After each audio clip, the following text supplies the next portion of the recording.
All right, good morning. We are going to begin the meeting and I will turn it over to Vice Chair Recording Corsi in the progress. chambers. All right, welcome everyone. It's May 24th, 2022. This is our regular meeting of the Board of Supervisors. We'll start by reciting the Pledge of Allegiance, like one of our uniforms to do that. Chief Hine, can you lead us? Pledge allegiance to the flag of the United States of America and to the republic for which it stands, one nation, under God, indivisible, with liberty and justice for all. Thank you.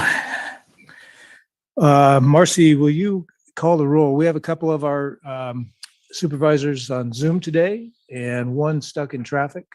But Marcy, take it away, please. Supervisor Goring, absent, will be joining shortly. Supervisor Rabbit. Here. Supervisor Corsi. Here. Supervisor Gore. Here. And Supervisor Hopkins. Present. County Administrator Cheryl Bratton. Here. And County Counsel Bob Pittman. Here. Thank you, Marcy. Is it Julie here this morning to make an announcement for our Spanish-speaking participants? Yes, sir. I'm here. Good morning. Good morning. Muy buenos días. Bienvenidos a la reunión de la Junta de Supervisores del 24 de mayo.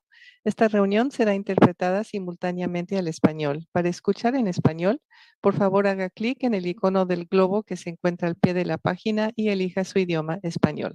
Si quiere hacer un comentario en español, esta será interpretada al inglés. Muchas gracias. Thank you, Julie.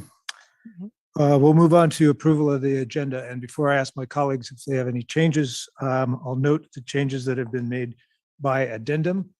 Those include item 15, which involves Tourism Impact Fund grants, item 21, item 28A. Item 21 has been removed by addendum. Item 28A has been added to the consent calendar. Item 52A has been withdrawn from the closed session calendar by addendum. Item 52B has been added to the closed session calendar. And item 54A has been added to the regular calendar by addendum. And through the vice chair, one additional withdrawal on the closed session, item 46 is being withdrawn as well. Item 46, thank you. And just to note that item the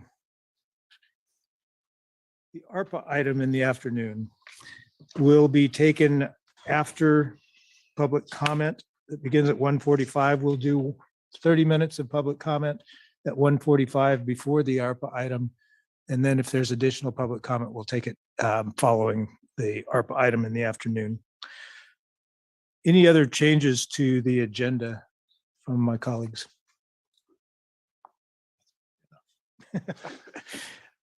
The consensus is that's enough. All right. We'll move on to the consent calendar, items 1 through 41. I'm sorry, let's approve the agenda with a roll call vote. Marcy. Supervisor Rabbit. Aye. Supervisor Corsi. Yes. Supervisor Hopkins. Yes. Chair Gore. Yes. Thank you. Now we will move to the consent calendar, items 1 through 41, including the changes that we just approved. Are there any questions from the board on the consent calendar?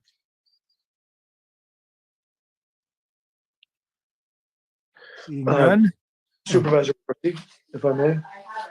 Yes, Supervisor Gore. I just wanted to, I had a question on item number 30, which was, I wanted to see if it'd be appropriate if I could ask Johannes Huberts for some clarification of the item. I don't think I need to pull it off and have a big discussion, but I did have a question. All right. Do we have Director Hoverts in the Zoom? Joining now. Oh, phenomenal. And now you got to watch drop out. There he is. Good morning. Johannes. Good morning, Chairman, members of the board. Yeah, the question, Johannes, is, is this, this has come before the board multiple times. We've appropriated money to review, scope out initial studies. Then we've come back and we've looked at, really putting together the business plan, which would include some kind of a potential district formation and cost share from the locals towards it. We've also looked at, the idea here is to take the money that we use to install and pull out to put towards a loan or a bond that would actually create a permanent bridge, which is good for regulations and also safety and other things. And, that's the high level stuff. But I know that one of the questions with this is sequencing and where we're at with environmental work and what we're talking about with budget to review and when and how we look to bring it back. I know we put some of our PG&E tier 2 or tier 3 money towards this as well in the 4th district. So I don't think we're asking for anything of a big change. I just want to understand what the process here is going forward and what you might need. Thank you, Supervisor Gore, for asking the question. As I read phase 1 and phase 2, which our goal and intent is to try to clear environmental as soon as possible, especially with the limited amount of funding that we currently have. Phase 1 and 2 include environmental work. So, and then as I read on the document, it says that the remaining work is contingent on the board's approval of financing plan for the project.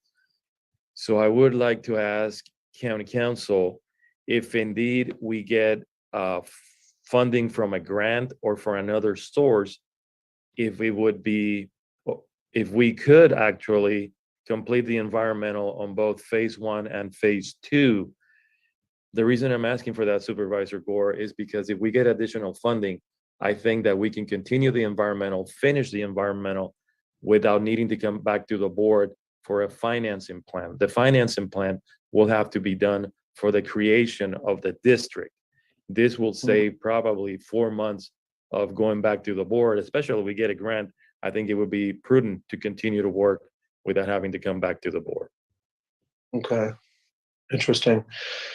That's what I was wondering. That it's unfortunate how complicated. I don't know if I maybe request any input from Bob Pittman and Supervisor Corsi. It sounds like might be looking to make a change to this item. If that's the case, then I would need to pull it from consent, not or approve with changes.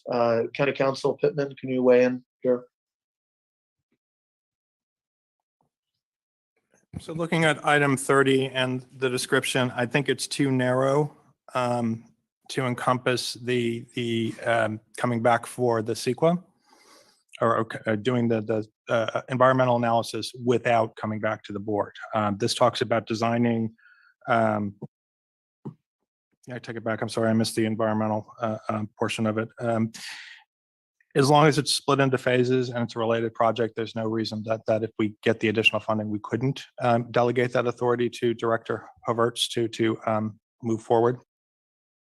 So what you're saying, you just process-wise, you don't see a problem with providing the direction that he's requesting to do both phases 1 and 2 of environment. Okay, so if we were going to make that change, council, would we need to read that into the record under consent or pull this off of consent and quickly read it in that way and take it as a separate vote? We should take it as a separate vote from the rest of the consent calendar. So I would pull this item and handle it after you handle the rest of the items. Supervisor Corsi, you're okay with that? We'll do that. Any other changes to or questions on the consent calendar? Any public comment on the consent calendar? Anyone here in the chambers? Doesn't look like it. Marcy, anyone online for public comment on consent calendar? For those in the meeting in Zoom, if you would like to comment on the consent calendar items before the board, if you could please raise your hand in the Zoom app or press *9 to raise your hand if you are a phone-in attendee. And I do see one hand, Vice Chair Corsi. All right, we'll go with 2 minutes.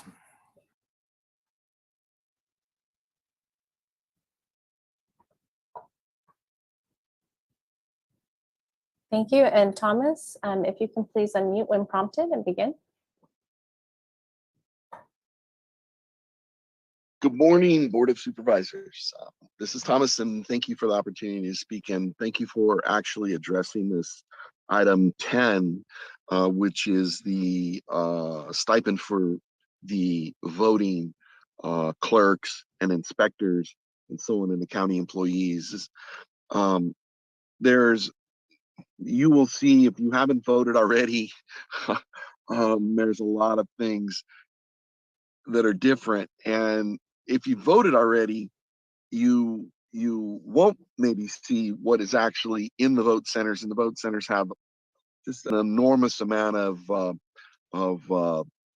technological advances, ICX voting machines. They have to all be set up, special printing of the voter ballots, all are printed there for the people that are going to vote there at the vote center. And it's just very, very complicated, and a lot of changes. Other things that we've talked about or tried to talk about, which are the fact that we lack volunteers across the county.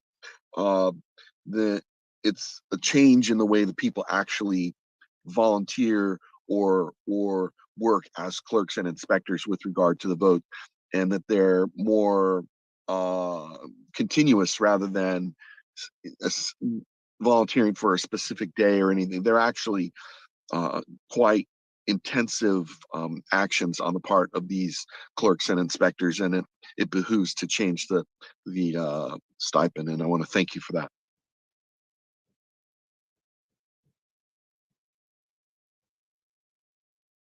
Thank you very much. That will close public comment. Thank you, Marcy. All right, we'll look for a roll call vote on items 1 through 41 with the changes that we approved, and pulling item 30 for a separate action. Supervisor Rabbit, Aye. Supervisor Corsi, Yes. Supervisor Hopkins, Yes. Chair Gore. Yes, and just acknowledging that last comment, and that we have discussed doing a stipend review. And I think that's going to be one of the things of our work with the equity ad hoc, or whatever the ad hoc becomes. So thank you.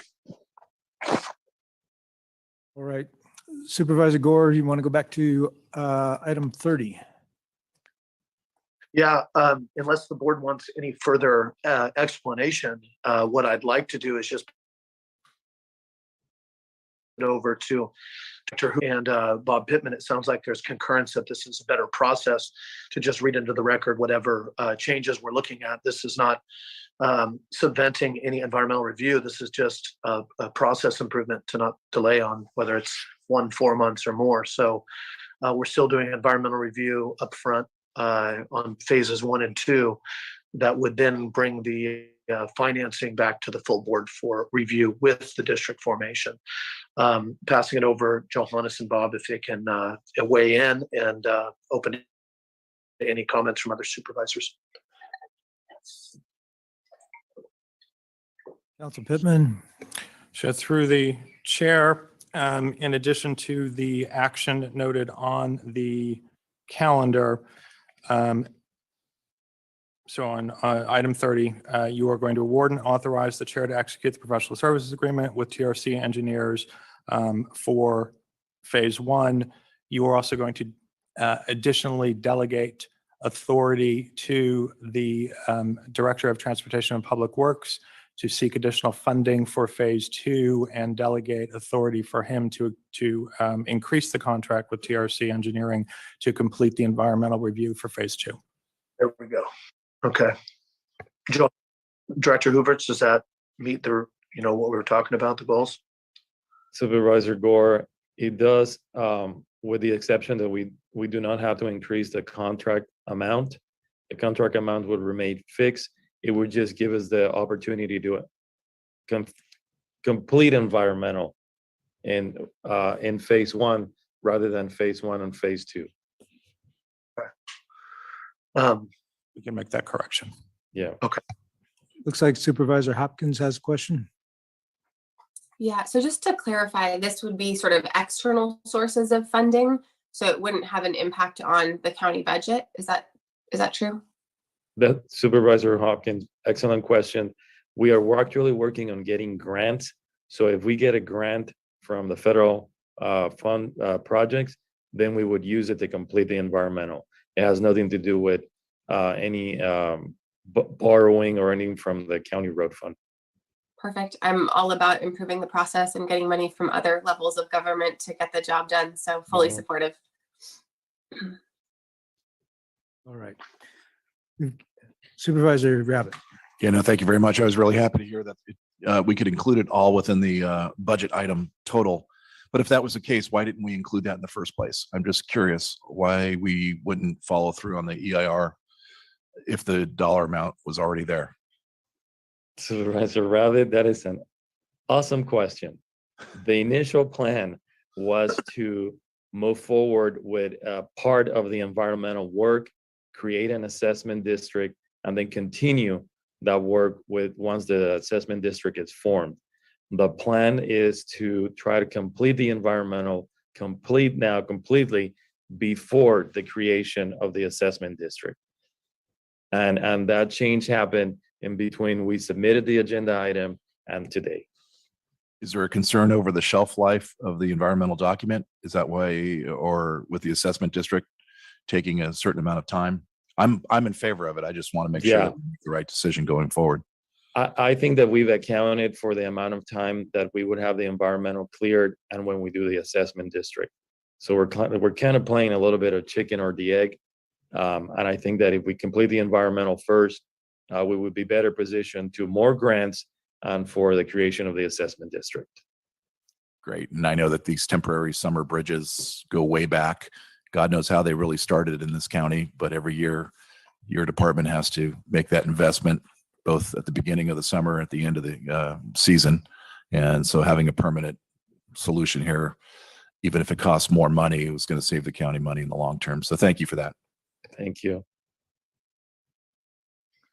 All right. Are we ready for roll call vote on this one? I'm sorry. Are we ready for public comment on this one? Anyone in the chambers want to comment on item 30? Not seeing anyone here. Marcy, anyone online? Thank you. Please raise your hand. This is item number 30, if you would like to comment on this item.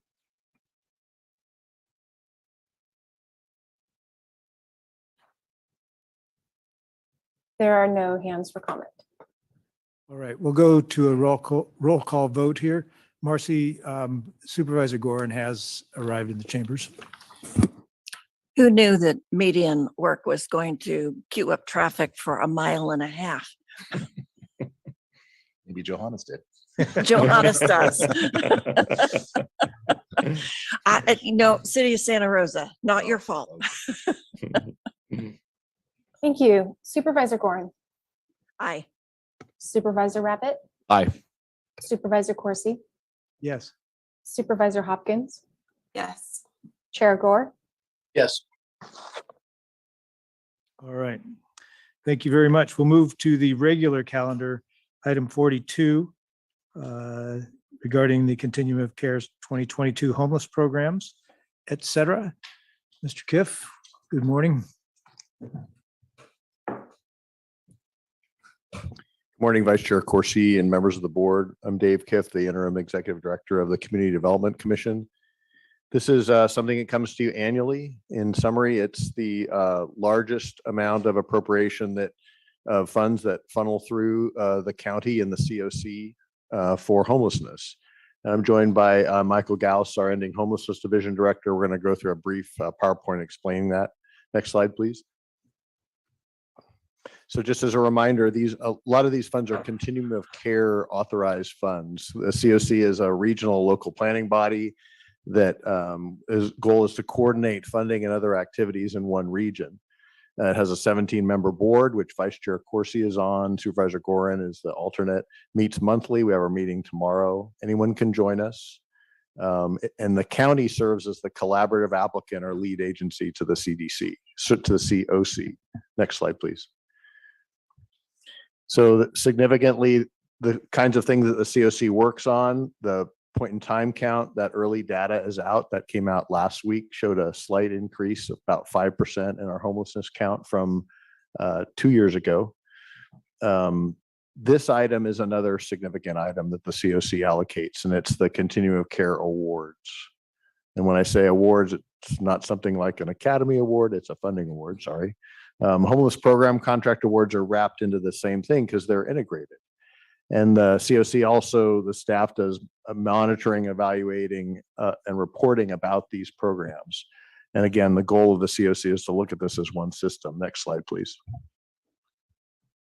You've seen this slide before. I think it's fairly helpful. It talks about just the housing continuum. You start, and the font below that, the black letter font, explains what categories, including many that will be funded with this action, fall under each category. So you can go from your unsheltered situation, and where we would provide street outreach, coordinated entry, case management, to emergency shelter, which includes some of those same things, then to permanent housing, which is really where the service intensive things happen while you're housed, and then hopefully moving to affordable rental and then a home ownership.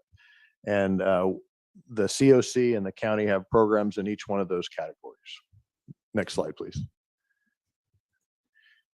This is an overview of state and federal local funds. This is more educational than anything. The color in yellow is the state funds that come through. Green is the federal funds. O is the local funds. Very important that we have Measure O to work with now. Next slide. Again, just a second part of that slide. You can see where housing vouchers are a big part of how we address homelessness in Sonoma County. Next slide, please. I'm going to hand this over to Michael, who's going to talk specifically about the COC awards. Yeah, thanks, Dave, and thanks to the supervisors for having us today. So in the HUD Continuum of Care Awards are direct contracts from HUD that go to not only the CDC, the commission, but also about 8 other agencies in the county. The CDC is the lead agency for the COC, submits an annual application to HUD that encompasses all the projects. And these awards are a national competition, and up to about 20 local projects are awarded and submitted together. Last year, we received an all-time high of $4.1 million to Sonoma County. Just as comparison, if you look back to 2015, our award was around 2.5 million. So we've been doing a great job in increasing that amount we get annually. The county gets about 1.5 million of those funds, and the CBOs get the remainder, about 2.6 million.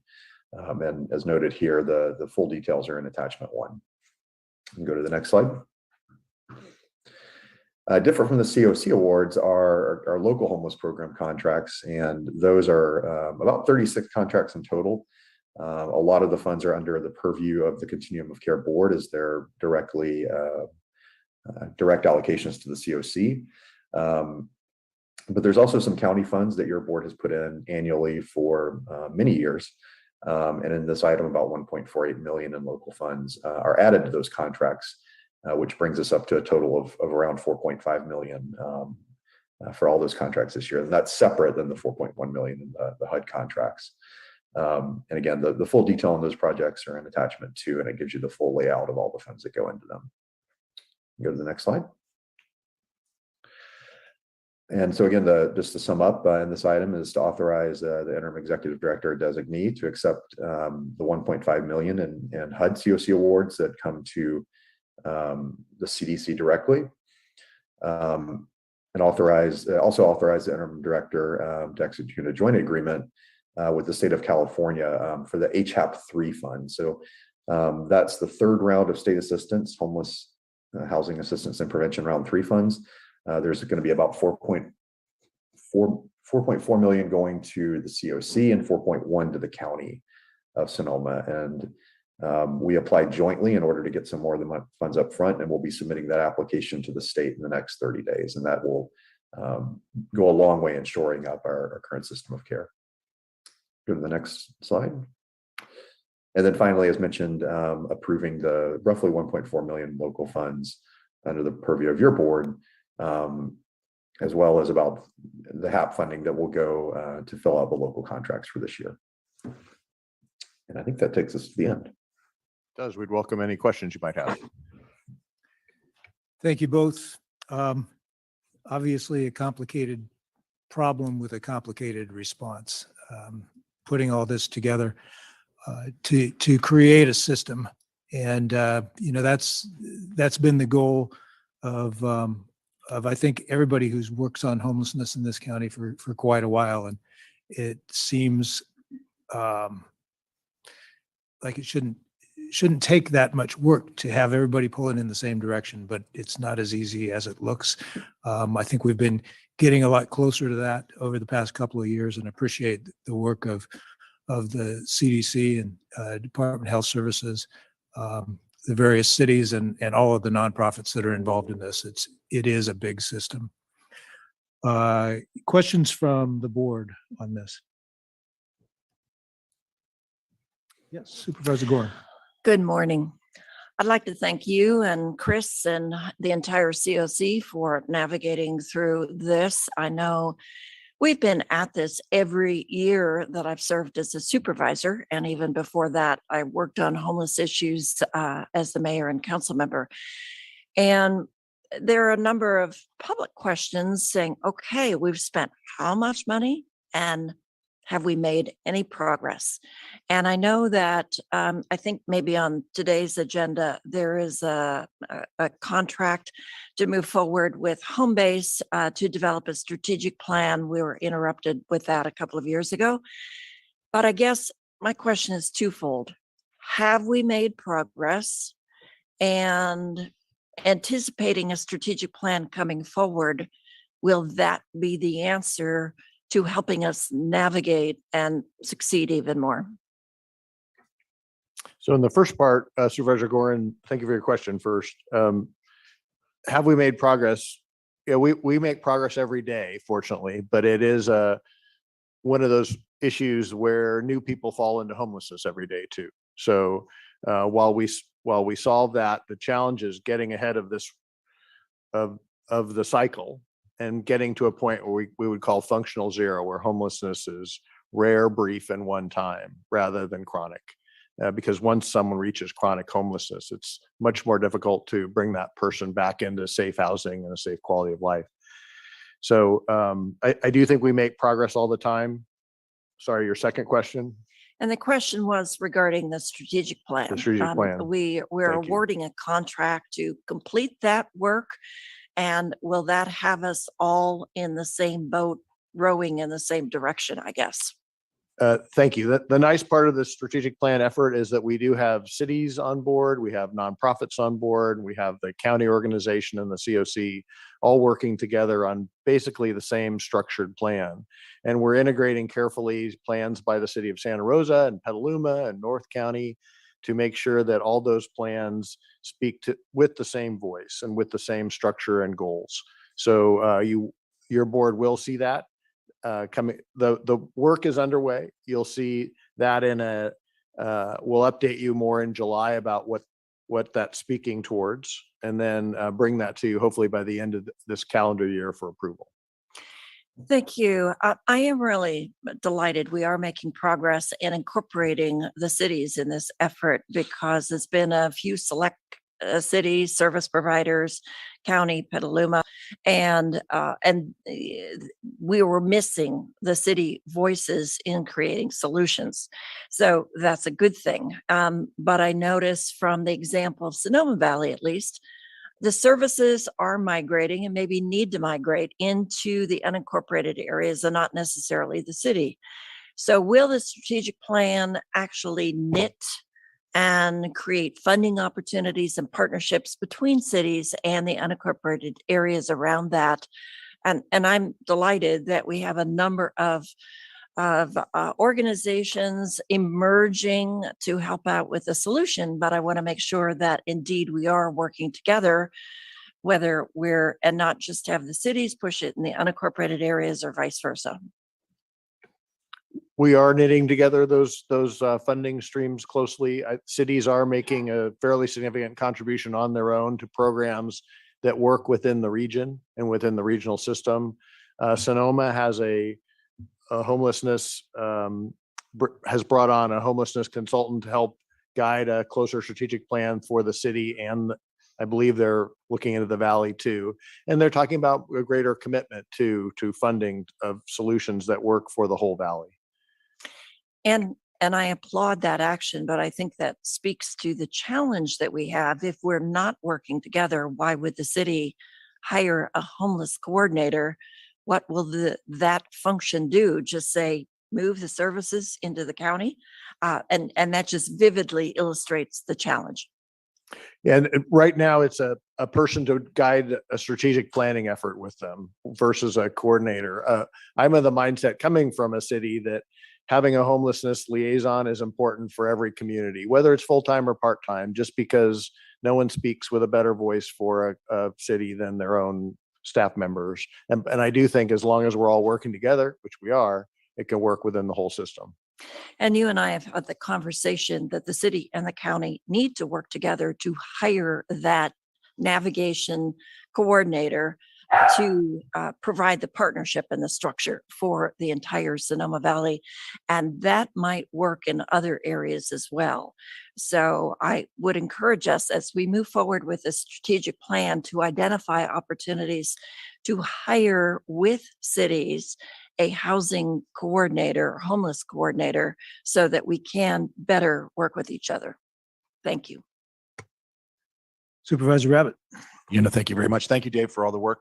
I think it should be noted, you glossed over it, but receiving over 4.1 million as compared to the 2.5 in 2015. I mean, 64% increase, when CPI alone would have just put you a little bit over 3 million. So great job in pulling down those dollars. Really just want to applaud you on that. Looking through and it is an expensive endeavor, as we all know, and it's hard to really pinpoint, especially, I guess my question goes to the federal government's housing first policy, which understandable, and how that relates to, in this county, some of the deficiencies that we have, quite honestly, in like mental health services and access. At what point through this new system that we have, which is great, the continuum of care and getting everyone on the same page, can we really start to identify those gaps in systems that we can pinpoint investments to make a bigger success going forward, and really kind of turn those numbers around and start really getting people where the help they need? Supervisor Rabbit, the strategic plan is looking at that, making sure we identify those gaps, whether they're in services or different types of housing. So I'm confident it will be an action-oriented program with implementation points to help guide us along that path. And I look forward to that. I'm sorry, Mike, go ahead. Oh, sorry. I was just to agree with Dave, and also to note that,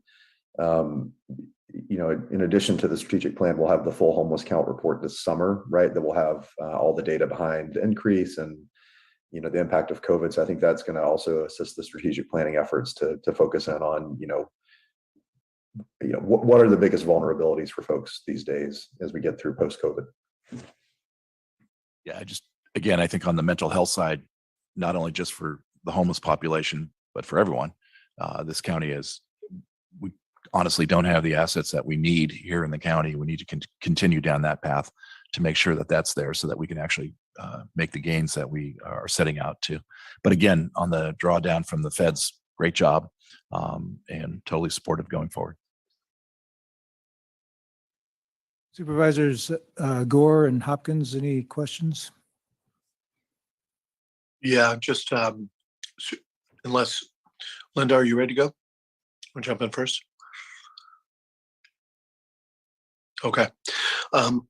So I'm just kind of pairing this stuff together, I want to look at, just want an idea, Mr. Kiff and Mr. Gauss and others, is just stringing these different items together that we're seeing. So of our items today, if you can remind me when we're going to be reviewing, I don't have my calendar in front of me, or the updated time when we're going to be when we're planning to review encampment policy and vehicle code. That's in July, Supervisor. Okay, and so I just kind of thinking, I'm asking, because it seems to me, so what we have here is we have the funding, we have the strategic plan coming together with multiple jurisdictions. We also have, thank goodness, the advancements we've made in terms of expanding housing options and shelter options with predominantly home key, but also with our own direct funds. And so, you know, we have more placement opportunities. This is the programming dollars. And then on the tail end, then we have a new view, not just for us, but also for the community in terms of enforcement, which would be when we bring back the encampments policy and the vehicle code, which deals with RVs. Is that really, am I saying that right? Is there anything I'm missing in there, Mr. Kiff, in terms of, like, you know, that's the side on the ground that's enforcement, this is the side that's programming, and then the placement options? Supervisor, I think you covered it quite well there. Okay. And just since we're here, any updates on the reallocation of Project Home Key money? And I know we're not, that's not specific to this item, but just kind of an update, since I know that I believe there was 150 million that got reallocated out of other areas. We had the George's Hideaway, but there was also some other project proposals. Supervisor, thanks for the question about home key. We interact with the state almost every 2 or 3 days now about the final allocations, which is exciting. If they weren't talking to us, it would be good, it would be bad. But to kind of polish up the remaining questions that they have on our application. So I'm optimistic. Wouldn't bet my farm on it, but I'm optimistic that we're going to hear just in a couple of weeks on both the Hideaway project and the Redwood Inn project, and maybe 1 or 2 more, at least for the larger region. Good to hear. You know, we've leaned in and asked them to lean in with us. And so thank you very much. I'll save the rest for afterwards. Supervisor Hopkins. Thank you. And first of all, I just want to say thank you so much to staff for all of the excellent work. One of the things that I really appreciated about We're losing your audio. Can you not hear me? You're breaking up a little bit. All right. Okay, can you hear me now? Yeah. I think it's because my Wi-Fi is off, so the cell signal is probably not as strong. Anyways. Nope, we lost you again.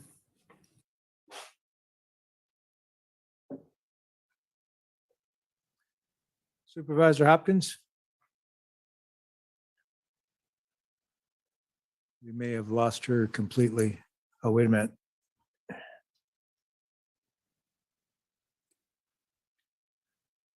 Why don't we go on to public comment here, and we'll come back to Supervisor Hopkins. Anyone in the chambers with comments on this item? Marcy, online?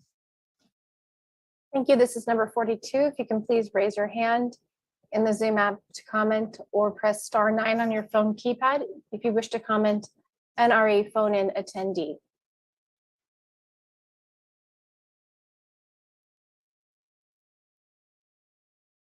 Thank you, Supervisor Corsi. There are no hands. Although I do see Supervisor Hopkins has a hand raised. No video though. All right, let's go back to Supervisor Hopkins. So odd, because I can hear everything you all are saying. I'm not sure why it only goes one way today. Can you hear me now? Yes, we can. Okay, great. So I want to start off just by thanking staff for the excellent work, and really, really appreciated in particular the eagle eye overview of all of the different funding sources and who's in charge of it, because I know that's one of the things I think is most difficult for providers, members of the public, and even the board to understand. So thank you so much for that. And I'm also really excited about the strategic plan. I wanted to follow up with a question, which is, to what extent will it be sort of getting into geographically specific needs.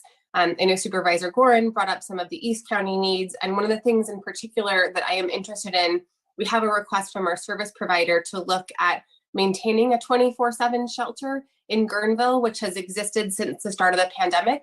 And there's a lot of concern that if we abruptly shut that down, we're just going to see more folks, out in the hillsides, out in downtown Guerneville, with nowhere to go and no shelter to be provided during the day. And we also recognize that we are, in the midst, unfortunately, of fire season, and that the risk of a wildfire starting as a result of a cooking or a warming fire is substantial. So I'm just wondering if there is any, how specific is that strategic plan going to be? And then as a follow-up, of all of the funding sources that you outlined, is there any possibility of funding for a 24/7 shelter, which has been very much utilized and which we are at the risk of losing soon?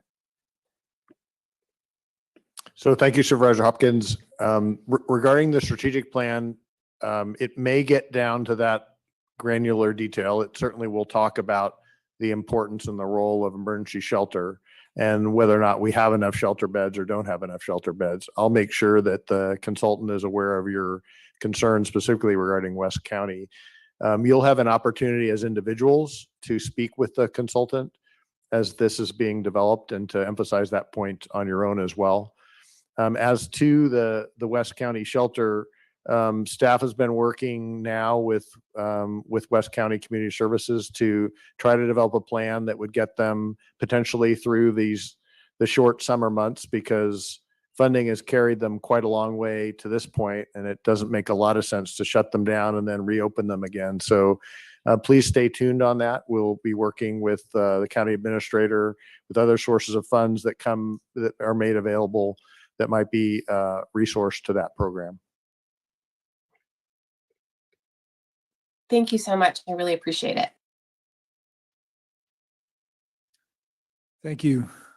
Director Kiff, this item today doesn't cover all of our homeless effort by any means, including some big numbers from Home Key, but give us an estimate, ballpark, of what percentage of the effort this money represents. This is a good question to talk about with Director Rivera, because if you're the scope of what we spend in terms of both care and housing is very large.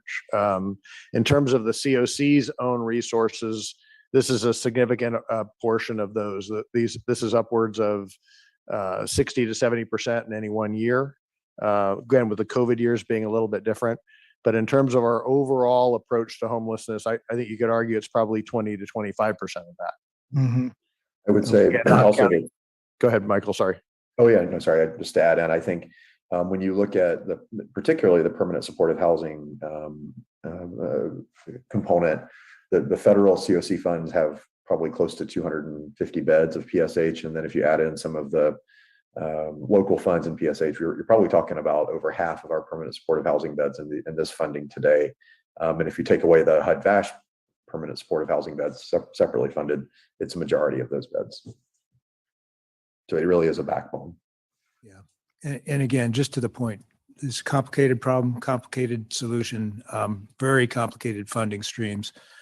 And I want to acknowledge what Supervisor Rabbit said about, the need for mental health services, substance use disorder treatment services being huge here. But at the same time, we've got $8 million represented on this chart from Measure O. And that's something that the voters have provided us as a tool that is really important in this work. It's a 10-year tax measure.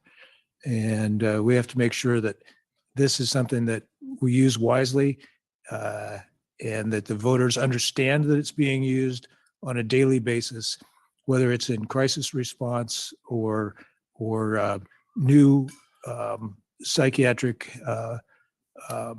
inpatient facility beds out at Los Guilicos, all the way across the system. It's important, and it's at work, and I want to make sure that we thank the taxpayers for that resource. With that, if there are no more questions or comments, go to, we've already done public comment. Is this a information item? Remind me. Okay. So you're asking for authorization? Authorization to sign and allocate the dollars. Very good. We have a motion on that, please. So moved. Second. All right. Marcy, would you call the roll, please? That was Supervisor Gore with the second, and Supervisor Gorin, Aye. Supervisor Rabbit, Aye. Supervisor Corsi, Yes. Supervisor Hopkins.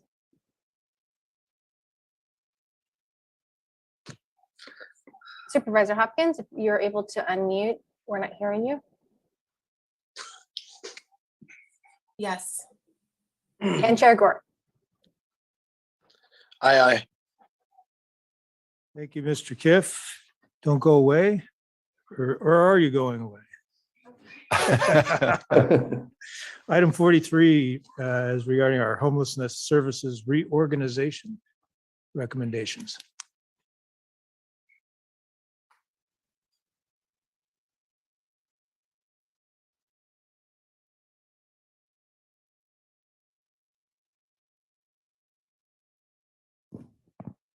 Morning.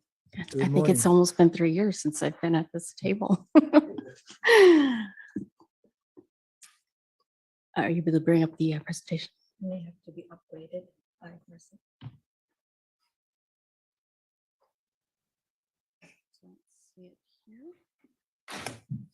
Crystal, while we're waiting for the PowerPoint, you want to introduce who's at the staff table and I'd be who's happy here to. for questions. So good morning, Crystal Carey-Harrow, Deputy County Administrator for the Policy Grants and Special Projects Division.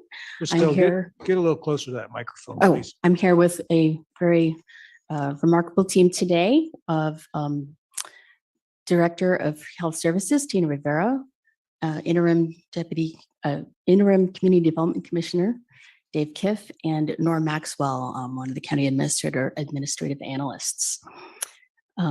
Here to present today, once we have the presentation up and available, the staff recommendation for organizational placement for county homeless services.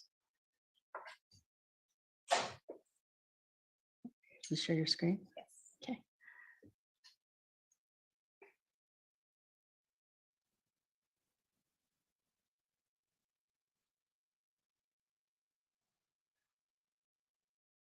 Okay, great.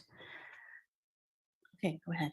So here's a brief outline of what I'll cover, starting with a little background on how we've arrived at today's recommendation. I'll describe the organizational models that staff evaluated. I'll provide a few updates on some priority projects and review some possible next steps for your board's consideration. As background, in 2019, your board approved funds for an assessment of the county's housing and homeless services programs. A consultant was selected in 2020. In April 2021, the consultant presented its report, Assessment of Housing and Homeless Services and Programs, to your board.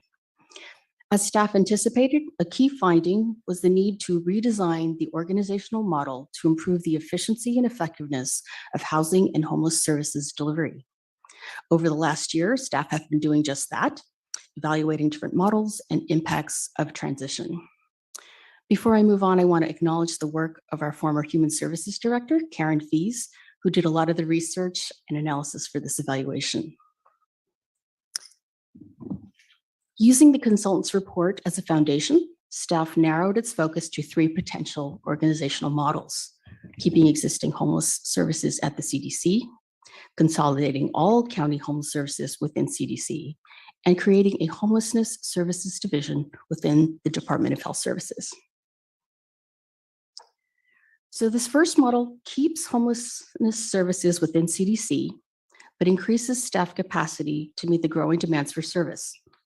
If approved by the Continuum of Care Board, COC, the CDC could continue to be the COC lead agency. Under this model, CDC's ending homelessness division would continue providing services as currently with scope largely unchanged. The key benefits of this model you see here are first, that it is the easiest to implement and would take the least amount of time to implement. This model optimizes cross-collaboration between the Housing Authority and homelessness teams, and also provides a single location for clients who need both housing vouchers and homeless services. The primary drawback is that the CDC's ending homelessness team would still remain separated from other county safety net programs and services, which means less of a shared strategy and vision across county departments. As for staffing impacts, you'll see in the box here, the CDC would retain the 11 FTEs, the ending homelessness division. The additional 3 FTEs under this model would replicate work currently done by the Health Services Health Policy Planning and Evaluation team. The new positions would also augment capacity to meet compliance requirements on new contracts and allow for additional communications support. This next model brings all homeless services into the CDC, with the CDC remaining a separate non-county entity.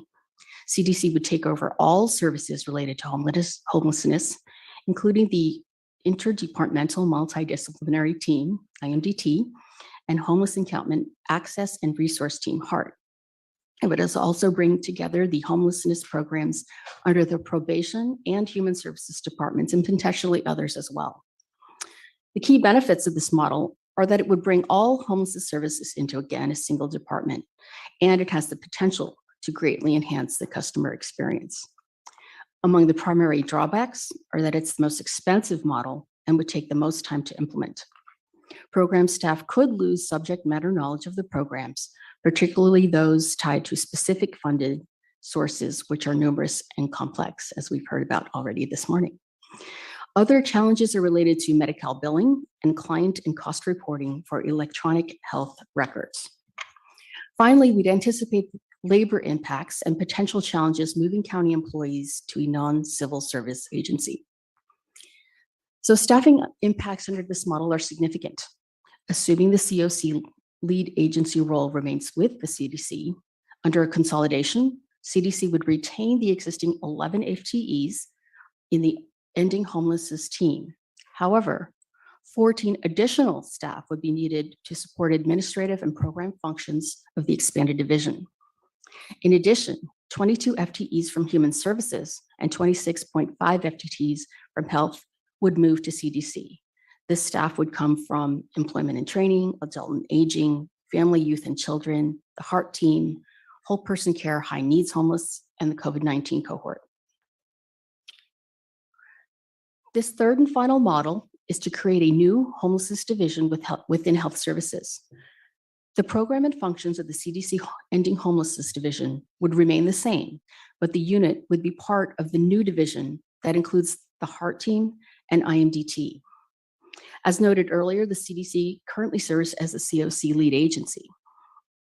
If CDC's homelessness services are transferred to Health Services, the lead agency role could transfer to Health Services as well, but further discussion with the COC board would be needed. The key benefits of the model are shown here.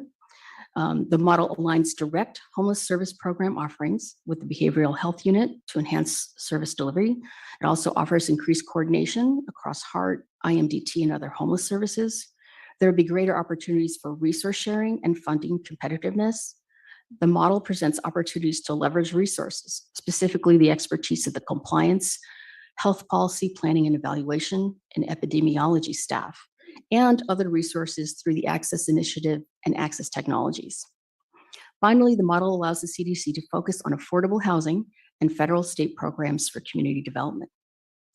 Staff did identify some limitations with the model. We could experience staff attrition. There are considerations transitioning CDC staff to civil service, and a transition of this scale takes time given labor organization meet and confer requirements. Finally, other safety net departments would still continue to manage some of the county homeless programs.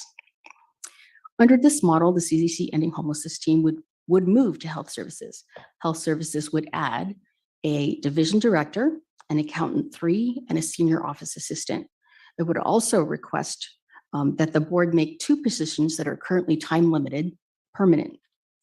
These positions would support the mission and operations of the new division and ensure appropriate levels of management oversight and administrative support.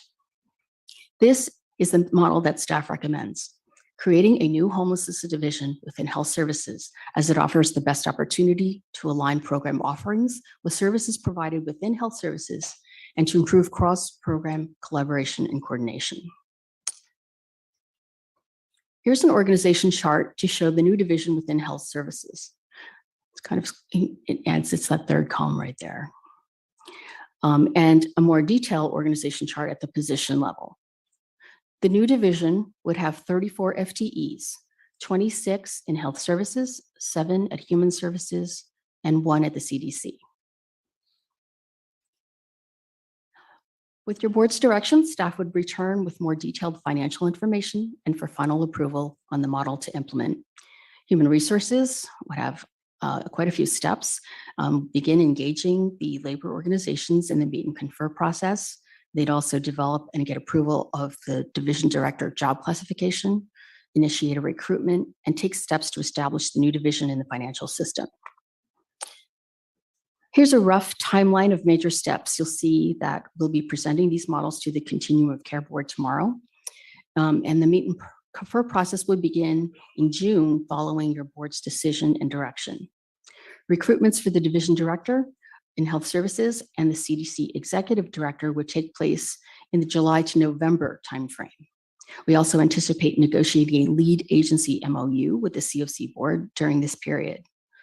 Finally, full implementation of the positions transferred as needed is expected to be completed by January of 2023. So before we close for your board discussion, we want to provide just a few quick updates on some of the recommended actions that came from the consultant's original report.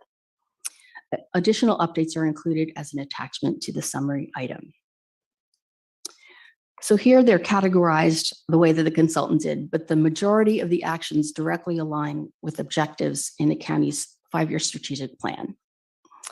In strategy, for example, we have a goal and objective in our plan that calls for more partnership with cities to develop strategies to reduce homelessness.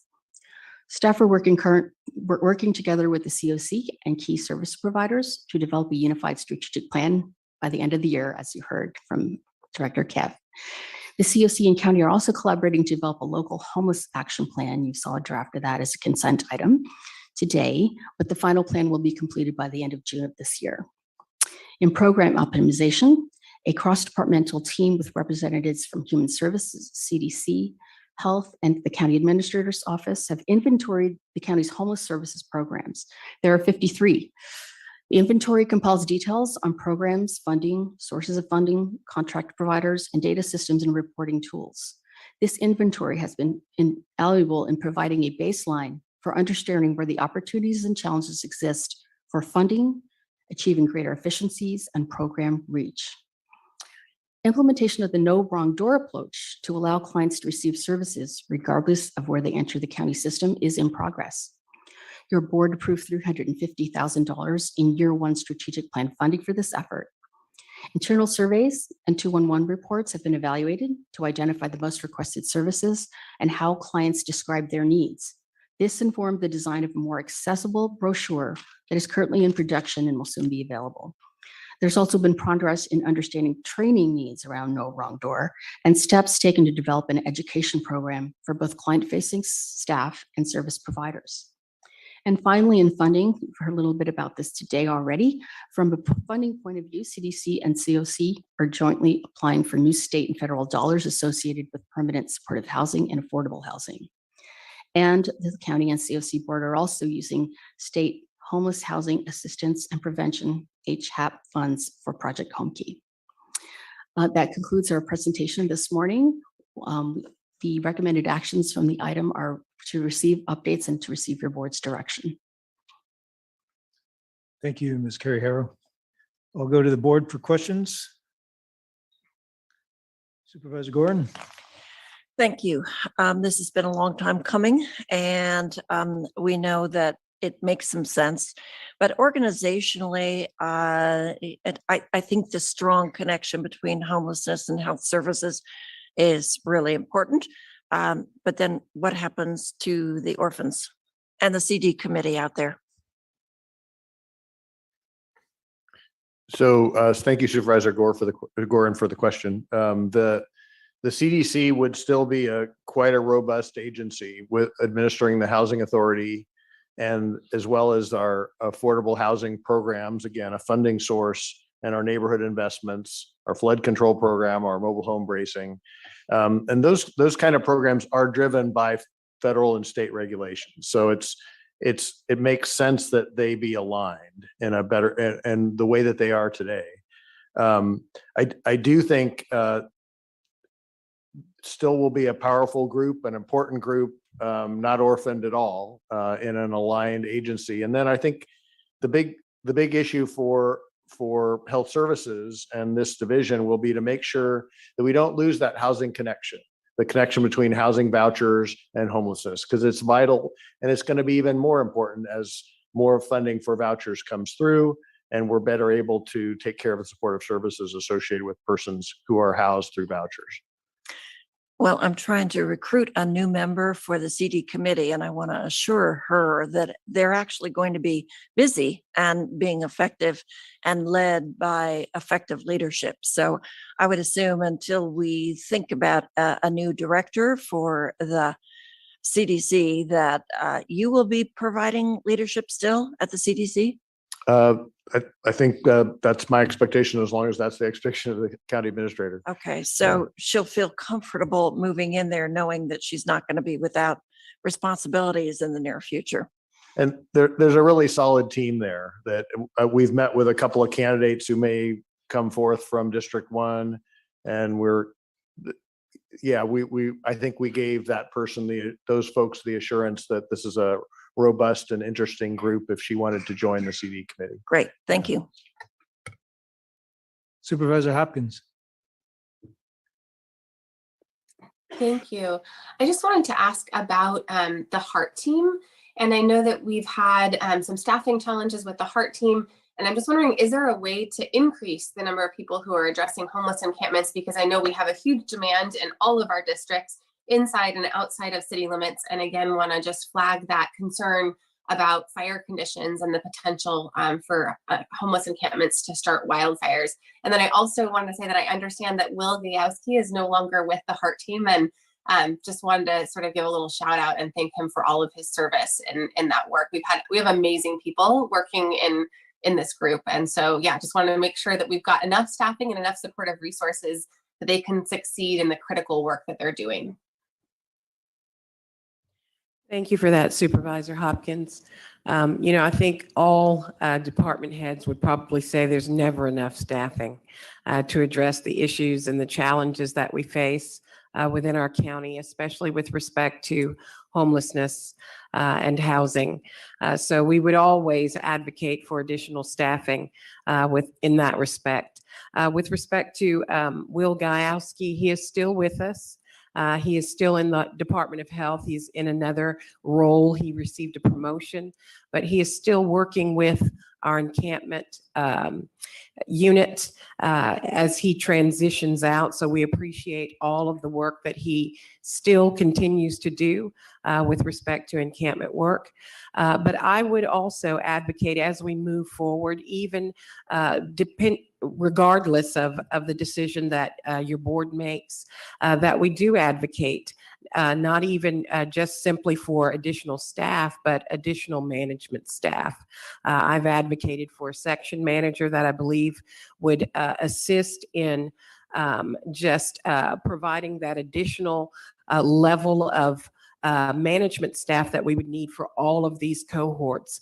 But with respect to additional staff, we work well with our community outreach providers. So I think that integration and that community connection assists in helping to address the encampment problems that we have here and challenges that we have here in our community. We, the county, cannot do this alone. So it's important that we are constantly connecting with our community partners, with our nonprofits, and that we are collectively addressing these issues together. So that connection with our community partners is so key and it's so important. And we appreciate that connection that deepens every day as we continue to, address these problems together. So continuing to deepen those partnerships that we have with our community partners, I think will help to fill those gaps that we have as well. Thank you. And if I may, with regard to the HEART team and what we call the front end of the system, I'd ask Mr. Kiff to give a brief overview of a lot of the great work and analysis going on around the front end of the system that ultimately will be reflected hopefully in the strategic plan coming to the board to figure out how best to structure the overall system. I will share that our city partners are very interested in our HEART team and the resource. And, they've struggled at times to figure out how to access that resource. And we've been working hard with them. But as you can see, it's a team of 5. So the resource is very limited. But there's a lot of good work going on at the staff level and with providers. And Mr. Kiff, if you just want to give a brief overview. Could I just add and ask if you can also just talk about if there's any geographical limitations to the HEART team? Is it a countywide program? Because I know at one time I we can were speak to asking that. for some assistance down south, and There is no geographical limitation to the HEART Good. team. What limits the HEART team is numbers. As County Administrator Bratton just mentioned, they are a team of 5. There are only 2 on that team who provide outreach services. So there are various disciplines on that team of 5. You have specialized services. For instance, we have a behavioral health clinician and also a mental health clinician, and a substance use disorder clinician on that team. The others provide the outreach services. So we rely on our other cohorts to fill the gaps when we have outreach, or we rely on our community partners. So it's a very small team that's addressing the entire county. So when we hear complaints or challenges or issues, we try to stress with our community partners that we have a limited number of resources, human resources, who are addressing the entire county. So please be patient with us as we are deploying our individuals to address these issues that pervade throughout our county. And as the county administrator mentioned, we, with the COC as well as with Director Rivera's team, we've been working on what we call the front end assessment, along with the cities and the service providers. We're facilitated by Homebase, our strategic planning consultant. We meet probably every 2 weeks online for a good, robust 90-minute discussion about and ideas where we talk about challenges, strengths, weaknesses, opportunities, ideas regarding how we do street outreach as a region.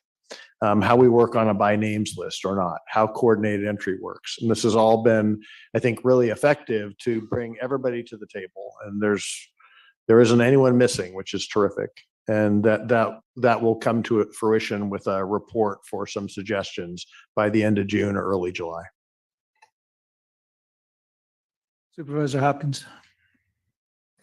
I just wanted to follow up and if there is any way to bolster capacity, I think that every single district, every single part of the county really wants to be able to address homeless encampments in a timely fashian. And I understand the cities also, requesting support, but I also do want to say that sometimes it's actually a city action that causes then, an encampment to be displaced elsewhere. And then, we don't have any other resources, say in an unincorporated area, because we don't have a police department. We don't, sort of have our own independent contracted services to be able to address that. So I think that it's absolutely critical to coordinate with our city partners, and that coordination should go both ways, because sometimes I think we're not given a heads up on a clearing action that then ultimately sort of displaces people into another jurisdictional territory. So, if there's any way that we can bolster either through enhanced contracts with our service partner providers or through just increasing the number of folks on the HEART team,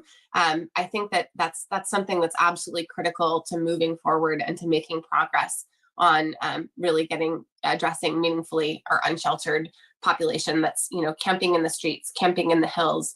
I think that's something that's really important. So just wanted to say that for the record and hope that we can lean in on that as we go forward. Thank you. Supervisor Gore, are you out there? I am, and thank you very much. I just want to, I'll actually wait for public comment and then come back with some comments. I don't have a lot of questions on this. I just, like others, I want to thank staff, and also how ironic that we're moving forward. I appreciated the questions from Supervisor Gorin about the CDC and the committee, and it also harkens back and it reminds me of exactly our discussion about how to empower that housing authority to be robust. So there'll be a little bit of that in that. Thank you very much. Thank you. Just a couple questions from me. Today, this is an informational item for us today. We're going to be talking about it tomorrow at the Continuum of Care Board. I think I can channel some of the sentiments from the Continuum of Care about this recommendation. I think generally it will be supported. There may be some concerns about just where this leaves the COC, and the members of the COC feel like they've been empowered over the past few years. This is a good thing. I think that this has led to cities and the county working better together. It's not perfect by a long shot, but it's getting better all the time. So talk a little bit about how the COC fits into this, how it's different or similar. And also, I've heard concerns about homeless services losing, being less autonomous and less responsive under this model than where we are right now. If you can address those, I'd appreciate it. Sure, I'll try, Director Rivera, I'll try the first part about the COC role. And I do think, thanks to County Administrator and Director Rivera and myself, we've worked hard to talk to have an action and a perception and all the things that are bound with that of transparency and openness. And I think the COC has appreciated that, and I expect that to continue fully. And it's a trust but verify thing, if I could minimize it too much, that if we can continue to create an atmosphere of trust and transparency and accountability, I think we'll succeed. We'll succeed in delivering good homelessness services in a more integrated way, and we'll succeed in having the COC be an active partner in that with us. And just on the. And then with respect to autonomy, and then I would also add some of the feedback that Director Kiff and I have also heard is a concern around the mission of the ending homelessness unit. The mission does not change simply because it is placed in another location. What happens is the autonomy and the mission remains. It's better resourced. It's elevated. It's put in a place where there is greater leveraging, more integration. And I think that what happens if it is moved into the Department of Health Services. The department is changing, it's evolving, it's transitioning, it's more collaborative, it's a different place. We don't have time to micromanage. This is a time for partnership. It's a time for collaboration. We cannot do this work alone in a top-down organization. We must be able to do this work in a way where we are collaborating, where we are partnering, where we are truly empowering staff to go and grow, literally.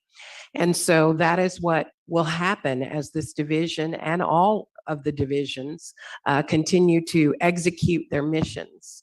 And so, but I think with respect to this small unit, which carries one of the greatest priorities in this county, it will be in a position where it is better resourced, and the leveraging within our department with all of the resources will be able to literally wrap around it. I think it will be in a better position. Okay, thank you. I'm going to go to public comment unless there are other questions from the board. Anyone in the chambers today want to speak on this item? None here. Marcy, anyone online? For those online, if you can please raise your hand or press *9 to raise your hand if you're a phone-in attendee. And there is one hand. We can please have the timer up.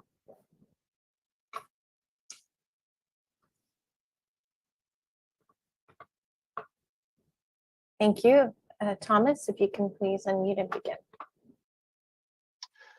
Good morning, board. Again, this is Thomas, and thank you for the opportunity to comment. And this is a tremendous reorganization. I want to applaud the effort and the research and the coordinating activity, and particularly Director Rivera's comments about empowering and integration and coordination, shall we say. These are all really important and really good things, particularly with regard to homelessness and mental health access. In terms of housing is healthcare. So it's the housing that's the healthcare, according to Dr. Baumgartner. So, with respect to the AIDS patients that he delivered medical treatments to, the people on the street had the same treatment as the people in the housing. People in the housing survived, and people on the street did not. So that was his conclusion, and very valuable. But where I'm seeing something is that, according to state law, is that with respect to housing, you have to have an engineer in responsible charge of the planning. And so here's this planning effort, and I think that's an area of coordination that could be improved in particular. So that's the area that we lack, is in the future direction of housing planning for homelessness, for aging. This is the area that I was bringing up for the 2020 economic development plan with regard to senior housing at the time in 1998. So you're addressing that in terms of coordination of the county effort. It needs furthering, and along with the engineering and planning in order to do that. Thank you. Thank you. That will close public comment.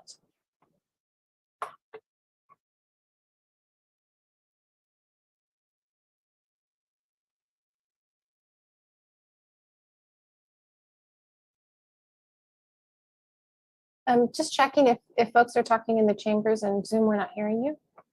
I turned off my microphone. Sorry about that. Supervisor Gore, did you want to make some comments?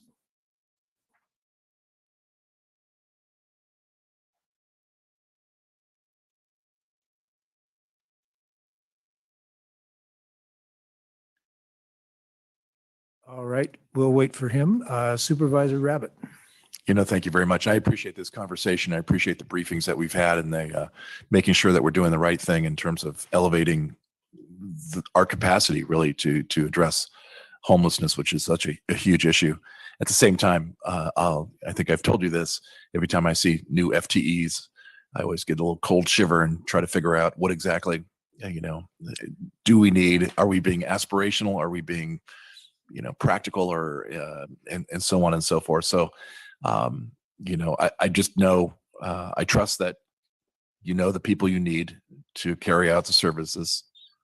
But I know that every time we add more overhead on the one side, we're, obviously increasing our costs to get out in the field. I'm not saying that we don't need more. I just want to make sure that we're not overly aspirational, that we're being, pragmatic about it and really making sure that there's the bang for the buck is going to be delivered on those services. And I do appreciate that. I'll just leave it at that. Other comments? Supervisor Hopkins, anything? I just want to sort of, reiterate the need for the encampment response. And so hope that, as part of the strategic plan, as part of, decisions going forward, we can really make sure that we have those resources available to deploy. Because otherwise, I think we're going to be seeing, exacerbating inequities in communities that have the resources to respond and communities that don't, right? So if you have a police department, if there's sort of an ability to respond, right away, then you sort of end up displacing unsheltered folks and they wind up kind of gravitating towards certain areas. And so I think that a countywide response working in coordination and partnership with the cities is going to be critical going forward. So kind of part of both the last item and this item, but look forward to trying to make sure we have adequate resources into the future to address our unsheltered encampments. Supervisor Gore? The big thing for me is really just, I kind of alluded a little bit to it earlier, is just, I'm not going to talk like a bureaucrat. I just want you guys to have what you need to continue to lean in. What you've heard from us as a board, and I even go back and hearken on the post, like really the Joe Rodota Trail being a seminal moment in terms of us providing some services, getting out there, and then wanting to do it, having a housing first philosophy, having a ton of staff we put into it, into the work, but then, quadrupling down in terms of our funding and work with you going forward. My biggest goal is that you guys house this wherever you need it. I'm in a way, I feel like it'll be more appropriate to have a housing authority sit on its own and really be able to focus on that capacity and that movement forward. And then on the other side, I think just like my constituents, I want to be able to see the results on the ground. I want to see that on a piece of paper that we have these units from Home Key. We're not talking about having a housing first policy without any housing, which is where I felt like we were for about 6 years. And so we're able to do that, but then we're able to show our constituents that all of this investment has resulted in impact on the ground. And what that means is you all organizationally being in a place where you can not just coordinate outreach and intake, but then you have to coordinate enforcement with cities. So this idea of us bringing this into health services, I think coordinates us. The previous item, really with the COC getting lined up with them, because we all know what it's like to have one of us move an encampment and then it go into the city, and then the city moves it and then it moves back into the county. And then we're chasing it around. And as we all know, that's sometimes it's a lack of resources and other times it's a lack of coordination. So I'm supportive of what you're bringing forward. And I just want to make sure that you all know that my goal, and I think all of our goal, needs to be not just investing in outputs, but investing in outcomes. Thank you. Thank you, Supervisor. Directors, I think you're hearing the consensus of the board that we feel this is going in the right direction. It has been going in the right direction for a while now, and want to see it continue. We are not being asked to make a decision today. This will come back with the FTEs and the actual reorganization to be discussed in our budget deliberations next month. So thank you very much for the work. Keep it up. Thank you all.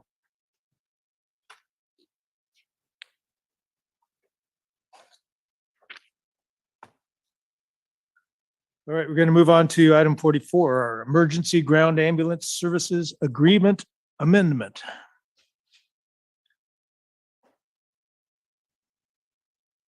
Ms. Rivera, welcome back.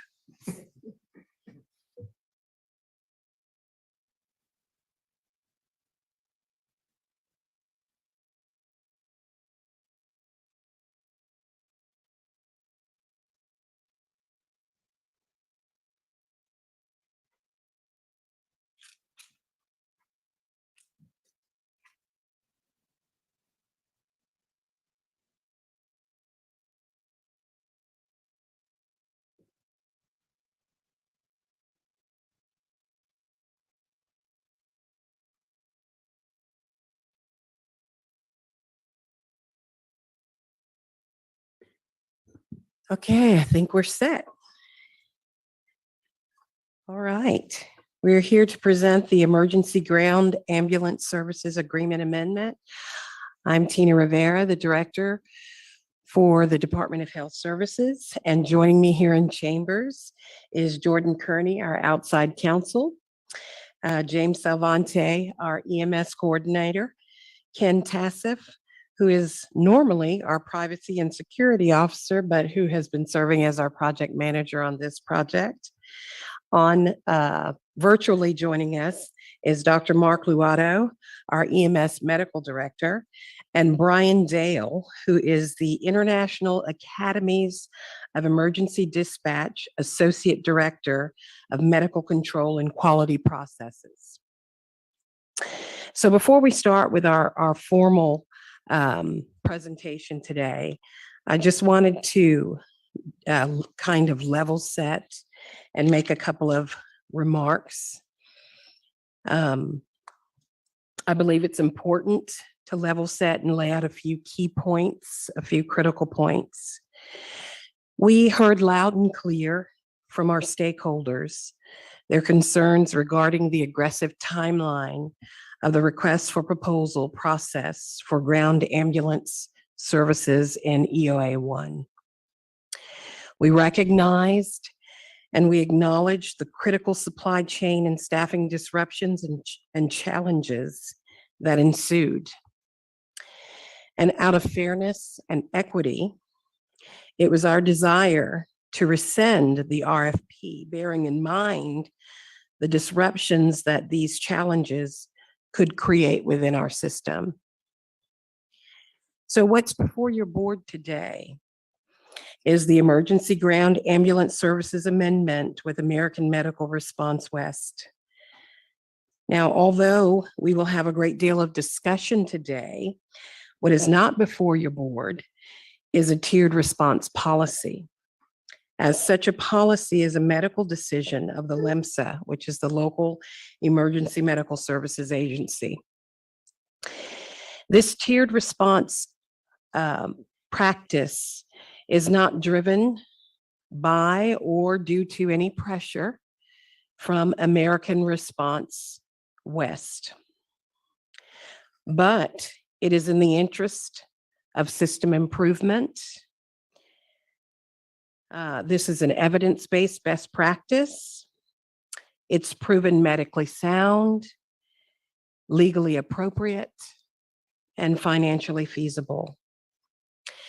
This tiered response process and implementation is driven by the medical expertise of Dr. Luato, by the feedback and input of stakeholders that are impacted by this process, and if you will, the collective level of comfort of all involved. It is important that I'm clear. This will be a slow, gradual, limited rollout. This is not a hasty, fundamental change. As this is a constantly evolving science that will be ongoing, it's going to require data, This is key. It's going to require regular evaluation and assessment. And only when it's proven safe and effective will it be expanded, if expanded. I want to be clear about that. We will not succeed unless we do this together. I think it's really important for the public to hear that, for our stakeholders to hear that, for your board to hear that. This is why feedback and this engagement process and these advisory groups that have been formed are critical to this process. So with that, I'm just going to go ahead and turn it over to Ken to begin our formal presentation. Thank you, Ken. I apologize. I'm looking, do we have the presentation on there? Do I need to plug it in?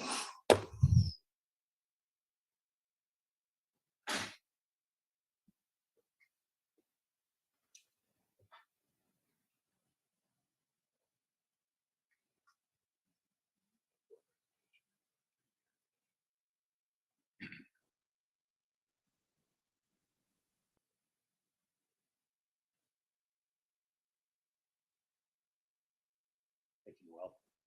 And thank you, Director Rivera. Oh, I'm going to share it. Okay.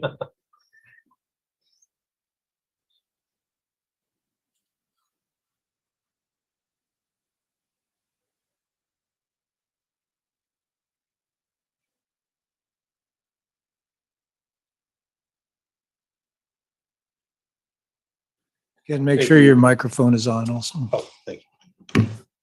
Thank you, Director Rivera.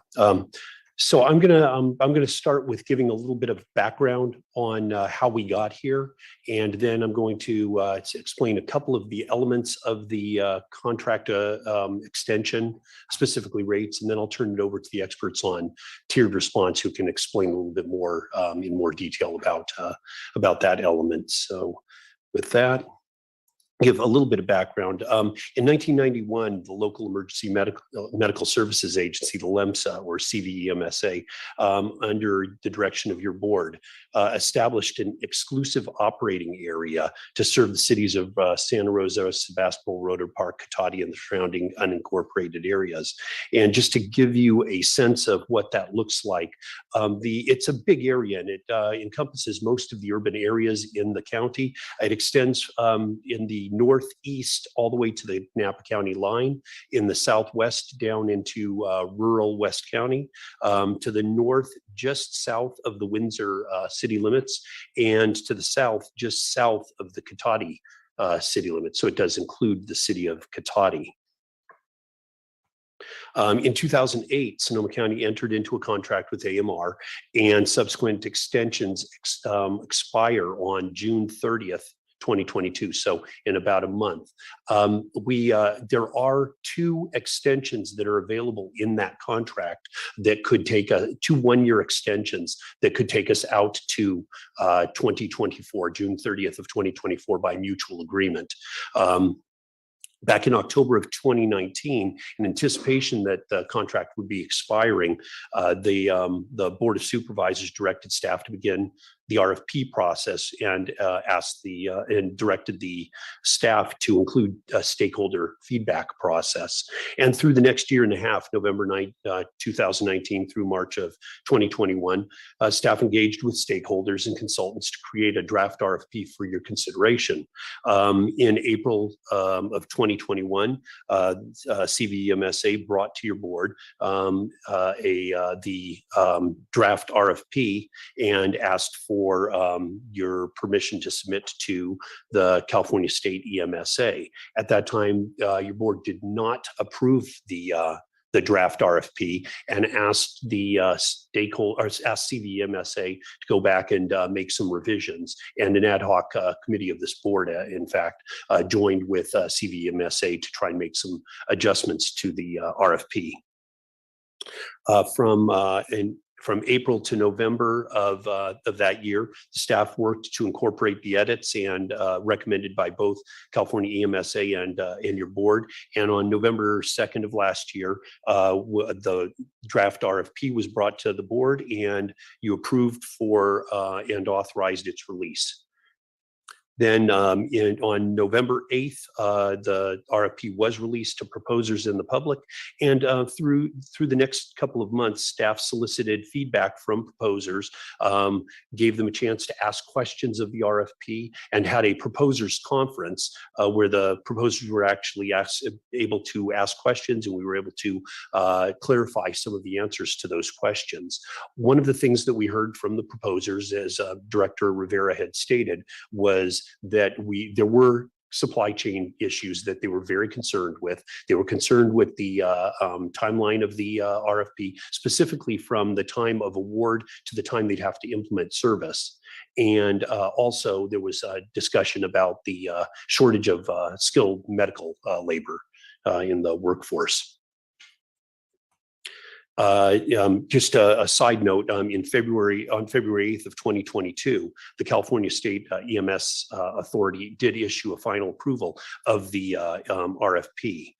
Then, in order to protect the competitive nature of the RFP, we had heard back from several of the proposers that they did not feel that they could put in a proposal that would be able to be implemented in the timeline that we had specified. And we really did want to protect the competitive process and ensure equity.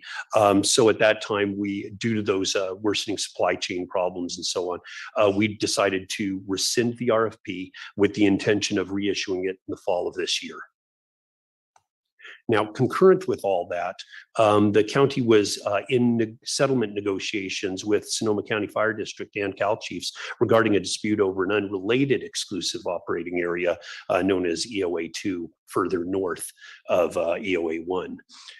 Concurrent with the settlement negotiations, staff was asked to work with AMR on a negotiated contract extension to allow us to have a longer timeline for the RFP to be implemented.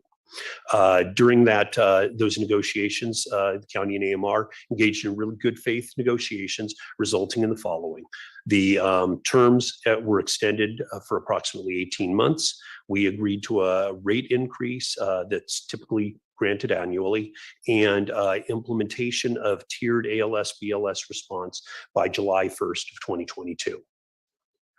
So let me talk, the issue of the extension is pretty straightforward. It simply extends through January 15th of 2024.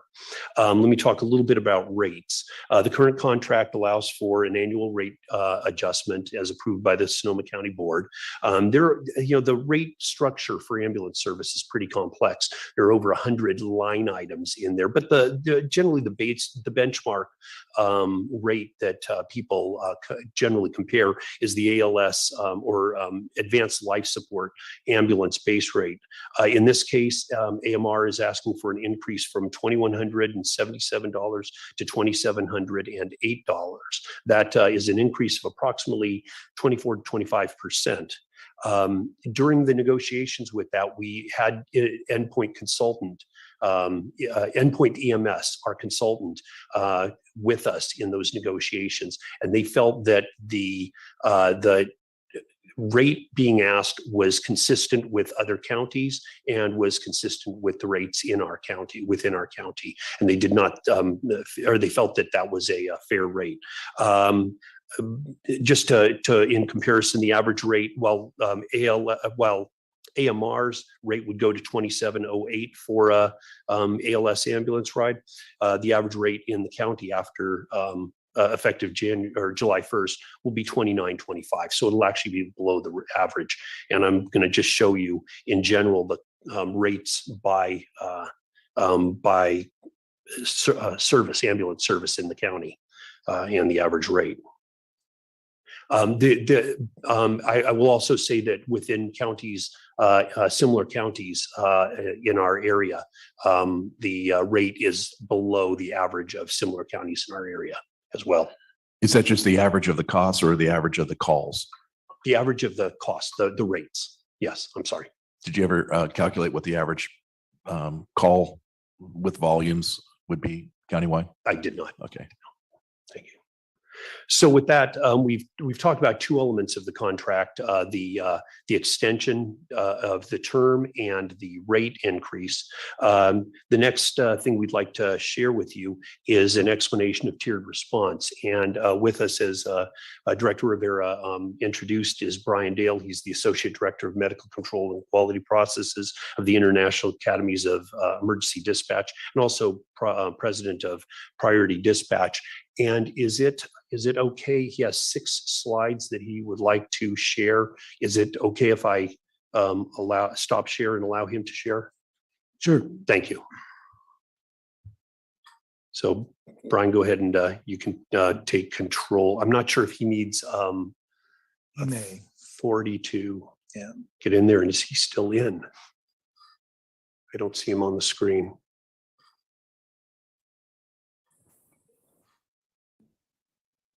Did we lose? Marcy, can you find Mr. Dale? I know that he was just here. Just 1 second.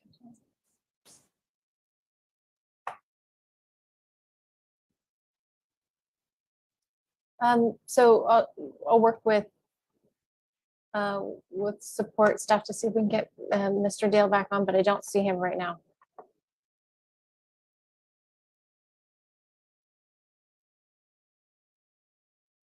How would you like to proceed? If we could, we can move to having Dr. Luato share with us. And so Dr. Luato is our, I'm going to go back to share screen and move down. Dr. Luato is my apologies.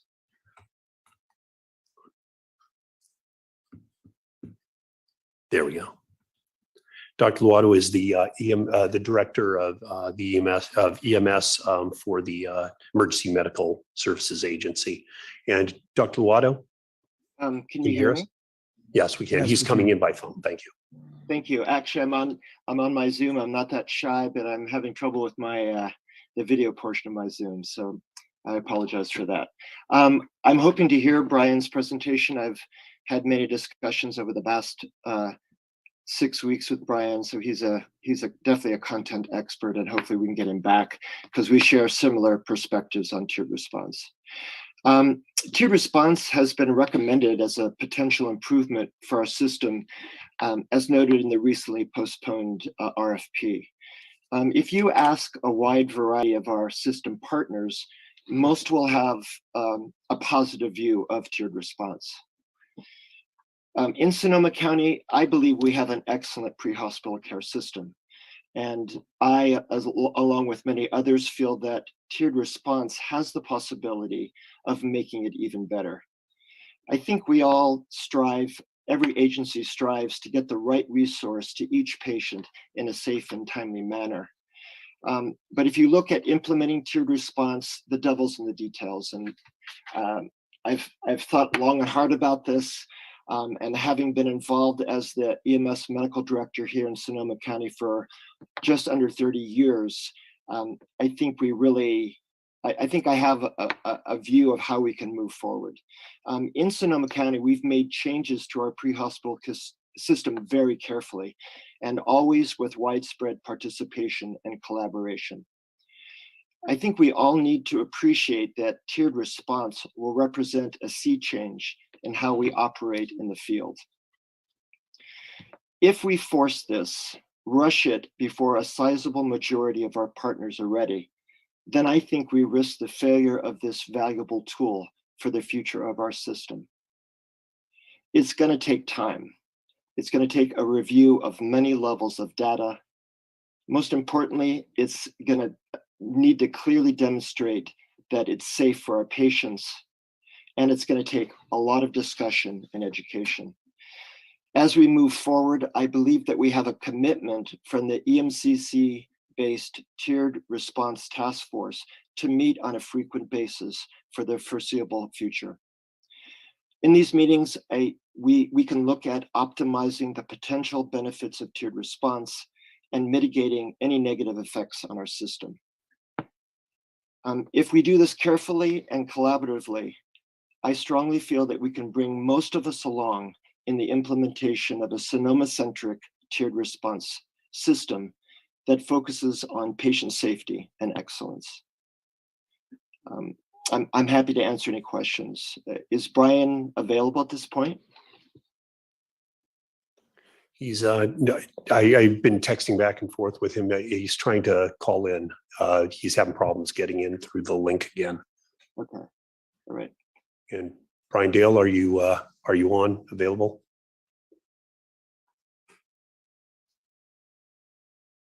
Hi, Ken, it's Marcy. I'm wondering if I might be able to connect Brian with one of my team members offline to try and help with the link and whatnot. Although I do see a phone number, just one moment.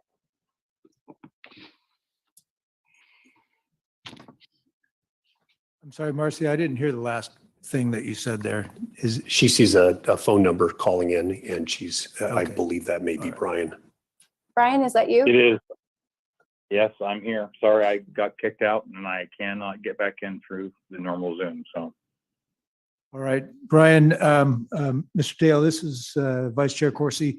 Why don't you, if you can, go ahead with your presentation. We may not be able to see your slides, but let's keep this going. okay. So I'll just run through it as quickly as I can. Again, my name is Brian Dale with the International Academy's Emergency Dispatch.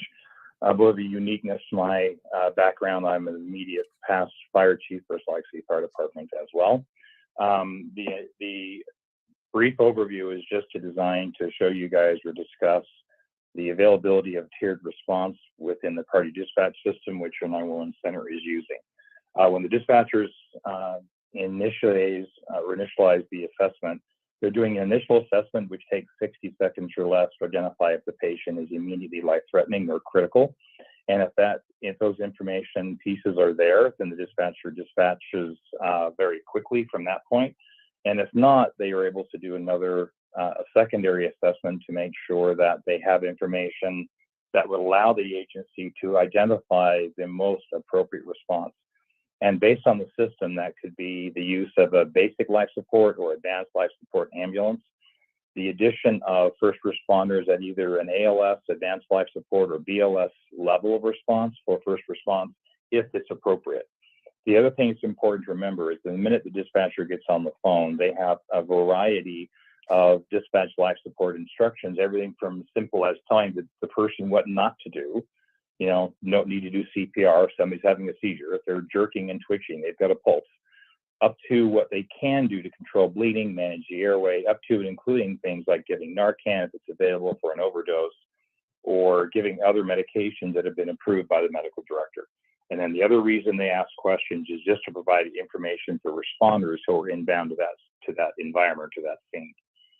When you're talking about the safety and the efficacy of using a tiered response, back in 2006, the International Association of Fire Chiefs released a document entitled Guide to IFC Model Policies and Procedures for Emergency Vehicle Safety. And then within that, they talk about structured dispatch systems, they talk about the tiered EMS response. And you can't see the slide, obviously, but it talks about the proper use of ALS versus BLS, first response or non-first response, and then using licensed sirens or using a non-licensed siren mode for the apparatus or responding into that scene. When you're looking at the secondary assessment the dispatcher completes, primarily it's designed to identify safety for the patient, the callers, and responders, identify the most appropriate type of response, and then if the caller or the patient needs immediate dispatch instructions, and then just to giving information again for the responders as they come inbound. So as an example, when you're looking at a tiered response and knowing you're looking at starting very simplistically initially, we talk about a sick person. Someone calls up, they don't have anything, they just don't feel well. We make sure the patient is alert, that they're breathing normally, that they're not bleeding or vomiting blood. It's interesting to find the number of GI bleeds that are coming in as sick persons. So we have a question about bleeding or vomiting blood, and then again, we ask about is there any pain. A lot of times, or there are a number of times when the person initially comes in as a sick person, There's a lot of things that could be going on. So they ask things like, do you have any pain? Well, yeah, he's got some pain in his chest, or he's got pain in his stomach, or he's got pain in his back. There are specific chief complaints the dispatcher uses for those. If they stay on chief complaint 26, which is sick person, and they go through the interrogation sequence, and I apologize, you can't see this slide, there are levels of response within our system that combine this, what we call a determinant level. There are a total of 6. The least acuity, the least critical is called an omega, which is an alternative response where it's clinically safe to pass that caller off to a different level of care. The most prominent one that's used in our system is that child, the person that accidentally takes, the kid thinks it's a hot tamale and it's a Geritol tablet as an example. You can transfer that caller to poison control. Poison control is known to be able to handle up to 85% of all accidental ingestions with no other response being necessary. Now, obviously, the agency's choice would be to allow poison control to talk to the caller, and you could still send an ambulance or first response vehicle in a cold fashion, no lights, no sirens, to assess the patient or make sure they're doing okay. But we know that the omega level response is one of the things that is available to us in certain chief complaint types, and poison control can safely manage the majority of those. And then if you just picture a 4 square, you've got alpha level response, which is a very minor thing. A sick person, a child with a fever that's alert, breathing okay, and just doesn't feel well for a couple of days. There are many types of minor injuries. A person steps on a nail, a person gets a small laceration, the child's playing Batman and does a coffee table taste test and has a 2-centimeter laceration above the eyebrow. So those are the alpha level response. And if you think about your system, it requires transport. The dispatcher can manage the bleeding. There's no need for first response, clinically speaking. And there's also no need for lights and sirens. And people say, well, all of our ambulances are advanced life support. If you think about in this system, in the alpha tier, the alpha response level, the paramedics are functioning as the transport component and not the ALS paramedic component. But as you drop down to Bravo response, usually you send your closest first response vehicle and an ambulance. And it's up to the agency to decide if they want that vehicle to respond hot or cold. My department back in 1998 was the first agency to go no lights to no sirens across the board on all Bravo calls. We weren't sending our heavies in a lights and siren mode, and our partner ambulance was not sending their ambulances lights and sirens either. It was interesting, in the first 3 years we monitored this after we went live in 1998, we got exactly 1 response time complaint from a person who had an injured ankle, and the ambulance going by themselves got lost and couldn't find the address. We did not have a bunch of people saying that we weren't getting there fast enough. If you work in a 911 center, you'll have plenty of times when the caller is asking us, do you have to come lights and sirens, or do you have to send the fire department? We work off of the reverse Burger King rule, where special orders do upset us. But in the system as it's designed, you have the ability to send the most appropriate response and the most appropriate level of time. If you switch from basic life support to advanced life support, there are 3 levels in that category as well. The first one is Charlie, and the most common thing I could show you in a Charlie level response would be someone who is awake but not completely alert, has a history of diabetes. And that person is going to be stable for a prolonged period of time. There's not much an EMS, basic EMS unit can do. If they have glucogel or some kind of other substance, they can give that orally for those patients, but it's not going to change the outcome necessarily. Those patients need to have an ALS assessment and potentially ALS treatment or stabilize the patient prior to transport. That could also be a person exhibiting stroke symptoms or a person who is alert and breathing normally who's having chest pain. Their acuity level needs to be evaluated by an advanced practitioner, but they're not dying when the call comes in. They're considered clinically stable. And then in the Delta tier, that is a patient who is said to be at risk. That is a not alert patient, a person who has some catastrophic injury to the chest or the neck or the torso or the central core of the body. Also includes things like long falls, gunshot to the torso, injuries that are suspicious for having occult symptoms. You can't see the injuries, but there's a high probability they have some type of a serious injury, or again, change in level of consciousness, severe difficulty breathing, the asthmatic that can't speak in full sentences. Those are those patients where we would send the closest EMS unit, the closest ambulance, all responding lights and sirens. And then the only one left is called the echo level response.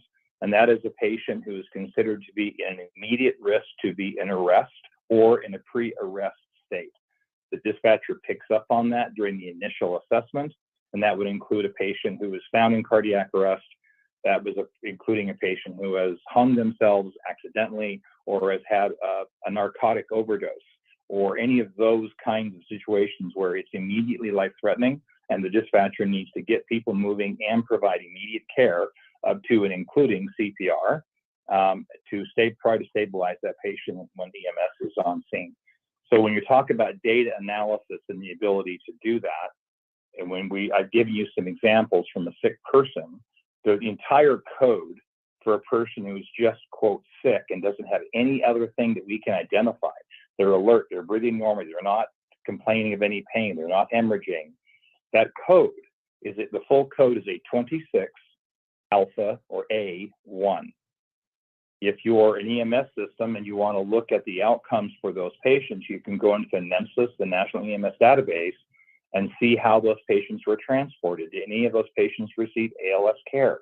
Did they get IVs? Did they get cardiac monitoring? So you can look case by case and code by code of how many of those patients stayed stable in the pre-hospital setting, and if any, how many became more critical. In my previous life, we've been using this system since 1979. We stopped using lights and sirens on more than half of our calls, and our upgrade level is about 7% of all EMS calls are upgraded from BLS to ALS. We looked at the numbers that we saw. The number one reason was the hospital had requested paramedics for some reason, or had wanted a maintenance IV established, which those responders in the room, we know that's not a true ALS level skill, but the hospital felt better with the maintenance IV having been established by the paramedics during transport. So as far as the system functioning and working well, it does work exceedingly well. There are many systems across the United States and other countries that use a tiered response system. And if you're looking for a way to start, there's many ways, and I talked to Ken a little bit about some ideas that I had that could facilitate and easing into some of this tiered response to make sure that the system is functioning. And I will tell the board one more thing before I finish. A key component of this to get the responders to have the trust that the system is working is to do random case review, feedback, and education to those EMDs that are working in the 911 center. Case review gets feedback on what they're doing well, where they have areas of opportunity, and then ongoing education, again, to make sure the dispatchers are functioning at the same level we expect paramedics and EMTs to function at. So as a short period of time as I possibly can, I do apologize, I cannot show the slides. The tiered response system is something that I have personally seen, and I certainly advocate now working with this company after my retirement, but it's safe and it works very, very well. Thank you, Mr. Dale. Thank you, Mr. Dale. Ken, you can go to the stakeholder slide. I just want to reiterate, I know that was a lot of detail, that this is something that's not being implemented today. I want to be clear about that. This requires extensive engagement with experts, and this is a process that we are actively engaged in. And the details would be established over time, and they would be established with the stakeholder advisory group and Dr. Luato. On April 25th, with respect to the stakeholder engagements, just a little bit of information. On April 25th of 2022, our Coastal Valley Emergency Medical Services Agency staff attended the regular meeting of the EMCC, or the Emergency Medical Care Committee, and we requested participation on an advisory task force. And the EMCC did appoint at that time 5 representatives to this task force who will inform this process. Well, that task force has grown, and we have currently sitting on that task force about 20 members now, and this includes fire personnel and other first responder personnel, individuals who sit on the EMCC, the Emergency Medical Care Committee, as well as our EMS staff individuals. And on May 18th of 2022, this was our first task force advisory meeting was conducted. We've since then had another meeting this week, which was held on May 23rd.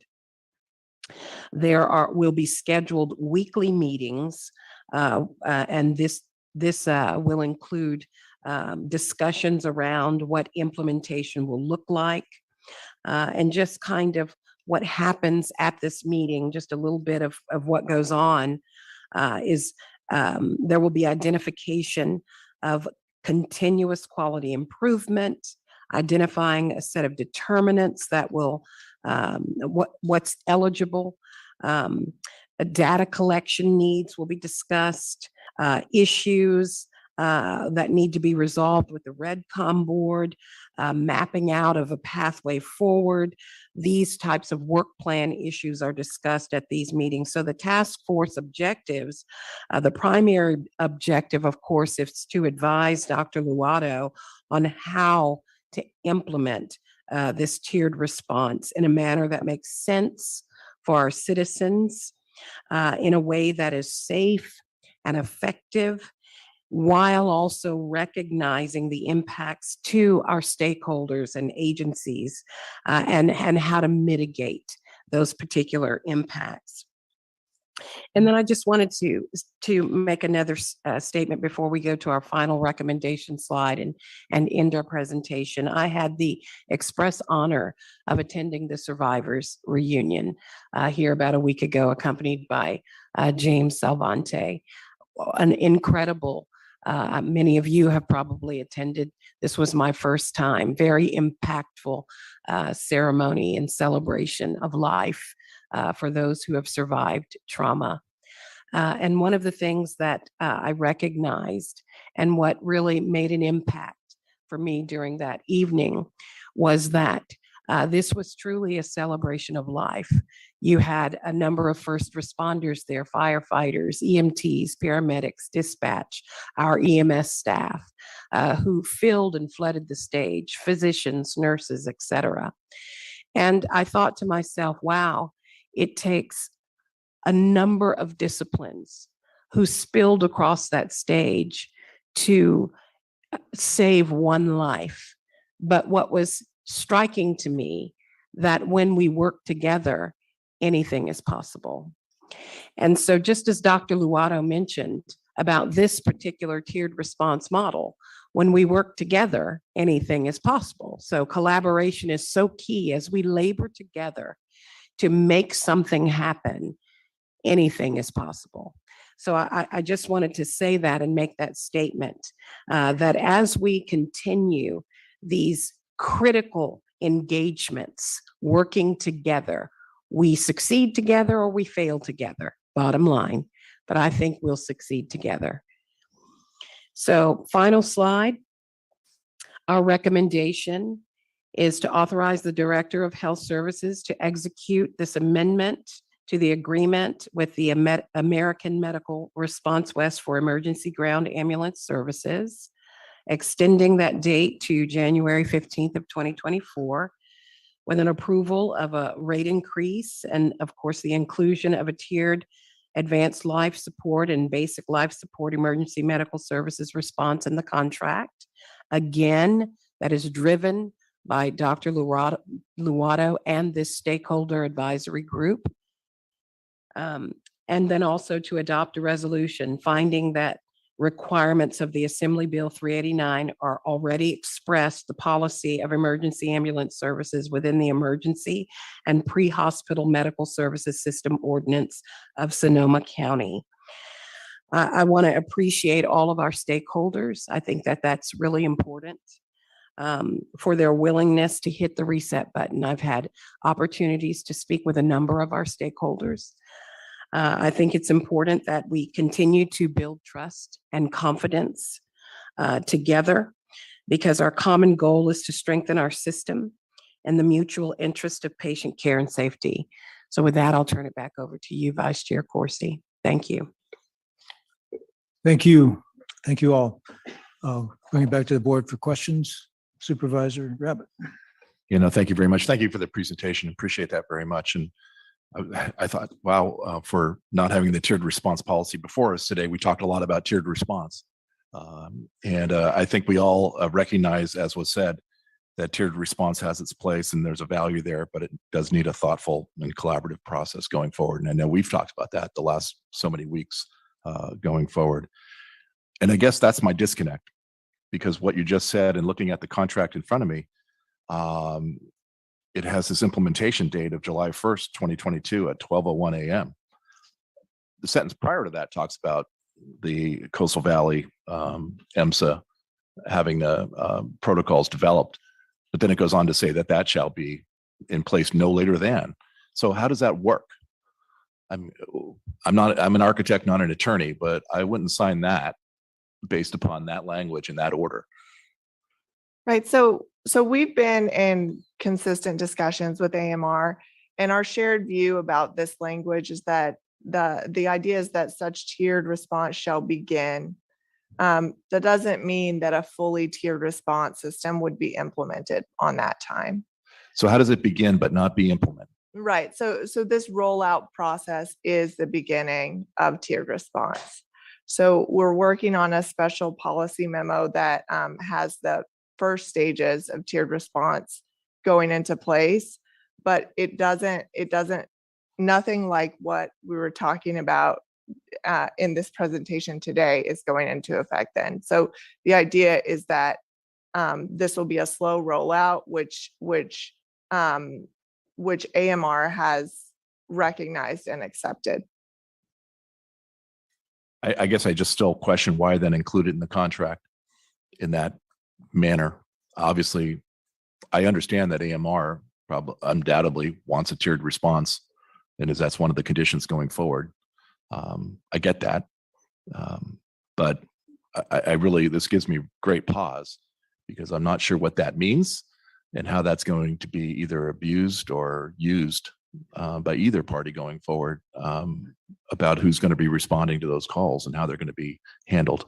Right. I would call your attention to the language in the contract that says that priority dispatch protocols have to be developed by CVMSA and the CVMSA medical director, EMS medical director.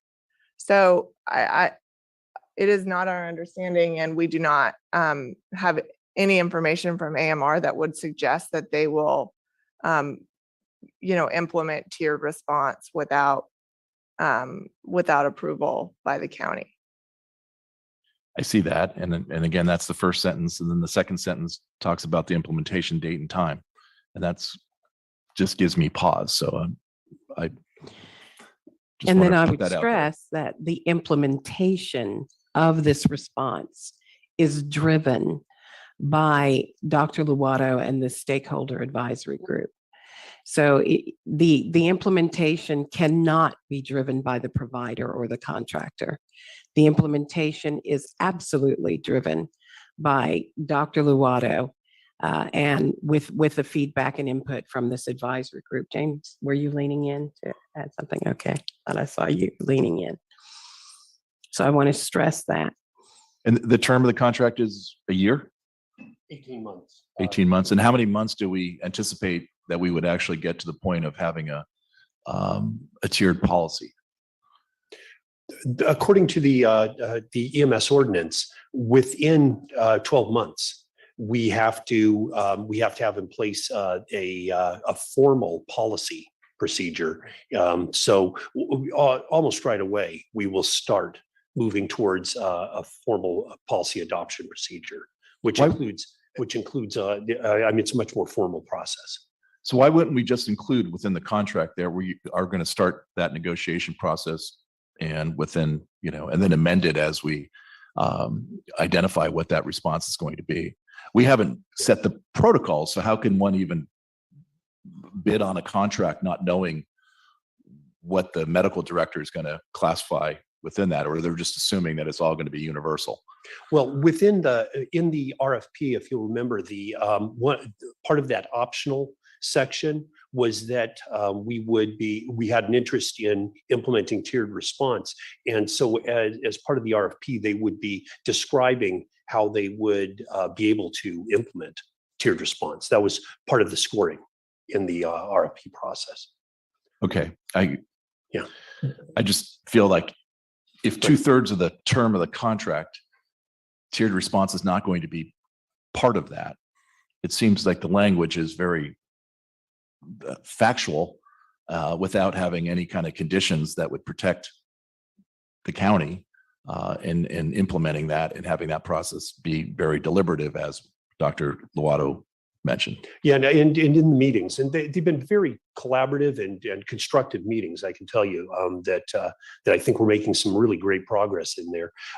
Dr. Lovato was very clear that when we start, that may mean just the very simplest of calls, and only a few of them to start out would be done with a tiered response. And tiered response doesn't necessarily mean simply that only a BLS ambulance rolls. It could be a combination, and that's what we're in this discussion with the task force to find a way that works for everyone. Okay, and I know I heard the devil is in the details, which I agree. I mean, any business person know the devil can also be in contracts. Yeah. Well, I want to add, Supervisor Rabbit, that we can clarify this language in the contract. So I'll defer to Jordan, but we can add some clarifying language and make it more clear within the contract around the scope of what we mean, to provide some confidence around what we're actually rolling out. Okay, I appreciate that. Thank you. Sorry. Other questions from the board? Supervisor Gordon. Thank you so much. I feel like this is an issue that's been whipsawing us back and forth, and I'm sure you're in the epicenter of that. And now we have the deadline of this contract facing us. So I appreciate the response or the approach that you've taken. And I'm sure that we can have a conversation with every single one of them, and they would have some concerns or maybe agreements, and that's the challenge that we find ourselves into. I appreciate the clarification and the opportunity for improved language in the contract. It seems like a redo of the Memorial Hospital discussion that we've had, and hopefully it's not going to take us 2 or 3 times to come back with clarifying language. But I'm looking for any language in the contract or the extension that would provide a pathway forward for future discussions, especially around the tiered response. And I know that there are many, many trained individuals out there as paramedics and EMTs in our fire departments who have provided great emergency response, and they want to make sure that they are able to continue to provide emergency response. And I think I picked up on Director Rivera's note. We cannot do this alone. We have to do this together. And that would be my plea going forward, is to figure out how we can move together on this. This is too important to just continue to ricochet and provide and promote discord in the community, because I respect everybody involved in this. So if we can get to that solution, this is not a question, but a comment, and I could frame it as a Jeopardy question, but I'll leave it there. That's just my comment. Thank you. Supervisor Hopkins. Thank you. And, my questions were really along the lines of Supervisor Rabbit's. And I want to start off by saying, I think that one of the challenges about moving this forward is, sort of the distrust between the different partners we have on different sides of this issue. And while there may be, concerns being raised about the legal language or about, the agreement going forward, I have heard sort of universal acknowledgement that Dr. Lovato really has the interest of the community at heart. And so I wanted to express gratitude and appreciation for that. And I very much believe in the vision that we are describing in terms of bringing stakeholders together, implementing this slowly, but I am concerned that it is not reflected in the sort of legal language that we would be approving today. So I'm wondering if there might be some suggestions from staff for how to modify that language to better reflect the sort of verbal proposal that we just described.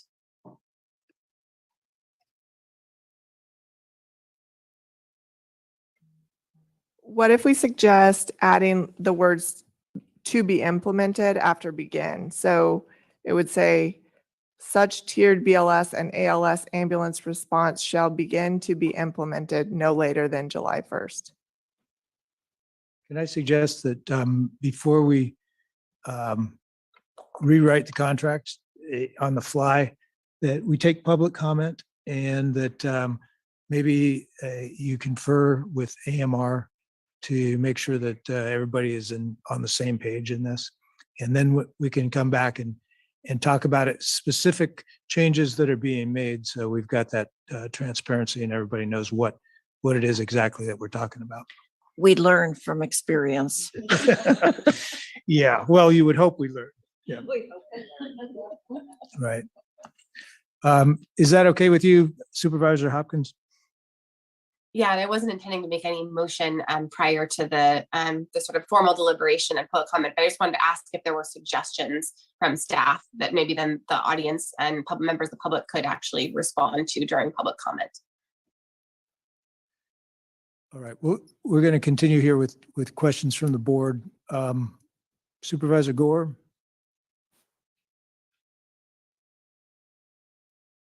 Yeah, thank you very much. Well, a couple things. I look at this and it's, this is very complicated. It's complicated on the staff side. It's complicated on the side from what I've heard of the individuals who are there in the room ready to provide public comment. And then a lot of our questions are about if, who, where, why. I recognize that we had an ad hoc that was reviewing this, and we kind of didn't really intend to disband, but we created 7 new ad hocs, and we haven't really had the eye on what this is. Before, my goal with the ad hoc was to, and then ultimately what we all dealt, even though we can't talk about maybe all of the settlement process that was created because of the legalese and the potential litigation and things like that. I mean, that's one side of it. My biggest concern and question really for staff is this idea of this different development. With EMCC, like my appointee, for instance, has brought this up quite a few different times, and about how it's the assumption that ALS and BLS, basic life support, allowing it to reduce the standards of who is out there on the field and doing, is something that I think we're going to hear from the crowd. Is it makes an impact on how the service is delivered, and when the individuals, not just this contract with AMR, but how this impacts the mutual aid system of the others who are responding to those as well, paramedics, EMTs, ALS, BLS, and otherwise. So like my colleagues, I share a concern about delegating authority for something that is said to be super important for this contract, but yet it's not to be implemented to a set time, but yet it's going to be delegated into the authority of a working group. So I'm really interested in why. I mean, back to the basic question: if this is not going to be implemented for a while as a part of the contract, if we are, this is the ALS and BLS side, if there's still work to do in terms of what you're hearing from the board on concerns about how this would be implemented, if even though we're talking about the ad hoc being a productive environment, but we have a ton of folks who still are not just playing politics with this, but playing, trying to understand about service responses. I'm wondering why we don't create a process to evaluate ALS and BLS further, as opposed to just asking us to act upon, detailed examples that are, he's on one side saying this will be okay, we won't implement it for a while, or we might implement it if it's time to implement it, and others saying we're worried about it. I feel like that there's a question of that being vetted more. So kind of put that back to staff of what are kind of Supervisor Hopkins' suggestion of looking at options. I'm interested in ALS and BLS is pulling that outside of this contract right now and having a different process to review that, whether it's the ad hoc that we had before or another mechanism.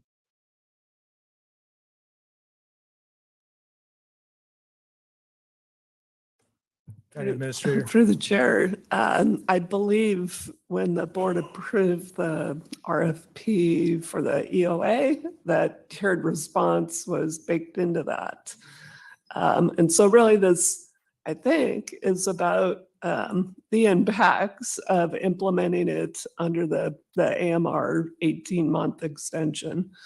Director Rivera and her team have done, they've tried to reach out to multiple stakeholders to address concerns. We did get a letter last night from the Fire Union 1401, I believe.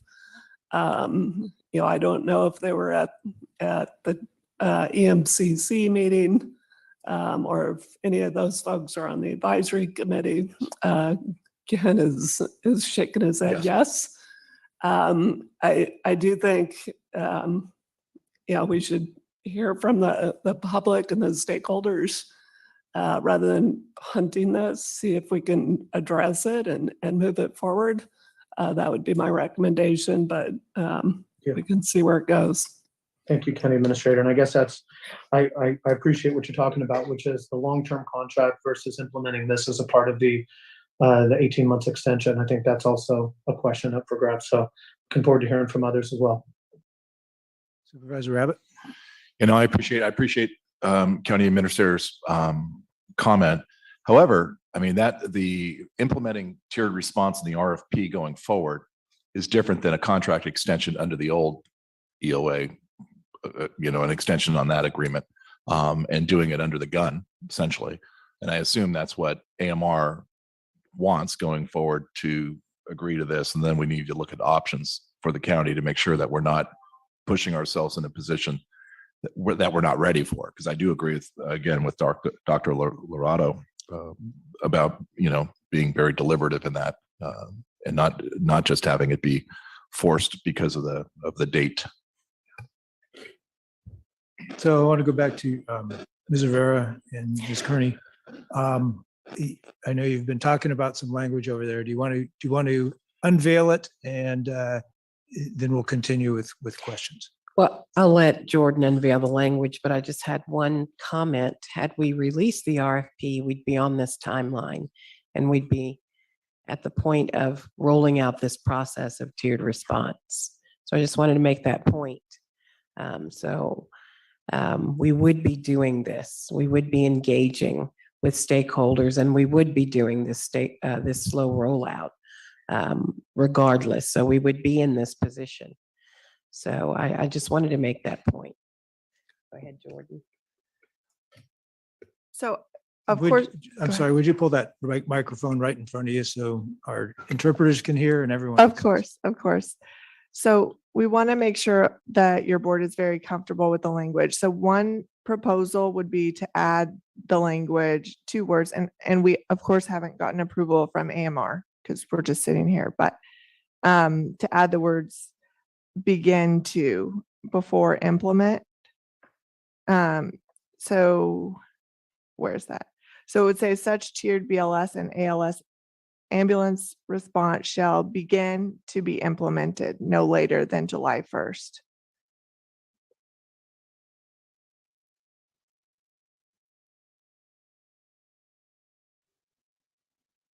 Is that the only change that you propose? Well, that's one option. What does that?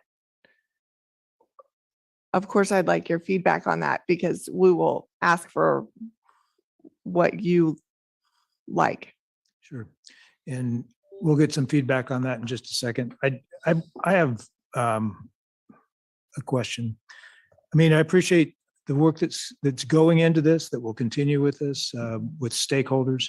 Dr. Lovato described this as a sea change, that we need to go slowly, and it has impacts on a lot of people, a lot of folks who are in this room. But essentially, the ultimate stakeholders are the people who need help and need care in this community. And we haven't spent a whole lot of time talking about what this means to the end users. This is not, this is new to Sonoma County. It's new to this discussion, but it's not new in the field. There are places that have done this for quite a while around the country.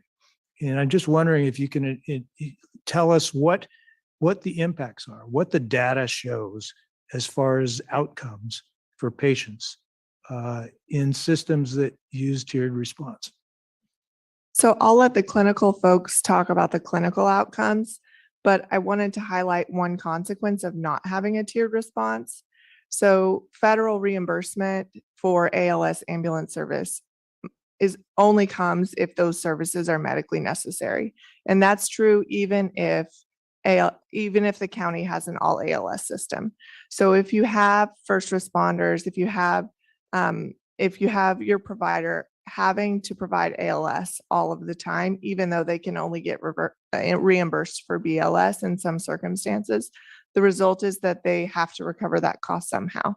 So those costs end up getting shared between, federal payers, including Medicare and Medi-Cal, and most commercial payers have specific rates that they pay. So if those costs can't be recovered from those payers, then they have to be from other populations such as the uninsured. So when we have an all ALS system that provides more services that are medically necessary, those services go unreimbursed in many cases, resulting in greater expenses, resulting in higher costs to the uninsured.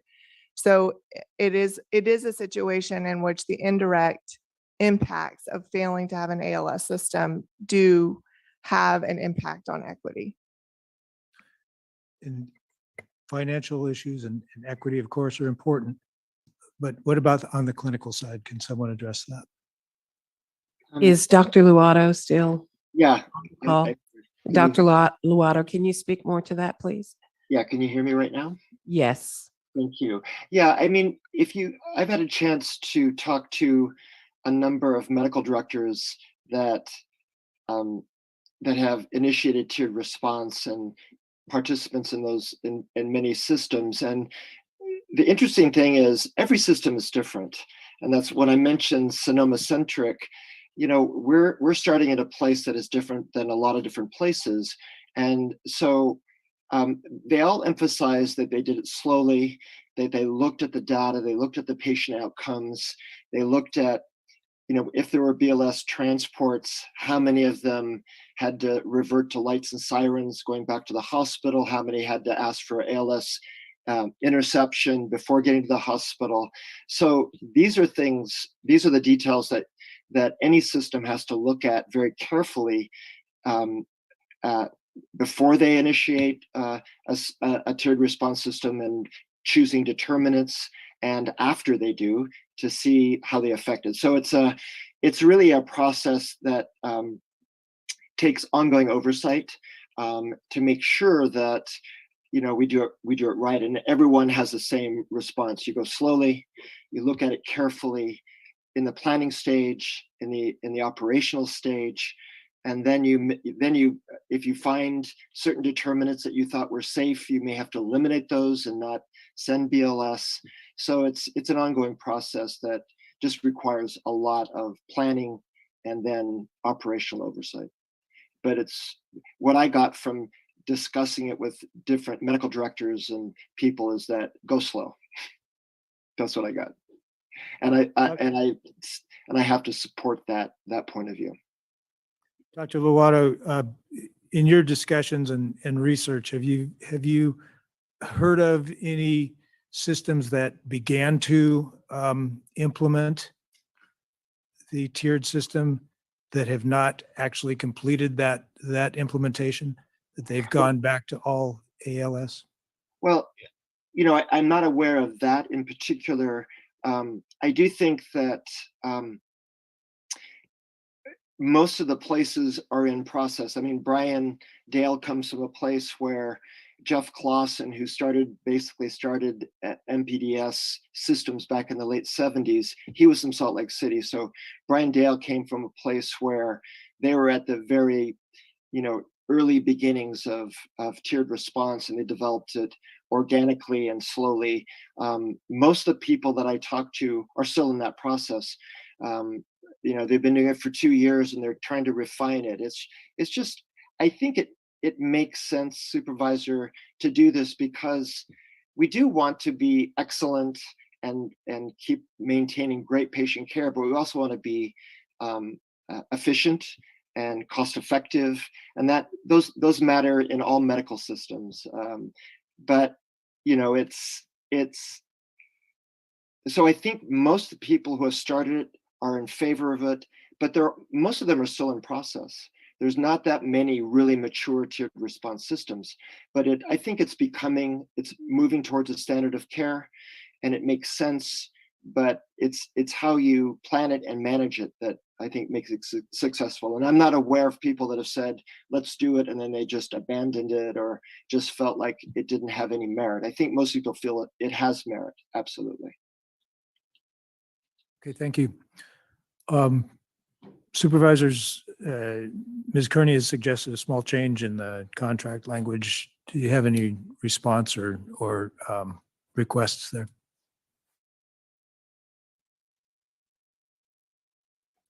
Supervisor Gorin. I appreciate the suggested change, and that may meet our needs. But I want to refer back to the vice chair's request to make sure that everybody is on board with the change in language, so we don't have to come back and forth a couple of times. And I'm hearing from you that AMR might be in support, or can you clarify that? I don't think they've had a chance to talk yet. Yeah, I don't think we've had a chance to Okay. talk to AMR about this language yet. Okay, so if we can close that loop and maybe do an outreach for some of the folks here in our chambers today Yes. to see what that does in moving forward a short extension of the contract, that'd be great. Okay, thank you. Supervisor Hopkins, are you leaning in there? No, just looking forward to hearing public comment. All right. And I invite AMR to respond during public comment as well. So we will open public comments with folks in the chambers. Can I see a show of hands of how many people want to speak on this? Okay, we'll stick with the 2 minutes we've been doing so far today.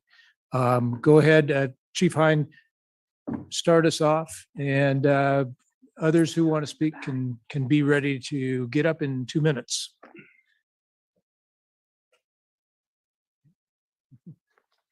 I was on a roll too. Thank you, supervisors. I appreciate it. Mark Hine, Fire Chief of the Sonoma County Fire District and President of Sonoma County Fire Chiefs Association. So I support tiered response. My agency supports tiered response. The Sonoma County Fire Chiefs Association supports tiered response when it is based upon good medical science, good data support, and with the goal to improve patient care and outcome. I've had some very good collaborative and strong dialogue with Dr. Lovato, who I deeply appreciate and will always follow his lead. And he is very focused on patient outcome. What troubles me this morning is all of your focus, however, here has been on what kind of language can we get in a contract that makes AMR happy. And I do want you to be able to extend AMR's contract. I think that is in the better health of the entire system as we move forward in an RFP process or whatever the future holds. Page 3 of your summary report this morning is very clear. This was a request by AMR and that they felt they were concerned they could not enter an agreement with you if they did not have this available to them July 1. So we are focused on the wrong thing. We need to stop focusing on what appeases contract negotiation. While I deeply appreciate your staff that sits to my left here, and I do believe that we are collaborative on this, and I appreciate their summary that they are having good dialogue with AMR. All of the uniforms sitting behind me are representing agencies directly impacted, good, bad, and indifferent, by a tiered response implementation, even at its lowest level of implementation. So we're prepared to support that. We're prepared to support Dr. Lovato. We're prepared to support your staff and Director Rivera. I deeply appreciate her leadership and collaboration in this, as well as Dr. Lowato's. This takes time, and it's going to take a long time. So if this is about patient care and system enhancements, let's make it about patient care and system enhancements. Just eliminate that out of the contract extension. Let them have the extension of 18 months, which we fully support. The rate increases as necessary to survive. And if this is medical direction by Dr. Lowato, then when he's ready to implement it, they too, as well as my agency and every agency behind me, will follow that directive. So I appreciate the opportunity to provide comments this morning.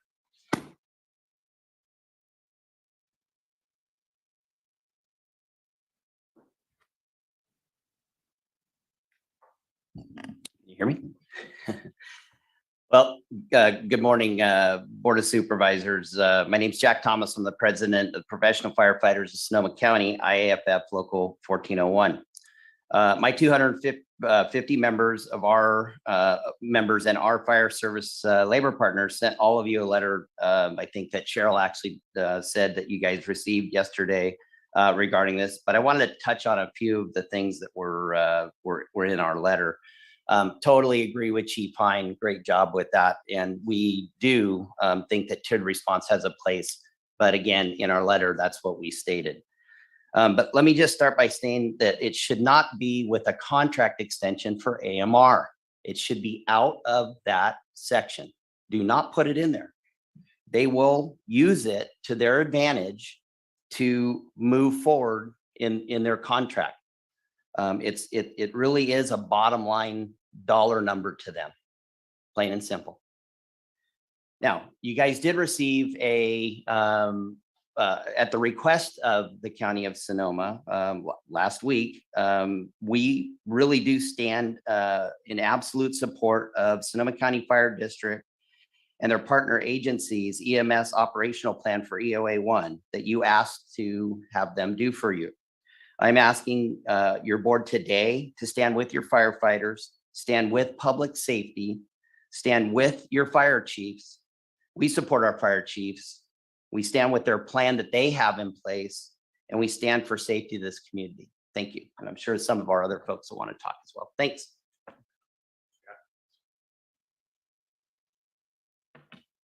Hi. Mike Stornetta, Vice President, 1401. So I wasn't actually going to talk, but after watching the presentation, I do have a couple of notes that I wanted to comment on. So first off, why are we going to entertain someone that's a former fire chief of Salt Lake City to preach tiered response in Sonoma County? We have experts here in the room that are going to tell you that it's bad for our taxpayers if it's not rolled out properly. It needs significant research and planning that will absolutely not be done by July 1st, and quite frankly, even before this 18-month contract's life.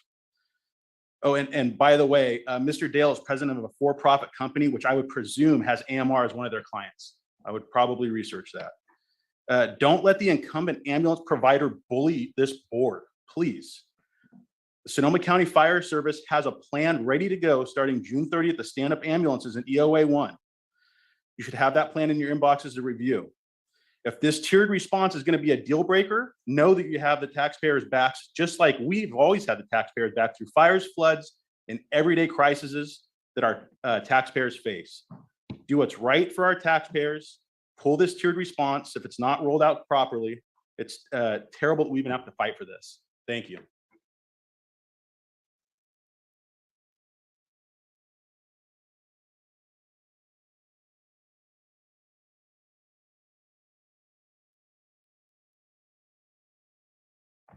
Good morning, board members. Jimmy Pearson, President and CEO of Medic Ambulance Service, or the exclusive ambulance provider for Solano County 911 ALS.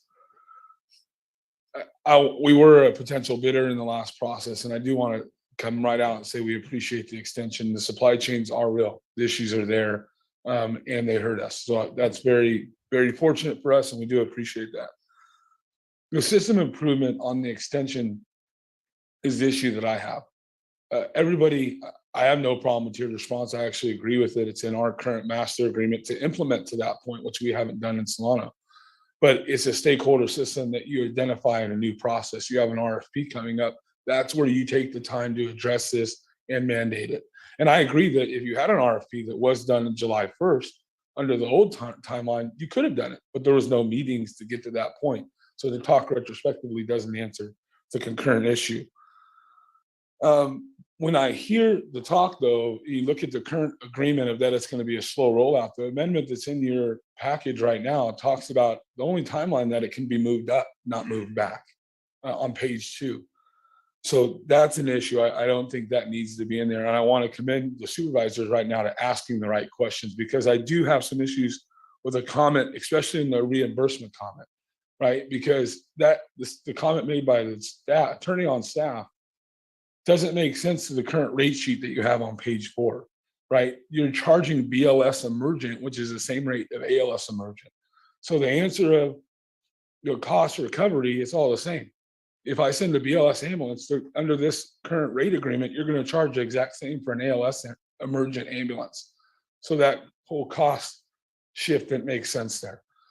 This needs more time. I agree for the extension as a possible bidder on the system. That makes sense. I agree with the rate increase, but the tiered response should not be part of the amendment, and what's in your packet is not really matching the statements being made verbally. So I would do the due diligence, and thank you very much for your time. Thank you.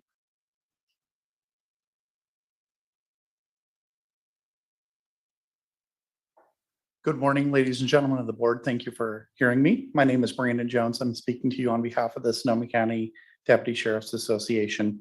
As somebody who doesn't technically have a stake in this race or this issue, but works with the people who are going to implement this tiered response, we're kind of worried about it. There's a couple of key points that I keyed on from the presentation I'd like to speak on. First and foremost, the key data point that there's been a lot of talk about data points here. The key data point that I heard with evaluating or implementing a tiered response is predicated on the dispatchers obtaining accurate information from untrained civilians in crisis. And that's scary to me. As a first responder who's been doing so for about 20 years, when people call us and they're in crisis, we don't get their best. We get their worst because they're scared. And for us to send a lesser level service to their predicated on that, potentially corrupted information because they're scared is kind of alarming to me. Emergency response is based on what if, not what is. We send our response to what if because we need to save people's lives. And sometimes we're told it's a big problem and we get there and it's not a big problem. But sometimes we're told it's not a big problem and we get there and it is. And the problem is basically what we're doing in order to get the data is we're gonna have to gamble with our neighbors and our friends' lives, basically hoping that we're sending the right resource to the right calls. And if we get it wrong, we're potentially risking people's lives. So we stand in solidarity with the firefighters. We think that this needs to be implemented extremely slowly. Any change to our current emergency response system needs to be done with the utmost of care, because at the end of the day, the overwhelming goal is to save lives, and that's what we're all here for. Thank you for listening to me.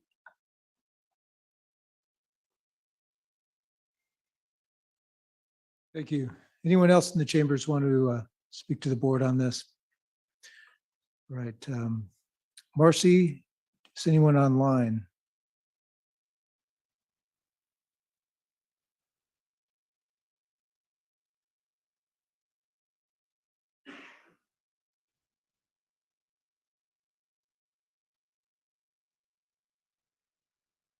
Marcy there?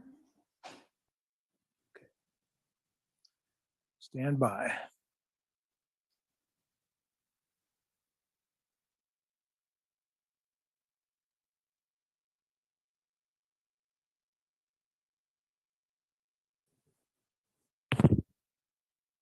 Hi there, sorry about that. How many minutes are we doing for public comment? 2, okay. For those in Zoom, please raise your hand or press *9 if you'd like to comment on this item. Our first person is Thomas. Thomas, when prompted, please unmute and begin to speak.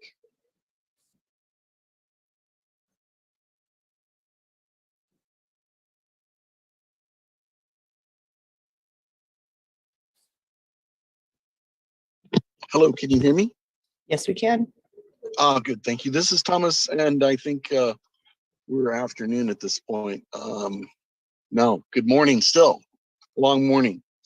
For those of the people in the audience that are firefighters, I'm speaking as a civil and environmental engineer. And for those of you who are on the board of directors and other people in general, I'm speaking as an anthropologist. And so I would point out that medical anthropology is finding studies that result in our understanding of what the sirens and lights actually do to the general population in terms of community health outcomes in urban areas. And you could extrapolate that to the non-urban areas as well, from the standpoint of the high levels of noise and disruption causes anxiety. And these studies have shown that the lifespan of people who live in dense urban areas is shortened, and particularly those of when correcting for all other health outcomes, they find that the anxiety produced by the lights and sirens causes reduced lifespans, and even correcting for ethnicities and all other background. So now in the areas of rural areas, the effects, there'd be fewer effects, but there'd be higher impact. So it'd be fewer numbers, but higher impact because of the difference in sound and so on, background noise. The point is that there were reported over 75,000 non-fire related emergency calls in Sonoma County. And these have a continuing impact, both from equity standpoint and so they're, just to understand that, that's about 200 a day. And that means there's hundreds of thousands of people that would be impacted. Thank you, Thomas, for the comment. That does conclude the time.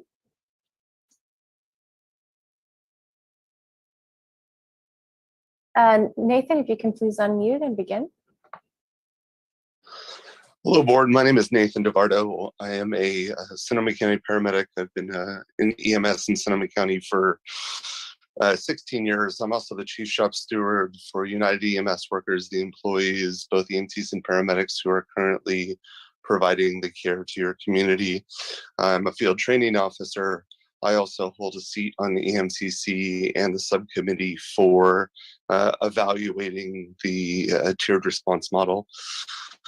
I first and foremost want to say that I am in support of this contract extension. I'm in support of continuing the care that we have provided to the community for 30 years and done it remarkably well.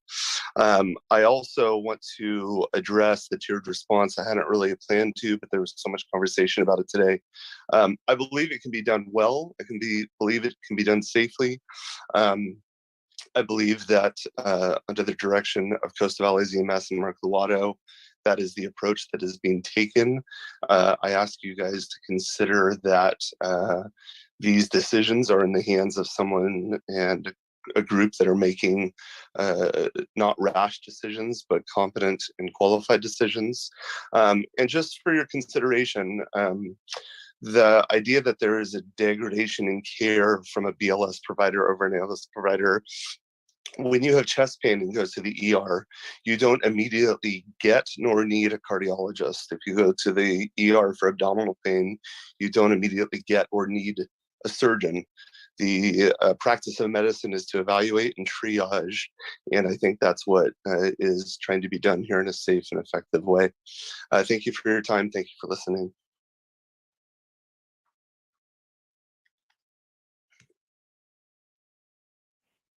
Thank you. The next commenters are Steve, then Brian.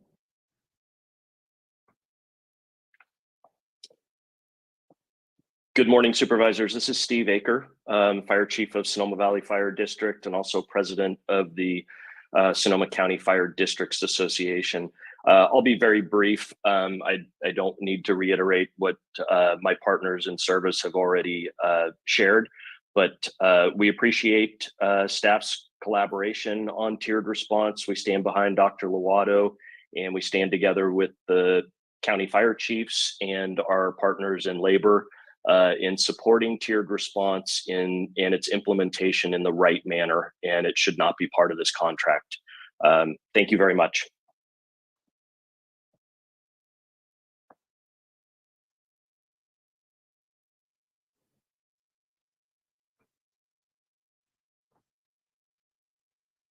Hey, please go ahead. Good afternoon, Vice Chair Corsi and members of the board. Thank you for the opportunity to speak with you today. My name is Brian Henriksen. I am a Senior Regional Director with American Medical Response. Let me first take the time to note that AMR has been a longtime partner to this county for more than 30 years. We have always met our obligations to this community, our community, and that will never change. AMR has no plans to leave the Sonoma County community and look forward to continuing our long-term commitment to save lives in Sonoma County.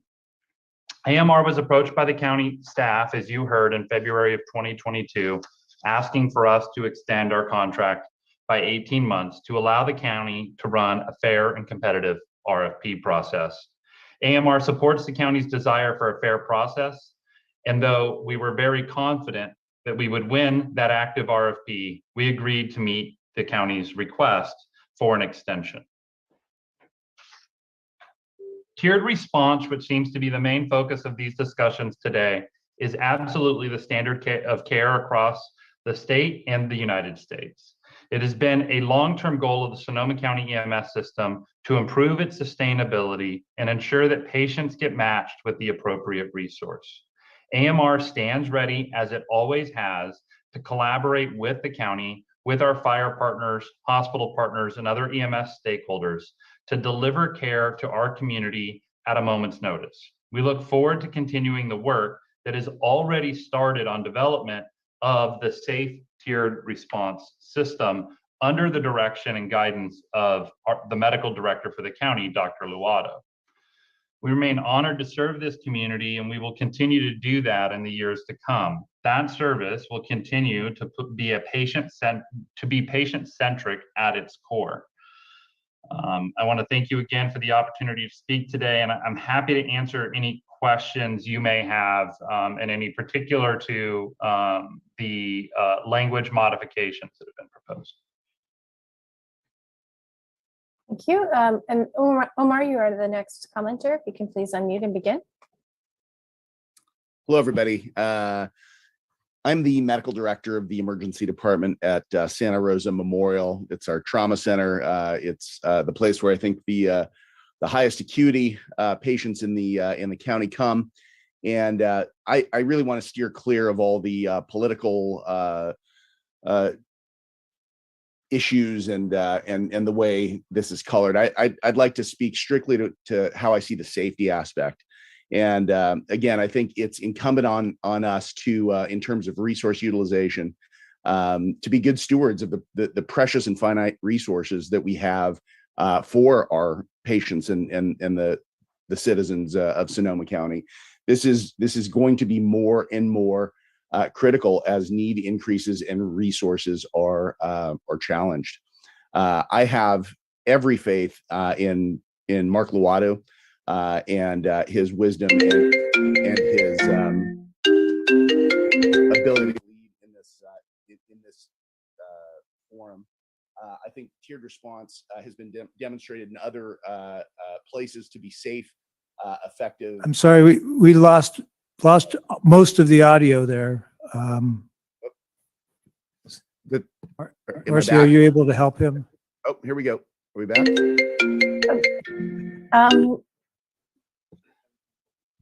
So sorry. Am I back? It's a little more faint than it was before. Sorry. I'll finish up. Much better, thanks. I believe that we are as able as other municipalities to implement this in a safe way that acknowledges the need for to be good stewards of our resources and to keep the safety of our patients at the core of this. So I just believe it's safe and it has to be done. We just need to figure out how and over what period of time.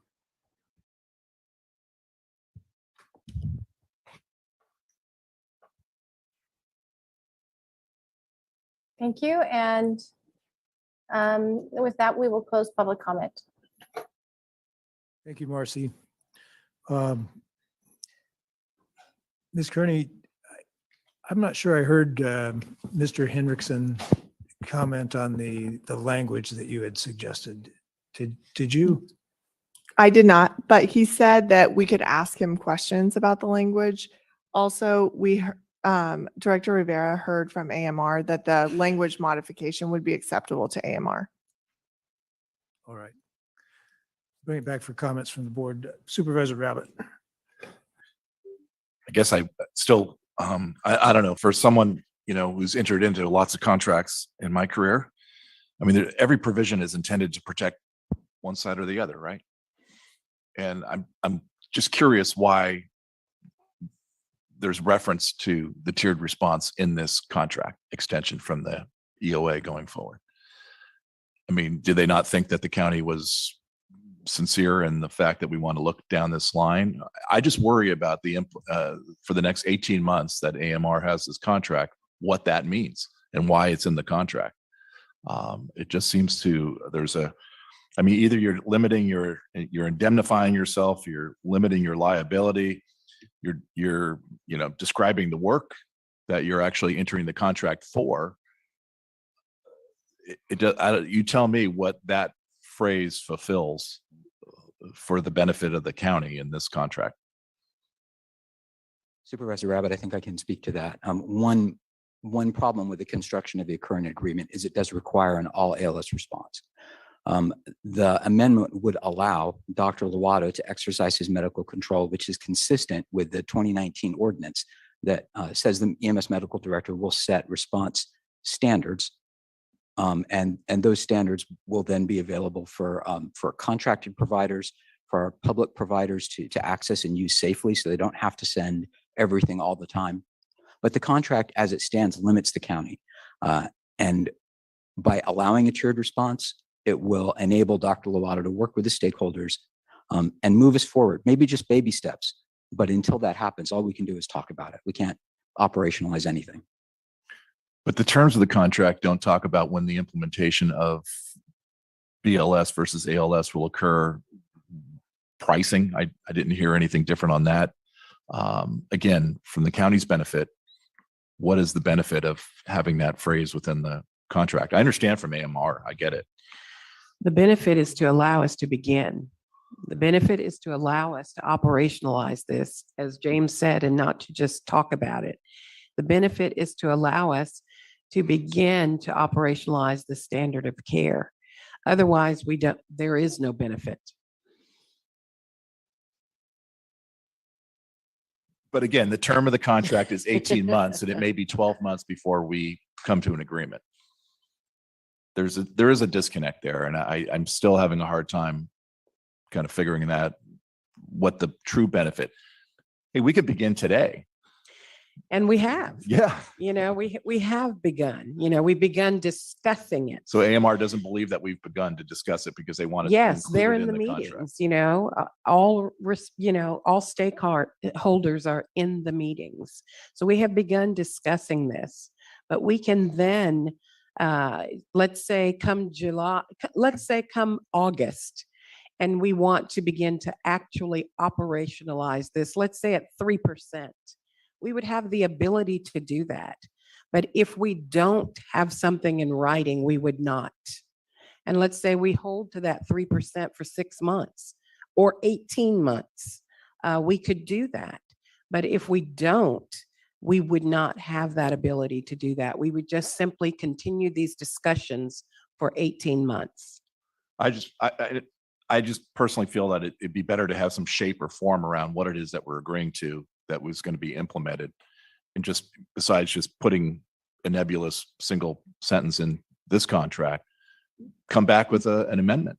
The shape or form would be to the county's detriment, is my view, because as currently written, the contract states that CVMSA and CVMSA medical director have the authority to design and implement the tiered response system. So if we had some shape or form required in there that would limit the flexibility that we think is necessary and that the medical director should have. I'm okay with the first sentence. Could we eliminate the second sentence that talks about the date? Eliminate it in its entirety. Sure. If all they want is the commitment to begin, that's what that first sentence says. Why have a drop dead date? Well, I can tell you that I think that effectively this language that we were just talking about, which would make this sentence say such tiered BLS and ALS ambulance response shall begin to be implemented no later than July 1st. That is something we have AMR's agreement on. Does that accomplish sort of the flexibility that you're looking for? I can go back to AMR about another proposal. I'm just kind of wondering about that change. I'll turn it over to Mike. Through the chair, might I suggest we take a recess? I do think eliminating that sentence might get board support, but we would need to check with the AMR folks, and a recess would give staff the opportunity to do that. So, Yeah. Can you do this in 10 minutes? Yeah, and could I just ask, while we're negotiating, or would a later date suffice? Well, I heard 12 months. Like or eight- September? I'm just throwing something out there. I think it's better not to include a date because Okay. we're too early in the I just want to process. know what our parameters are. Okay, thank you. It's always fun to negotiate from the dais. All right, we'll be back at 11:45. Thanks for your patience, everybody.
Okay, I think we're ready to go.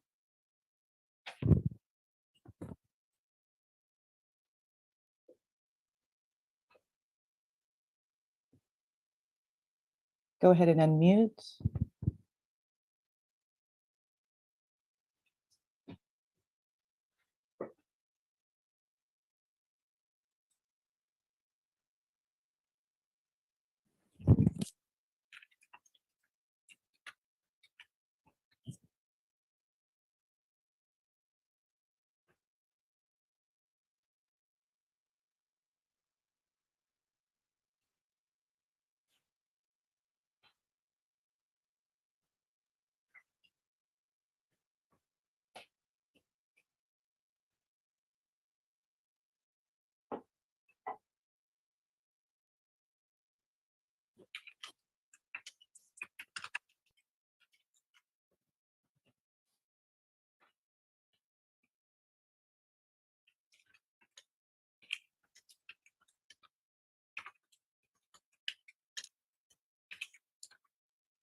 Karen, can you hear the Yes, boardroom? yes, thank you. Okay. Go And ahead, are please. Are you trying to reach Supervisor Gore or? Let me see. I will do that. No, he's there. He's there. He's with us? All Yes. right. Okay, we'll go ahead and get started then.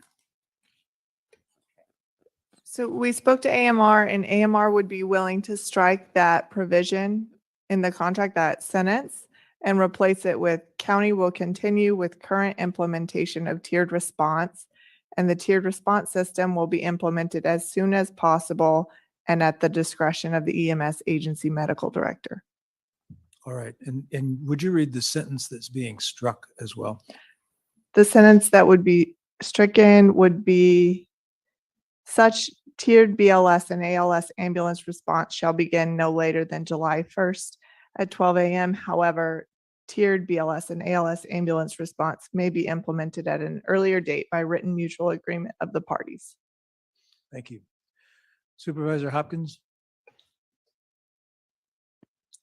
Thank you. And I just wanted to sort of get some clarification. So was staff coordinating with AMR during that recess? And if so, would it make sense to allow members of the public who had raised concerns about this express their opinion on the new language? I just want to make sure that we sort of have equal access in terms of kind of public comment, being able to guide the final decision that we're about to make. Fair enough. Would anyone like to speak on this very briefly, like 30 seconds? Not seeing anybody in the room. Supervisor Rabbit? Yeah, I'm just wondering, in line with Supervisor Hopkins' comments, if it wouldn't, as soon as possible, fine. I think it was always going to be up to the medical director anyway. And I'm with Dr. Luato. I always want to say that incorrectly. But I wonder if it, at that point, be brought back to the board, or would that add too much time to it? I do think that, we need to make sure that it's a transparent process, and that's one way to ensure that it will be. And by bringing it back to the board, my understanding is that this is a decision that is in the hands of Dr. Luato or whoever is in that position. Are you talking about just bringing it back to the board for an update? I'm fine with that, but I think if we were going to change to a true tiered response, I think the public needs to know. The first responders need to know and need to have that opportunity. And, again, it's talking about the shape and form of what we're doing. Hopefully everyone will be singing Kumbaya and here next time we're all together. That would be the goal. But I think that, for the sake of transparency, I think that's not a bad way to do it in public. Supervisor Rabbit, I just want to comment. I think, tiered response is going to be an evolving thing. We're looking at having that stakeholder group, that advisory group, be something that's simply going to exist to help with not only the rollout, but also looking at the monitoring of it. What happens when there's incidents in the field that are reported? This needs to be a very solid feedback loop between the responders and the medical director so that we know we need to tweak it on the fly. It really is like changing a patient care policy in the sense that we often will make changes, some more rapidly if it's a safety issue, and some with a lot more deliberation if we're just looking at a system improvement. We engage with our stakeholders through policy and CQI groups. This would be no different. And we would be, really vetting and getting as much buy-in as possible before we made any changes. But it would be something that would have a lot of changes incrementally over time, I think, before we ever got to the fully mature system that was described by the Chief Dale. Through the Yes. through the County chair. Administrator Brett. To staff, is there a point in time over the next 12 months that makes sense to bring back as a report, a status update, how's it going, data, et cetera, so that, the board and stakeholders could review that and comment on that? So you're requesting informational updates. I just want to be clear. Would these be regular informational updates? Because this is going to be an ongoing process that will be going on from here to years to come. So, I just want to clarify for staff reasons, purposes. Yeah, I think it's, think of we've had the helicopter came to us 3 times. This today is coming to us in this form. And quite frankly, I don't think the language was where it needed to be. And I would like it to come back. Okay. And, totally agree with what James said. I'm not talking about that. I'm talking about the transparency side, the update, Right. the opportunity for people to come and speak to it. I think that's important for such an important service to the county. Absolutely. And just so you know, this will not simply just be held in these advisory groups. This will be going to the EMCC, the DOG, excuse me, what that means. It's just another acronym for another board, and the REDCOM board, et cetera. So absolutely, we can bring this to your board as well for public transparency as well. So we will work on a time. Great. Supervisor Before we get Corsi? Before we get too far down the road, I would like to ask if there's anybody online that wants to respond to this different language in a very short statement.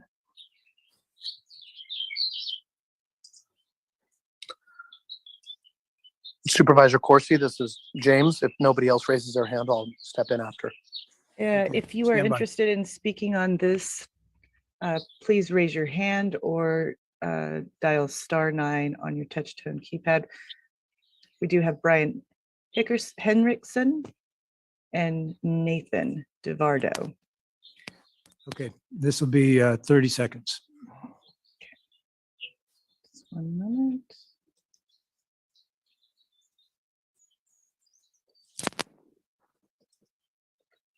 Your tips. Okay, Brian, once prompted, please begin to speak. Good morning, I guess good afternoon now. I just wanted to thank again the board and county staff for being willing to negotiate with us.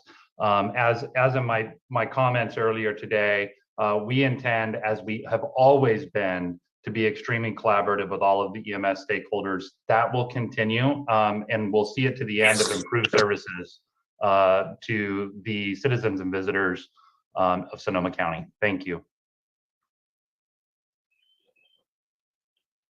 Nathan, when prompted, please begin to speak.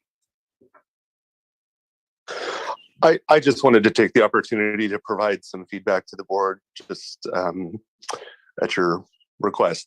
I would say that I support the extension. I'm a part of the committees at hand. I think you can rest assured that there is a well-represented group of different agencies involved in evaluating, and I think it's perfectly appropriate to bring follow-up to you for your involvement. Thanks. Thank you. And Supervisor Corsi, that is it. Thank you, Karen. Supervisor Gore? Yeah, can you hear me? Yes. Okay. You know, we're trying to thread a needle here to make sure that we go forward in a way, and I agree with comments of my colleagues. For me, I keep coming back to this idea that, we need to have language that says, basically that the provider agrees to implement the tiered system only after the medical director Lovato and his task force develops this further and gets board approval for the tiered response. I mean, that's the key at the end of the day is that what we're saying is that, there's one side of it, which is you're including it in and you're saying we want to delegate authority and the task force is going to do this work and we can go and do it. But what I'm hearing from Supervisor Rabbit, and I would concur, and I think others, is that I want to make sure that whatever this task force and Dr. Director Lovato come up with in terms of this is that it's not going to be implemented until that's agreed upon or reviewed and comes back to our board. And so whether that Supervisor Corsi, you're acting chair right now, whether that means that even a supervisor or the supervisors who are on the ad hoc participate in the task force meetings as a way to make sure that we have an eye on it, and when it comes back on consent, or I'm fine with it either coming back to all of our board or others being engaged in it over the next month or so. But that would be something that I would support, and I don't know if I'll support it without that. Thank you. Yeah, I think I'm hearing pretty clearly that the board wants to monitor this process, but we may need a legal description of who holds the reins here. That's right. The State EMS Act gives this authority to the medical director, to the LIMSA in particular. Mm-hmm. Supervisor Corsi, may Yes, I weigh in again? Okay, I just want to say that I understand this. It's hard not to equate this to what we go through with health orders with our with Dr. Mason, what we've done, where we talk about the board's role and the role of connecting with the public, and then the role of also ultimately who has the final discretionary authority to pursue it. I'm in no way saying that I want to take away or subvert an authority of the LIMSA and others, but what I am hearing is that this is also under the supervisors, as in our department heads, and everything that we implement is also underneath us. So I'm not, I understand the point, but I'm not disagreeing with the what. What I'm asking for is that the how be consistent, because there's still questions left on the table. And so whether that means, once again, I'm gonna go back to that point, whether that is even in an advisory role or a feedback role, we had with those health orders times where stuff didn't come back to the board and it was implemented. And then we had to set up special board meetings later to respond in many ways, not to just the decision, but how the process was followed. So I'd want to see it come back to our board before implementation, or an ad hoc be attached to it. Thanks. And I do think it's important that that the end users, as I said earlier, really need to be aware of changes that are happening, why, how, and what that means to them on the financial side and on the care side as well. So I think that has been made pretty clear. Are there any other observations, comments from the board? And if not, I'll be willing to take a motion here. Supervisor Hopkins? Thanks. Yeah, I just wanted to lend my support to what Supervisor Gore was saying, and that fully respect the medical authority and autonomy of Dr. Lovato, but also want to recognize that we need to have public accountability and transparency around this process. And so I would like to see it come back to the board for an update that hopefully includes, the meetings that have been held with stakeholders, the consensus that was hopefully reached, and the steps being taken, and sort of the timeline moving forward. Thank you. I would just like to say that I appreciate the collective wisdom of the Board of Supervisors, and that all sounds good to me. Thank you, Dr. Lovato. So Supervisor Corsi, the question I think for me is that, and this is to the board and also to the staff, is do we want to let the task force and Dr. Luato do the work and bring it back to the full board, or do we want any board members to participate in the task force discussions? And I'm comfortable if the other colleagues are with it coming back to the board instead of us creating an ad hoc and diving into it, unless others feel differently. Supervisor Rabbit. I think it's personally, I feel it's only appropriate to bring it back to the board for an update and that transparency. I don't think the supervisors need to necessarily be at the table on that. It's up to the professionals and the medical director. Agreed. So is there, Supervisor Corsi, is there a way that we include that in the language of what we're approving, which is this idea of kind of, as I said before, is language that says, tiered, like we're approving this, but the tiered system will not be implemented until the task force, Dr. Luato, bring this back to the board. I think it'd be good to have that in language as a part of the motion. I could make that if you'd like it. I want to make sure that we're not going farther than what's requested and reasonable here. We are talking about beginning this, and the word implementation and started, we've used those words a couple times during this conversation, and I want to make sure we all have the same understanding of what's happening. Do you want to make a motion, Supervisor Gore, and then we'll have staff react to that? Well, I believe I'm going to do my best. I move to approve the item with the language inserted that would, the revised language that came back to us, with the language inserted that would say, that would add what I just mentioned, which was tiered response will not be implemented until this item, the task force and Dr. Luato bring this back to the board. Is there a second on that? So moved. Second. All right. Staff. Can I clarify? Because I thought what I heard from Supervisor Rabbit is that he wanted an informational update over time as this developed. And that's a little bit different than what I think I was hearing from Supervisor Gore, which sounded a little bit more like the board had to sign off on tiered response. And I'm just kind of hoping for some feedback as to which one we're talking about. Supervisor Gore? Well, I instead of speaking in legalese, I'll just say it the way it is. What I'm trying to do with the intention of this is, while leaving it as an information item, in coming back to the board, I think there's clear direction from the board that in reviewing this is that if it does not have consensus and if it does not have full, if it doesn't achieve what we're talking about in terms of implementation, maybe at that board meeting, that information item, that we're not going to take action, but maybe we set up another action, which is this has not achieved what we talked about, right? So there's a way that I'm saying, like, hey, you still have the authority to do it, but we are the governing authority over this contract.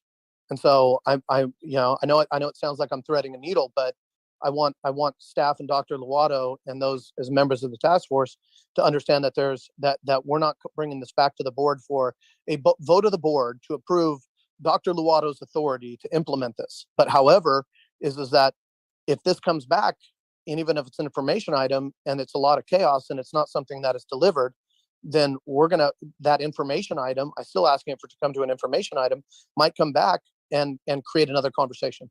So I'm okay with it coming back as an information item and an update to the board. And I'm not saying that I'm going to make a motion to say we usurp this authority. I have no intention of doing this. But if it comes back and it's not where it needs to be, then we'll have to have another conversation.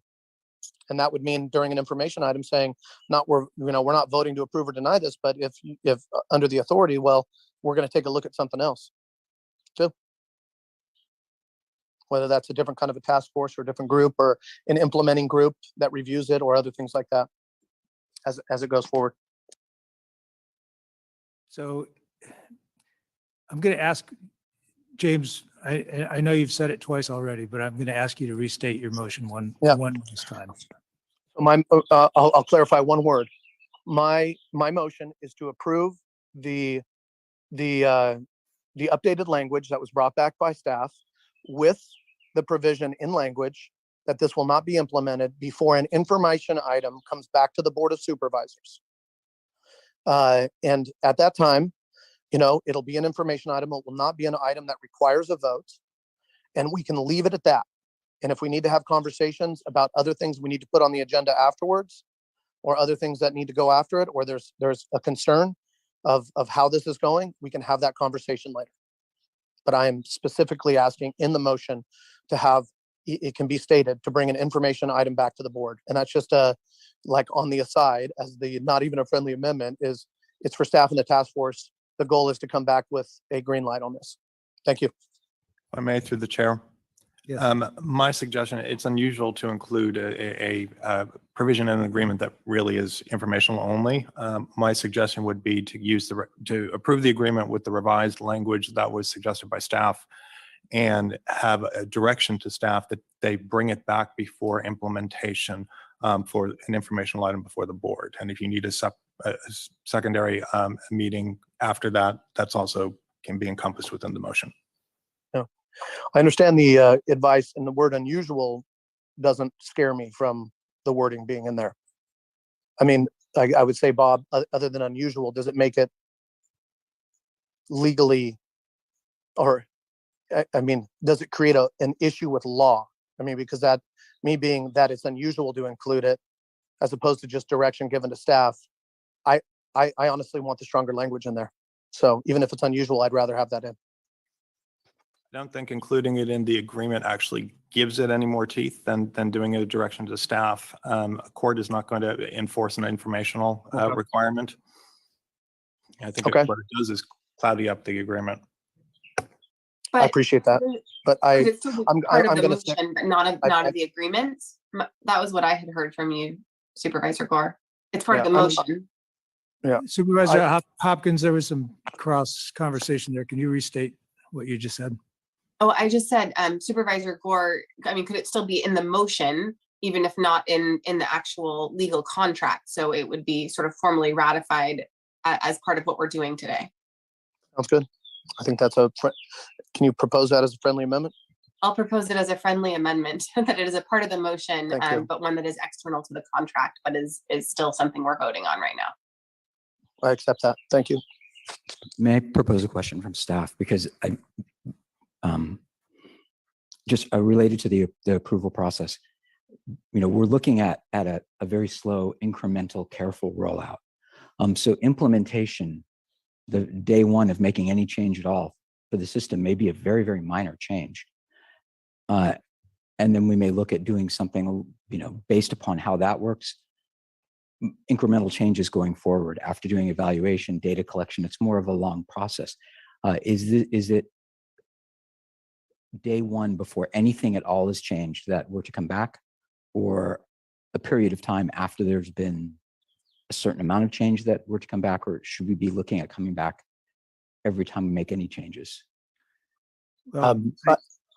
As the maker of the motion, I'm not looking for you to come back with any and all changes. I think, Brian, the question for you and Director Rivera and others would be, I think it'd be better for you to say when you want to bring this back, and bring back an update. I mean, the motion says implementation, but I understand now you're trying to figure out how we legislate implementation.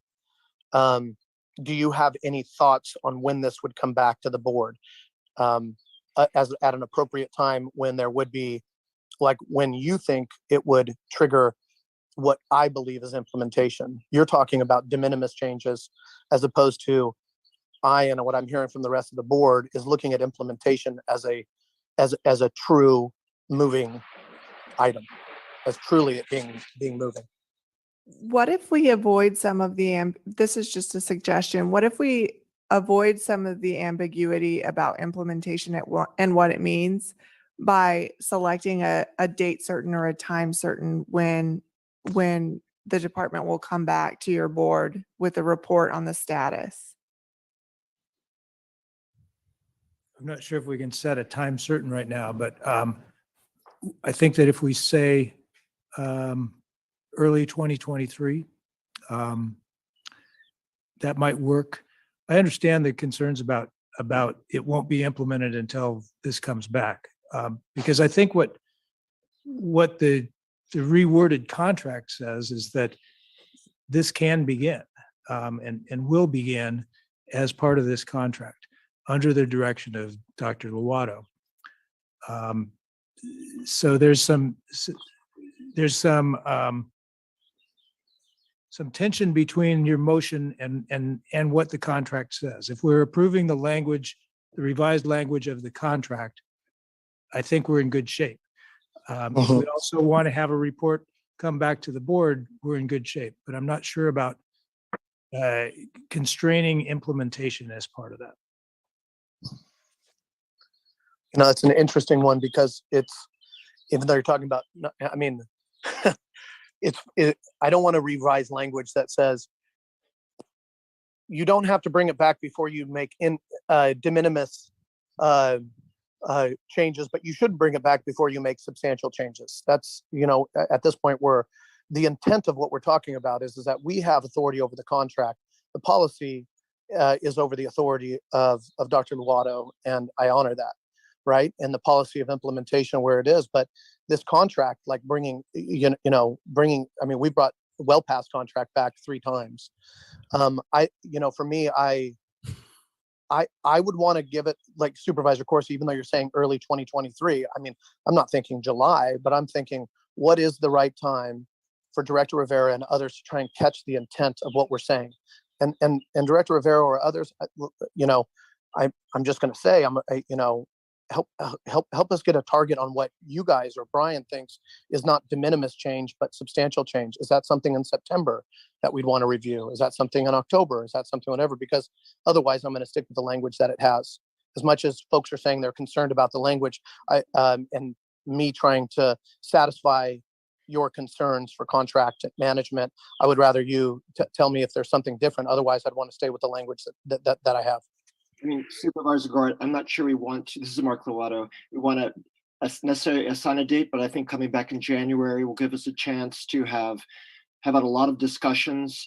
I don't expect there would be any movement towards significant change before that time because, again, there's a lot of discussion, education, and looking at data in our system. And, January of 2023 makes sense to me at this point to come back to you with a report. Let me go to Supervisor Hopkins. Thank you. I just felt like we had reached a point in the conversation, with all due respect, while we're talking a lot and not necessarily making a lot more progress. And so I was wondering if we could call the question and vote unless staff has any questions of us. But I trust Director Rivera. I trust Dr. Lovato to have heard what we have talked about and, and to move forward. And then I would trust the chair and the vice chair to work as part of the agenda setting committee to determine the appropriate time in consultation with Dr. Lovato and Director Rivera to bring this back. Any last words before we call the question? I think what's key is we need to be able to implement. As long as we have the ability to implement, we'll have the ability to come back with some ability to report on what we're doing with some significance. So as long as, like, for instance, as you mentioned, Supervisor Corsi, that we're not constrained from implementing, we will have the ability to come back with some informational item. And Jordan, I don't know if you had some additional information about some state law or. Oh, I think I've covered it. Okay. Okay. So one thing that we could do also through the agenda review process is as you make you make implementation as was just stated with what let's call it de minimis implementation, like moving towards small implementation and other things, is that could be provided as updates to the board, or that could be information items on the consent calendar.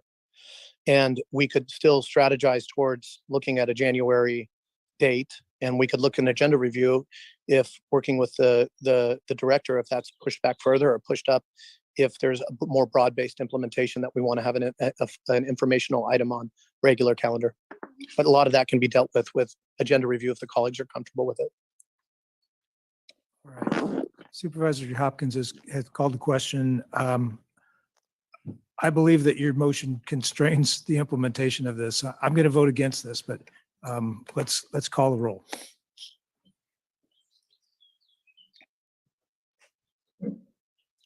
Supervisor Gorin, Aye. Supervisor Rabbit, Aye. Supervisor Corsi, No. Supervisor Hopkins, Yes. Chair Gore, Yes. Okay. Thank you all.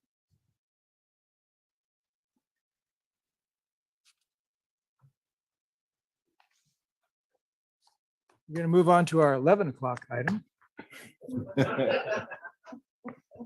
The annual tourism BIA assessment report and continuation of tourism assessment without change in fiscal year 22-23.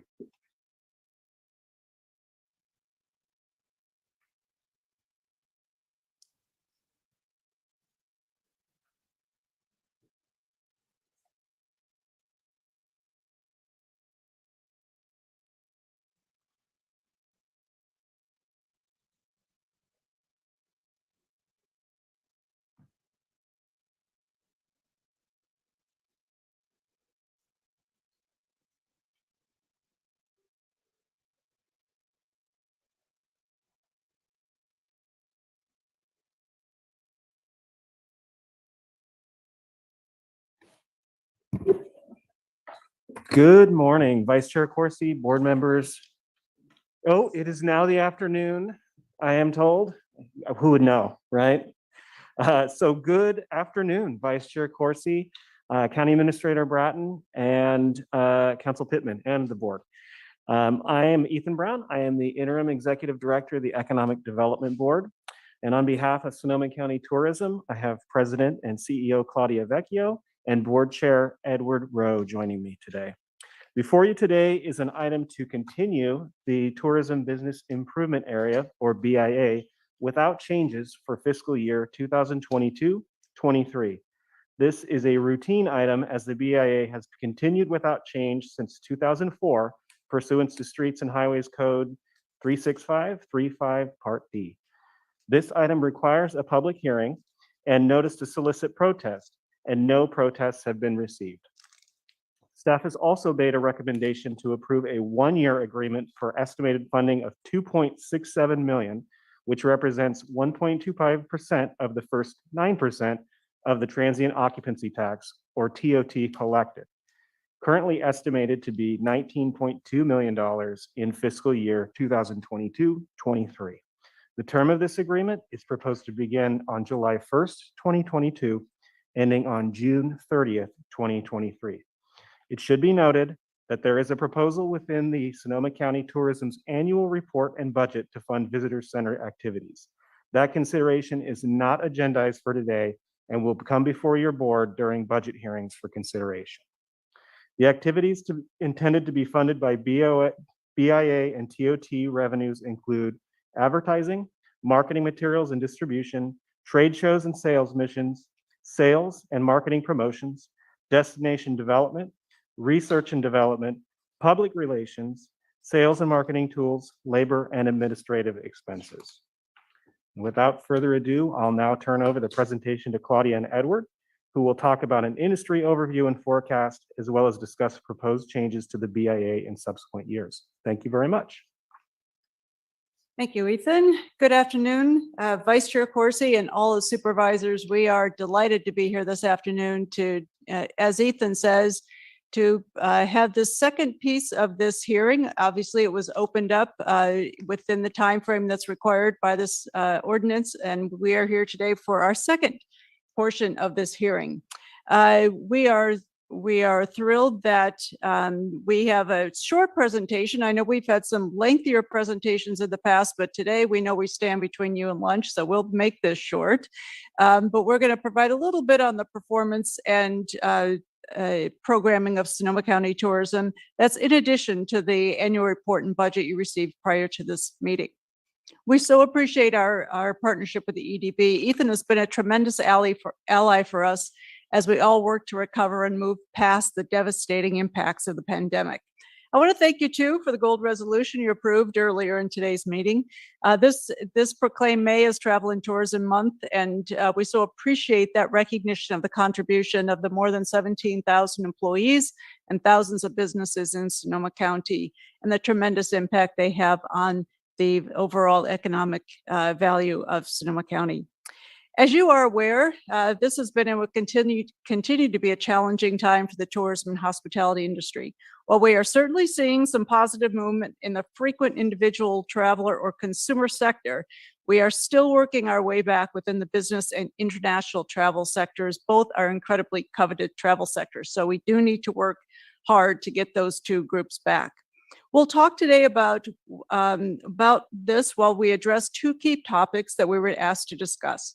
The first is the state of the tourism industry today and into fiscal year 22-23, including current and forecasted revenues.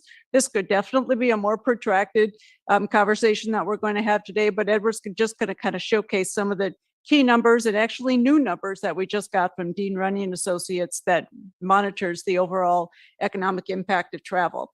And then secondly, we'll talk a little bit about the potential for revising the BIA structure to create additional opportunities for lodging properties to take advantage of the sales and marketing programs that Ethan reviewed that are offered through SCT and allow funding for greater benefits for the participating properties, as well as we believe all of this ladders up to benefiting Sonoma County as a whole. So I'm going to turn some time over now to Edward Rowe, who's the current chair of the Sonoma County Tourism Board of Directors and general manager of the Fairmont Sonoma Mission Inn, to provide a state of the industry and the revenue overview. Thank you, Claudia. I too would like to add my thanks to the Board of Supervisors and also to Ethan. We so appreciate our partnership with the Economic Development Board and look forward to continuing to assist with moving our business and, more importantly, the hospitality community forward from some very challenging times. During the past year, Sonoma County, as we all know, like many other destinations across the country and across the globe, experienced an uneven recovery. Some of the industry sectors that are catering to the individual traveler has been very robust and has done quite well. But other entities that serve the group travel, corporate travel, and international travel has experienced a slower start. But luckily, unfortunately, we're seeing some rebound in these sectors. As you know, Sonoma County Tourism is a data-driven organization. So while it's a little difficult to convey statistics without visual aids, let me run through some very important numbers. First, the Dean Runyon Associates Economic Impact Survey for 2021 was just recently released. This annual study looks at a number of performance indicators, including overall visitor spending, employment, wages and earnings, and state and local tax revenues. For 2021, Sonoma County benefited from these tourism-driven revenues. Luckily, overall visitor spending came into close to $2 billion. While this shows significant growth over the dismal 2020 returns, it still lags behind 2016. So while we're definitely heading in the right direction, we've lost 5 years of growth. But some good news, local taxes, that increased to $112 million last year. This is actually higher than we've ever seen. While several factors are included in this increase, this largely comes from tremendous growth in vacation rental stays and the resulting revenue. However, state taxes at $86 million does lag behind 2016 and 2017 revenues. This is due to the general visitor spending numbers being down. Combined state and local taxes totals about $198 million for last year. This is on par with 2016 and 2017. Employment at 17.5 million are employed in the tourism and hospitality industry. This is down from a high of 22.5 million in 2019. Sorry, 22,500. Sorry, I wish it was a million. 22,500. Yeah. Through March 2022, leisure and hospitality industry grew by 1.3% from February, and we're up 31% from job levels a year ago.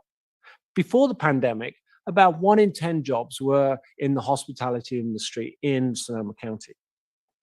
This is a positive momentum, and as we are all aware, we're still in the midst of a critical workforce shortage and situation. And that's not just here in Sonoma County, but that is throughout the United States and also globally.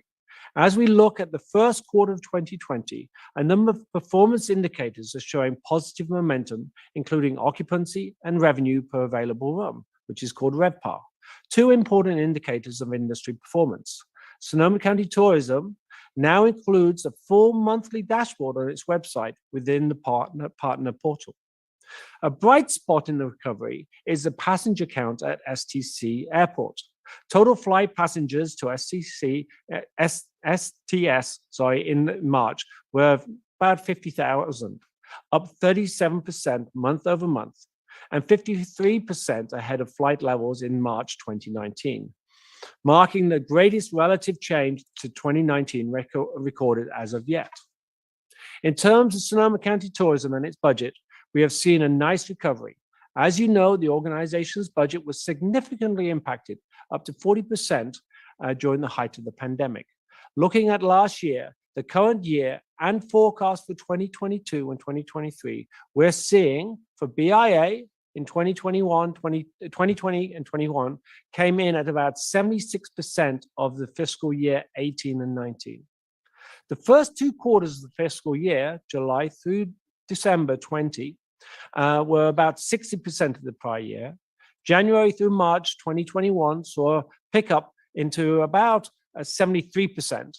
And the final quarter of the year of 2021 fiscal year, we exceeded 2019 numbers. So things are improving. For the current year, 2021, 2022, we're projecting to come in around about 111% of fiscal year 18 to 19. So each quarter has exceeded previous years. This is mostly being driven by the unincorporated areas. They're projected to be around 130% of fiscal year 18-19, while the other communities combined are just under 100%. Looking ahead to next year, the fiscal year 2020, 2022 and 2023, Sonoma County Tourism's latest projections for the BIA are, without factoring in any BIA changes mid-year, we are projected for 2022, 2023 to see a 10% growth for BIA based on current performance and STAR quarterly forecasts. So things are looking promising. This would take the BIA to close to 6 million, up from 5.3 million in 2021. This is higher than the 4 million forecasted noted in the staff report. Now, for the TOT, as a reminder, this is for the unincorporated area only. Fiscal year 2021 came in about 108% of 18 and 19, driven largely by vacation rentals, as mentioned previously. For 2021, for the cities without an unincorporated, we're only at 71% of 2019 actuals. Combined state and local tax, my apologies. Fiscal year 2021, 2022 is projecting to finish around 117% of fiscal year 18 and 19. There may still be some growth on this as we only have actual data for the first quarter of this year, as this is the point. We want to improve things. We have made adjustments based on prior year performances and projections from monthly data, Air DNA and the STAR report. For 2022 and 2023 projections, assuming there may be some adjustments to current year revenue, only finalized information is available at the moment through to September. We anticipate TOT growth for next fiscal year to also be about 10 to 15% of the current year. This is based on current performance and growth and using metrics such as the STAR forecast and other factors to project demand. This would take the TOT portion of the budget to approximately 2.7 million. This is in line with projections noted in the staff report of 2.67 million. Total budget for fiscal year 2022-2023 is expected to be about 9 million, up from 8 million for this fiscal year. As I said, it's hard to project numbers without a presentation, but hopefully I've given you some picture of what the tourism industry is looking at and a hopefully promising future. I'm happy to answer any questions you may have about this sector, or I'll turn the presentation back to Claudia to review the upcoming proposed revisions to the business improvement area, the BIA. Any questions? That was a lot of numbers thrown at you, but the net on all this is there's a part of this industry that's doing really well, and that's the consumer sector. It's the vacation rentals. It's the moderate level hotels that don't cater to business and international travel. But that's the sector, and that's a highly coveted sector. The business travel and the international travel that we're still lagging behind. And the industry, quite frankly, is lagging behind. So that Dean Runyon report was just provided to us as part of our Travel and Tourism Week, the first week in May. So we wanted to give you that snapshot. Of course, those numbers are all available. Do you have any questions about that? Supervisor Abbott, go ahead. Yeah, no, thank you very much. I was going to say what doesn't kill you makes you stronger, but that's actually a really stupid saying, right? Oh, that's been our motto for 5 years. No, you guys have been through a lot. I take it that business sector and the international sector, that's a higher per day, whatever that acronym is, first on the spending side, which is always nice. The average spend, without the international travel, it is down, and that's why, as I mentioned, the individual spend is down. Yeah, because the Bay Area, where we get most of our business from, they are. I'm not saying they're frugal, but they don't spend as much as the international. Just like when you go on vacation or something. Yeah, and Claudia, you mentioned that it's industry wide as compared to our peers. Where do we sit? I'm just curious. Yeah. I mean, really, as we compare, if we look at like destinations, so if we are looking at, let's keep Napa out of this because that's a little different. They have an entirely different type of product at the moment. And as you may have seen, Wall Street Journal just did a big story on the cost of Napa and how that, I mean, very few people can now afford where that destination has gone. So let's just take them out. Did you forward that to a lot of people? We did. We forwarded it pretty much to everybody we knew.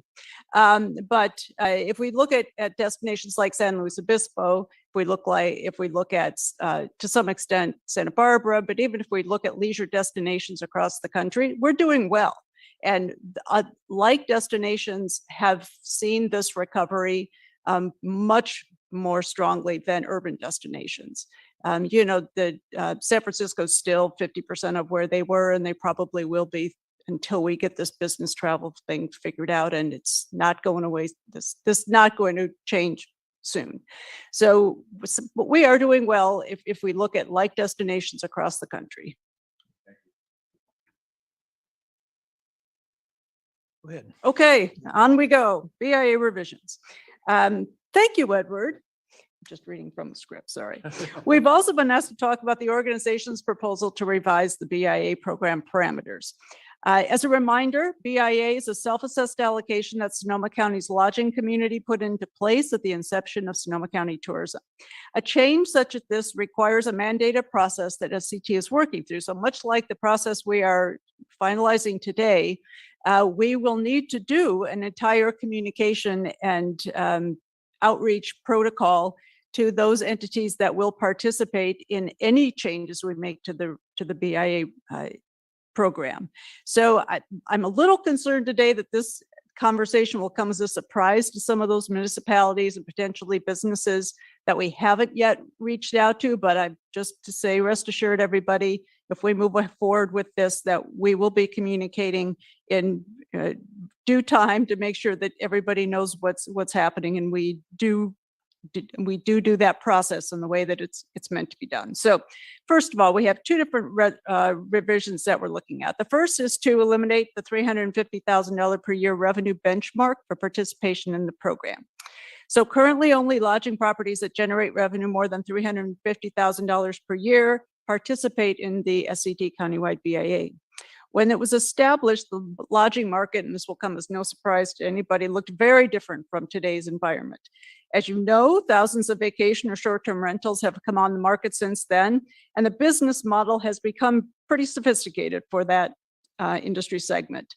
Short-term rentals have become an integral piece of the global lodging community, not only here in Sonoma County. The pandemic also contributed to the success of the short-term rental market. SCT began receiving AirDNA, and this is a research metric that is specifically geared to the vacation rental segment as of January 1st, 2021. So for a short time, we've been monitoring the performance of vacation rentals in addition to the STAR report that Edward talked about that has historically been the performance metrics for Sonoma County's tourism industry. But when we compare Air DNA to the Smith Travel report, the STAR report, we see that short-term rental market is well outperforming the traditional lodging sector, a trend that will likely continue due to the ability of short-term rental to house just one family and allow guests to fully control the environment.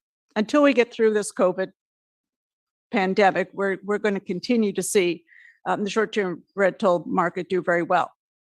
You can see that this, I'll skip that. So considering the change in market and the dire need for recovery, as well as the strong role of a vacation rental market will play in the post-pandemic recovery, it is our recommendation to fully eliminate the $350,000 threshold and level the playing field with the same assessment paid by other lodging properties. In conversations we've had about this, there's been some talk about, well, what if we change that threshold to 100,000, or what if we change it to some other level? And I would just say that really opens up an opportunity to game that system. And I'm not 100% sure we want to get into that business. So I think if we eliminate the threshold, everyone's paying in. It's a level playing field for everyone. As you know, Santa Rosa's BIA does not have a minimum threshold like this, so it continues to level that playing field. So that's the first, is to remove completely that $350,000 threshold. The second is to raise the percentage of BIA currently being allocated from 2% to 3%.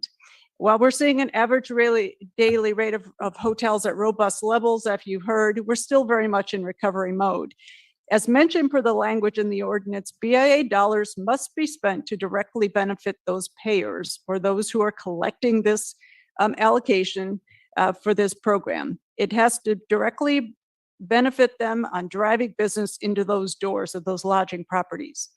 With a continued competition in the market, need to bolster meetings and group business, as we've discussed, and opportunities, and this is key, to market Sonoma County to travelers from long-haul flight markets, those who will stay overnight for several days, and bolster that important midweek business.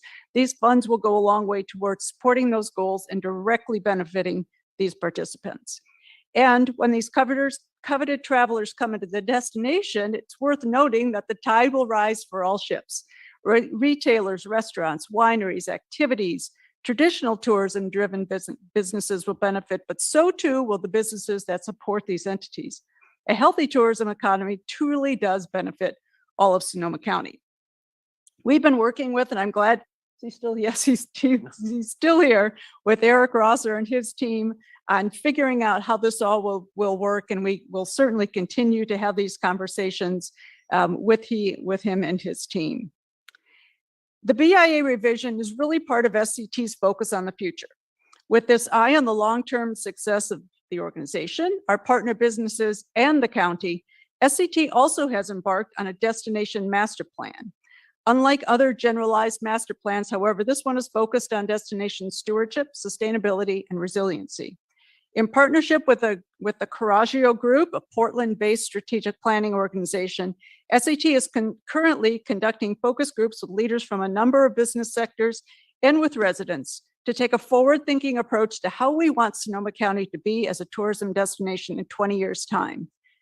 Growth is a funny thing. It will happen, and it will happen to us if we don't take steps to manage it for us. Tourism will continue to be the lifeblood of the Sonoma County economy, so we want to ensure we're in the driver's seat for its growth, and most especially the sustainability of the region's cultural and natural resources. This is an enormous project, and one that will result in aspirational action items, but one we believe is essential for managing growth, creating opportunities, and continuing to retain Sonoma County's unique value proposition. Tourism is enormously beneficial to the Sonoma County economic engine. We want to ensure we collectively determine how it also can be enormously beneficial to our community and residents. So that's the two types of BIA revisions that we propose making, with the elimination of the $350,000 threshold, the increase from 2 to 3% and how all of this really works together for the long-term success of Sonoma County and its tourism industry. Thank you for your time today. We're happy to take any questions. Thank you. Thank you. Thank you, Mr. Rowe. Board, any questions? Supervisor Hopkins. Thank you. And I appreciate all of the detailed information. I kind of wanted to ask more of a process question through the chair of the meeting.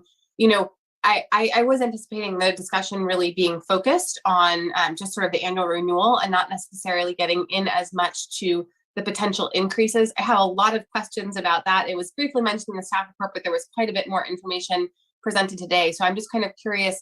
I recognize that we're running almost 2 hours behind schedule. I just want to check in about when an appropriate public conversation could occur before the board on those items in particular. Administrator, you want to respond to that? So our intent with today's item was to daylight the initiative on behalf of Sonoma County Tourism so that we can start having a public discussion about their interest. I'll note the item before you is targeted on the annual BIA without any changes. So I think we would look, as staff, we would look for direction on, does the board want to schedule something in the coming months for a calendar item for a more specific discussion? And we can accommodate that on a future agenda item. In the agenda, it does talk about Sonoma County Tourism reaching out to the cities and having discussions there. And I know staff is looking at some of the potential implications. So maybe at the end of this, staff could suggest, along with Sonoma County Tourism, when they might be ready to have that discussion with the board and the public.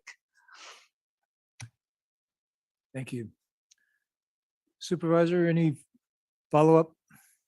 No, I think during discussion, I'd like to sort of suggest maybe that we give direction to bring it back before the board, but I'll withhold my specific questions about all of that information, until we decide if we're going to bring that back to the board and have a conversation in greater depth at that time. Other questions from the board? Supervisor Gorin. Thank you so much for your report and your suggestion that we move forward with the allocation as we have been operating under. I appreciate that. I also would appreciate a discussion in the future about where we're going, how additional funding might be used by Sonoma County Tourism. And as I emailed back and forth with you, the relationship with the visitor centers and the Sonoma County Tourism. We have longstanding Sonoma Valley and Healdsburg out there. And I think whatever we do, we need to coordinate the responsibility, the marketing, the partnership, going forward, because there was a time that we had some requests from the visitor center for this kind of funding, which was significant. And then you were potentially saying, well, this is our area of connection, of partnership. We don't necessarily do this. So I think when we do come back, we once again need to have that conversation. And I think that's when I entered as my term as supervisor involved in this conversation. I don't know that we can reach resolution, but at least let's create a partnership. I agree 100%. And I appreciate that guidance. And, we certainly look forward to partnering with visitor centers and chambers and all to move this county forward, whether it has to do with the visitor center funding or just our regular day-to-day operations. It's imperative that we all are working toward the best goal, which is the betterment of Sonoma County. And we do that with as much alignment as we possibly can. So 100% agree. And I appreciate that. And the mediator or the convener might be the Economic Development Board, because you have become the home for a lot of the activity during the pandemic, but also the home for Sonoma County tourism. So maybe you have a perspective or a vantage point, Ethan, to maybe help create better communication, partnership, and coordination on how we move forward in promoting Sonoma County. Happy to play a part in that. Great. Supervisor Gore, you have questions? Thank you for everybody coming forward. I reserved most of them to comments, but I'll wait to comments. Thank you very much. If there are no more questions, this is a public hearing. Open the public hearing. And do we have anybody in the chambers? Doesn't look like it. Anybody online, Marcy, to comment on this item? If folks in Zoom can please raise your hand if you would like to comment, or press *9 on your phone to raise your hand if you are a phone-in attendee. And this is item number 45. And thank you. I see one hand. Supervisor Corsi, I'll confirm the time. 2 minutes.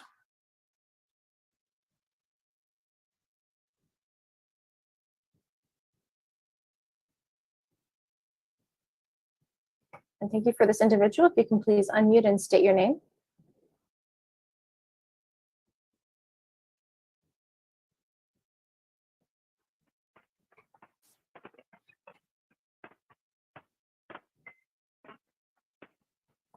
I can hear that you're unmuted, but we're not hearing you speak.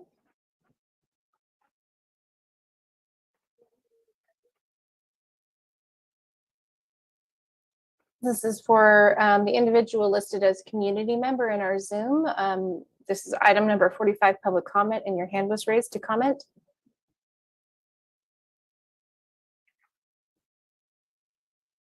Yep, and your hand is still raised, and in fact, I see that you are unmuted. So potentially you have an additional mute on your phone or other device, microphone issues, but unfortunately we're not hearing you here. If you have any comments, you're welcome to email them to bos@sonoma-county.org. And again, thank you. I apologize. I see that your hand is raised, but we're not hearing you and you are unmuted. So at this point, I'm going to move to our next commenter. This is Thomas. If you can please unmute and begin.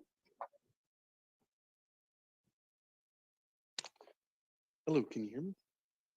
Yes, we can hear you. Great.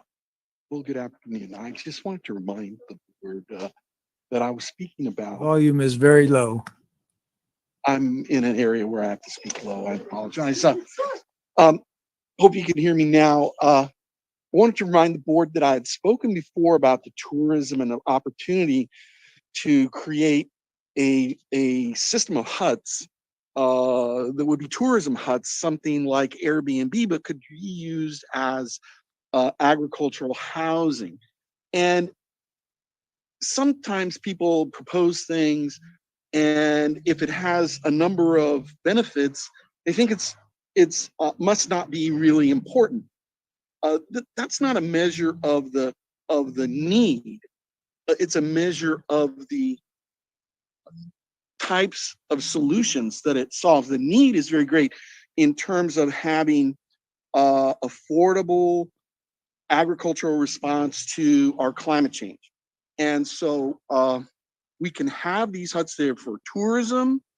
Because they're not going to be used all the time, but they could be used by agricultural pastoralists who would, let me take my mask off, the reason for a mask where I am, and agricultural pastoralists who could be staying there, and then they could be used as these high value, high dollar tourism huts, similar to the Sierras. We have beautiful natural environments, and they're close proximate to people, so they could be used and we also need to have a climate response. And so it's both educational and an opportunity, and also tourism. It also provides jobs. It also does something with regard to climate in terms of allowing agricultural pastoralists at an economic rate. So it has a lot of benefits, and there's one overriding need, and that's the climate. Thank you. Thank you. One more time, let's see if this individual is able to unmute. I see your hand was raised, and you are unmuted. Can you please go ahead? Good day. Can you hear me? Yes, we can hear you. Great. And may I have your name for the record? Yes, my name is Community Member. Okay. It has come to my attention that there has been a serious lack of transparency within our governing board of supervisors. As a taxpaying citizen who the board is elected to ultimately serve, this is extremely concerning. A system of checks and balances is required and implemented for various valid reasons. The board of supervisors has repeatedly approved contracts with entities that appear not to be disclosing their true business names when requesting funds from the And county. thank you. Just confirming that there this is also comment appears to on the be other annual nefarious- tourism BIA There item. also appears to be other nefarious dealings with these individuals that the county does not wish to disclose to the taxpaying This citizens of person this should county. call back I would have during public comment on items that are not on the agenda, which is scheduled for 1:45. It'll probably happen a little bit after that, given that we're well behind right now. Marcy, are there any other commenters on this item? Thank you, Supervisor Corsi. There are no additional commenters for this. Thank you very much. I'll close the public hearing. Board members, any final questions or comments? Is that a yes? No, I was just going to say, again, thank you. Look forward to the discussions. Look forward to the ongoing recovery within the industry as well. Supervisors Gore or Hopkins? Go ahead, James. I was just going to say, likewise, I appreciate the update. I am very considerate about how much we depend upon the tourism industry for our jobs. I'm not focused on tax base. Obviously, the amount of TOT that comes into our general fund and our other programs is obvious, is secondary to that working to what's going on. I appreciate also the work over the past 2 to 3 years that you all have embarked upon with sustainable tourism. I have seen you not just put that into your messaging, but I've seen it as I've done work on the ground with your volunteers and community advocates and ambassadors. And I'm excited to make sure that we figure out our, not just this update, but our continued investment and what that means for us to invest in that coming back. But I want to just state once again, I appreciate you coming forward. I appreciate the update. I really look forward to seeing the BIA further develop and coming back to the board and really empowering you all to help the tourism industry continue to shine in a way that's productive but sustainable. Thank you. Supervisor Hopkins. Thank you. And I just also wanted to say thank you so much for your participation and meetings with the community. In particular, I wanted to say thank you, as Supervisor Gore mentioned, for your destination stewardship initiatives and your engagement on the Coastal Leave No Trace program that we're moving forward with. So I look forward to continuing these conversations, and I do look forward to the conversation around the BIA, hopefully coming back before the board. Quick question for the CEO, would that be something that we schedule during our sort of July check-in about, when we would agendize it later this year? Would staff be able to follow up with Sonoma County Tourism to talk about when it would be an appropriate time for them to want to bring it back to us? How would we move forward on that? Through the chair, I think the July 12th meeting is a great opportunity to look at when we could schedule that. That gives time for EDB and Sonoma County Tourism to make some recommendations about when they might be ready and where they are with the city outreach. So we can plan to bring it back to discuss where to put it on the calendar on July 12th. Supervisor Gordon. I'm good to move forward. Thank you. All right. Thanks for all your work on this. Appreciate seeing you today. Ms. Vecchio? I'm sorry, we do need to take care of business here. Can I get a motion on item 45? So moved. Second. All right, Marcy? Supervisor Goring, Aye. Supervisor Rabbit, Aye. Supervisor Corsi, Yes. Supervisor Hopkins, Yes. Chair Gore. Yes. All right, business completed. Thank you, thank you, thank you. Thank you. Much appreciated. Thank you.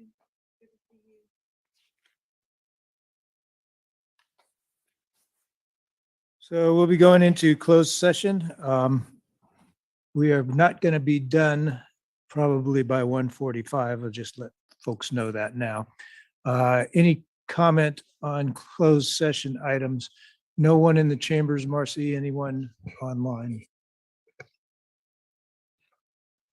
Supervisor Corsi, for the members of the public, these are numbers 47 as 46 was withdrawn this morning through 52B, excluding 52A as well, as that was also withdrawn. If you could please raise your hand if you would like to comment on any one of those items.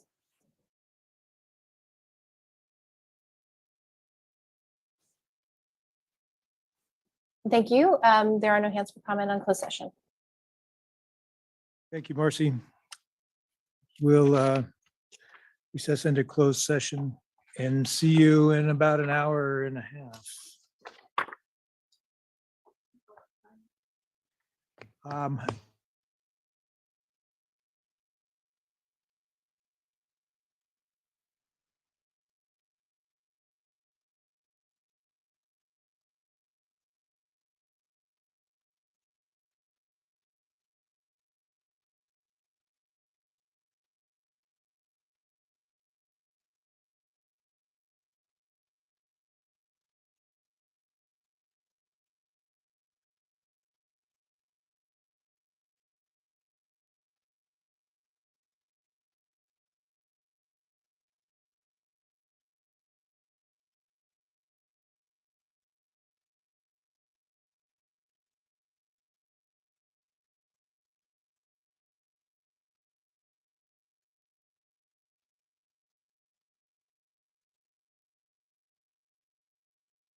Good afternoon, everyone, and thank you for being here. I just want to make the listeners in Zoom aware that the board is running a bit behind schedule. And it was originally stated that they'd be returning about 2 to 2:30 potentially to begin or to continue the afternoon with item 53. Thank you for your patience, and the board will be back shortly.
Hi, everyone. Thank you for your patience. Just one moment.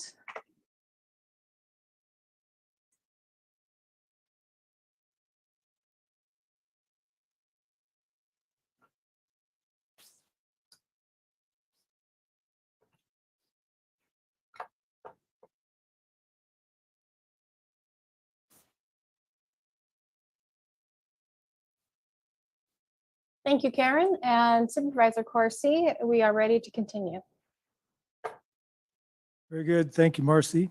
We'll reconvene from closed session and we'll start with a report on closed session. And is this today and yesterday? Yeah.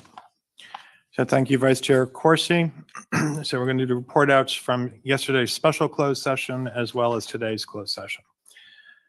Yesterday, the Board of Supervisors met in closed session to consider the matters listed as items 1 through 3 on the May 23rd agenda.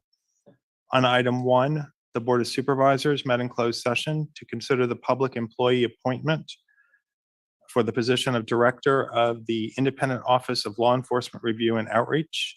No reportable action was taken by the board. Direction was given to staff. On item 2, the Board of Supervisors met in closed session in its capacity as the Board of Directors of the Agricultural Preservation and Open Space District to consider the public employee performance evaluation for the district general manager.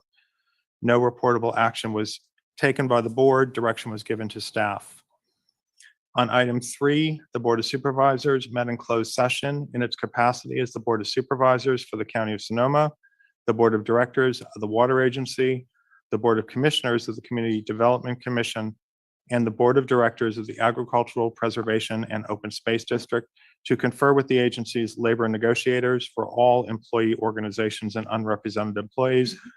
No reportable action was taken. The boards gave direction to their labor negotiators. That concludes the report out from the May 23rd special closed session. This afternoon, the Board of Supervisors met in closed session to consider the matters listed as items 46 through 52B on today's agenda. Item 46 was withdrawn before the meeting and was not considered by the board. On item 47, the Board of Supervisors met in closed session to confer with its real property negotiators regarding the terms and conditions of the proposed acquisition of real property located at 16390 Main Street in Guerneville, which formerly housed the Bank of America. No reportable action was taken by the board. Direction was given to staff. On item 48, the Board of Supervisors met in closed session to confer with its real property negotiators regarding the terms and conditions of the proposed acquisition of right-of-way along portions of Kelly Road adjacent to Soda Springs Reserve. No reportable action was taken by the board. Direction was given to staff and council. On item 49, the Board of Supervisors met in closed session to confer with its real property negotiators about the terms and conditions of the proposed acquisition of real property generally located at 19080 Lomita Avenue in the city of Sonoma.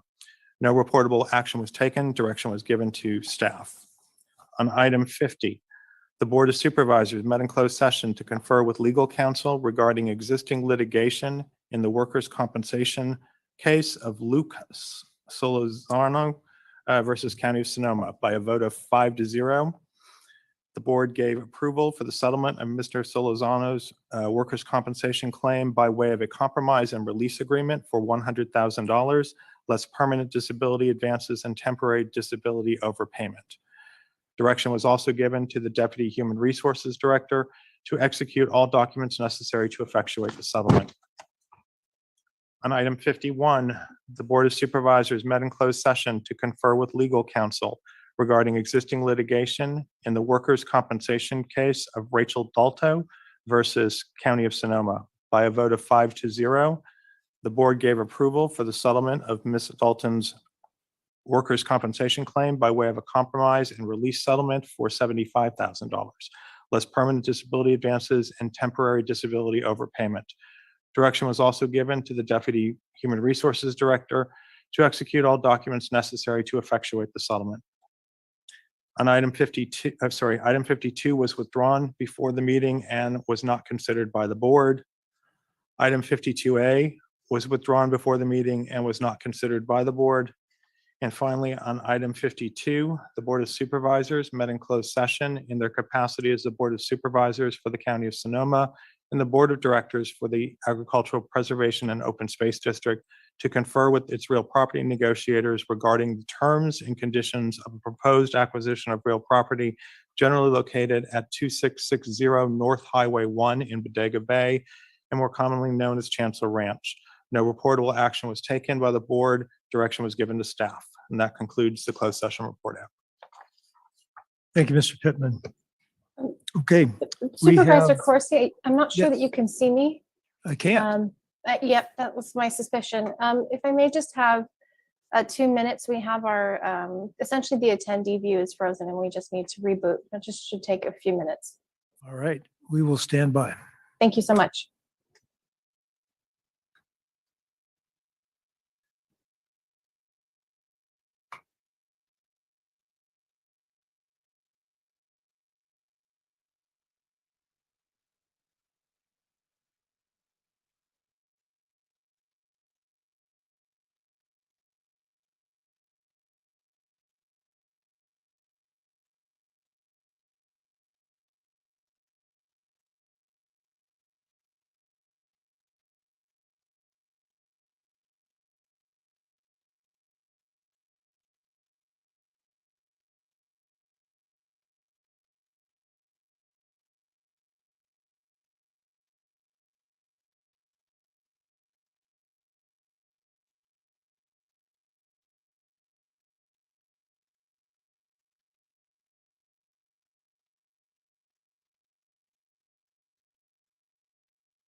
Thank you for your patience. The issue is resolved and we're ready to continue.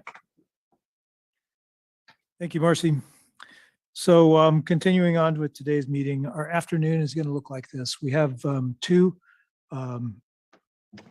likely short items listed for 1:30 and 1:35. So we're only about an hour behind, which is pretty good considering. After that, we have public comment on matters not on today's agenda. It's listed for 1:45. We'll do that for a half an hour or less, depending on how many folks are in the queue. And after that, we'll get to our ARPA discussion. So, Mr. Wick, take it away. Item 53, right-of-way vacation for a portion of Church Street in Monterey. Thank you, Mr. Chairman and members of the board. We do have two proposed vacations for the board's consideration this afternoon. To staff's knowledge, neither is anticipated to be controversial. So we're prepared to give a very short presentation that applies to both. And then we'd suggest a public hearing on each one before the board's vote. 4 criteria for a proposed vacation: that it's not necessary to further a present or prospective public use, that it's not necessary for mobility purposes, that it's consistent with the general plan, and that it's in the public interest because in each case, maintenance and liability risks for the county decrease. So based on those 4 criteria, we think that they apply successfully in each case and recommend approval of the vacation. So again, thank you for your attention to these, and we suggest you open a public hearing on the first matter. Thank you very much. Before I do, see if there's any questions from the board. Don't see any. Open the public hearing. Anyone in chambers want to comment on this item on Church Street in Monterey? Marcy, are there any public commenters on Zoom? Thank you. Please raise your hand if you'd like to comment on number 53 on today's agenda.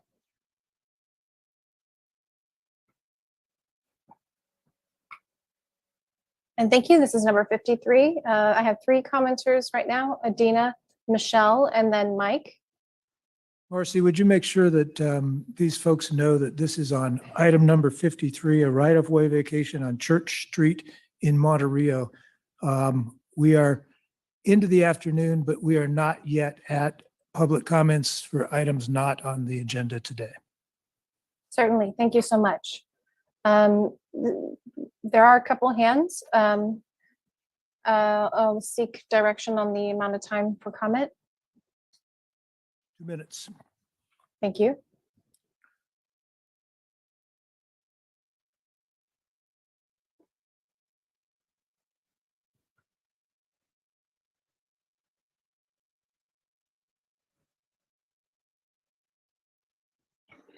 Okay.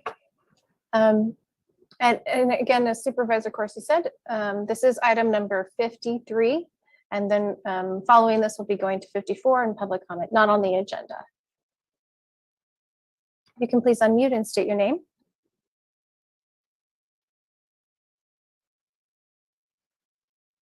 Order. This is Michelle McDonald.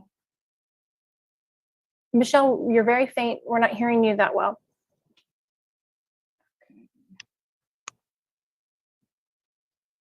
Is that better? A little bit. Whatever device you have, you can just talk right into it. I will. Thank you. And I'll be quick. I know that this is more of an academic issue. My family is the owner of the properties adjacent to the Crillies, and we sent a letter of support for this vacation over a year ago, and that was acknowledged by the Permit of Sonoma County, or Permit Sonoma. On behalf of our family, I'd like to encourage the Board of Supervisors to support this vacation of right-of-way. And I also want to thank Supervisor Hopkins and her staff for support in navigating the Crillies path to this public hearing today, because as many of you know, there were extraordinary delays with communication on this matter that included our family, among other things, inaccurate information and direction by the Permit of Sonoma about adjacent parcels, and the issuance of 2 Board of Supervisor meeting notices for the public hearing, which were deemed a mistake. So as feedback, as a neighboring parcel owner, copied on dozens of emails and follow-up phone calls to get to this point, I do have some concerns about the processes and ownership of actions within Permit Sonoma that are not consistent. Now, I realize everybody is very busy, and I know everybody has specific competencies, but the right-of-way vacations clearly require public scrutiny, but a streamlined review for these applications, including written milestones that are noted on your website, so the person making the application understands how to meet the statute and applicable laws should be considered to be placed on your website. Anyway, thank you. And again, our family supports this vacation and really the next steps for the Crillies to improve their parcel and septic system. Thanks for those comments. There was a little bit of trouble with the audio, but we did hear your support for the action and your concern about the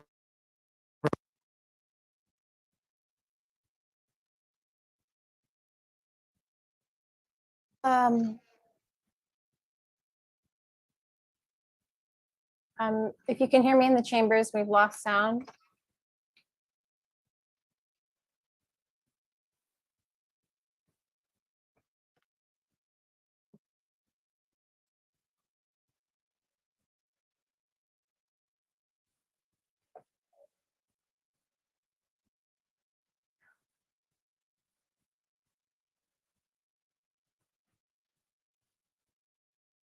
I think there was for those Zoom users, I'm seeing that we had a power surge.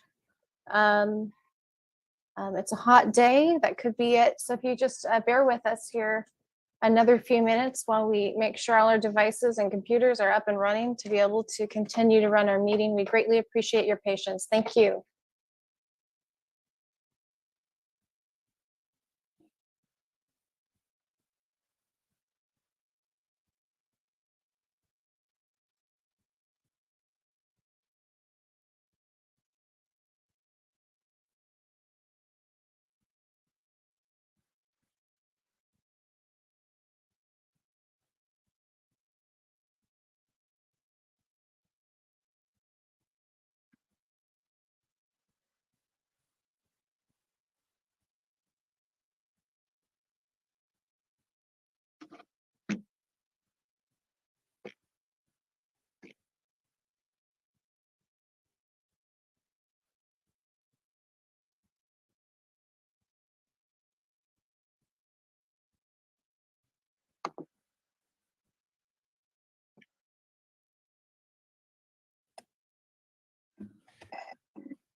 test. That does work. The light's not showing.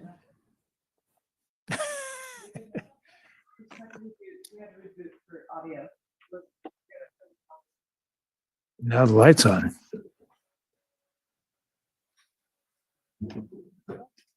All right. Well, we'll wait for Zoom to come back.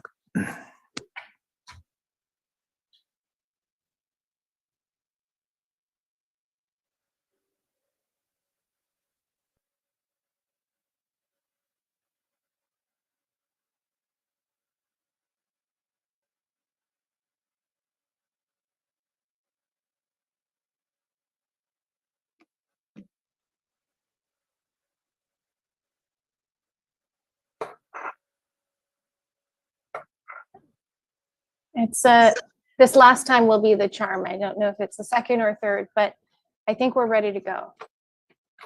I think we're more than ready to go. All right. Again, thanks to the last caller. Is there another public comment on item number 53, Marcy? Yes, thank you very much. We'll have that timer back up. And Mike, you're the next commenter. Thank you for your patience.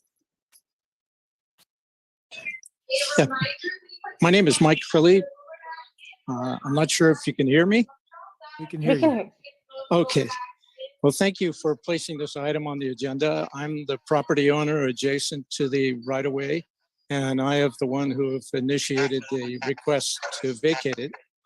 The purpose of this is in order to facilitate the placement of our septic tank. We initially wanted to redo our deck, our 30-year-old deck, and then we were told that we had to replace our cesspool with a septic tank, and we've been in that process, but hit a roadblock, and the county permit folks suggested that we go the way of a right-of-way vacation. And so we have done this. I've worked with the adjacent neighbor, the Tor family, who have been very supportive, and we would ask that the board approve this item. Thank you. I apologize for any noise in the background. I'm in the airport in Austin right now. All right, thank you. Thank you. That will conclude public comment. Thank you, Marcy. I'll close the public hearing. Board, any deliberation comments? We have a motion, please. I would move to approve. And I also just want to say thank you to staff and the CAO for getting this back on the calendar as quickly as possible. I appreciate it. Second. We have a motion and a second from Supervisor Gorin. Marcy? Supervisor Gorin, Aye. Supervisor Rabbit, Aye. Supervisor Corsi, Yes.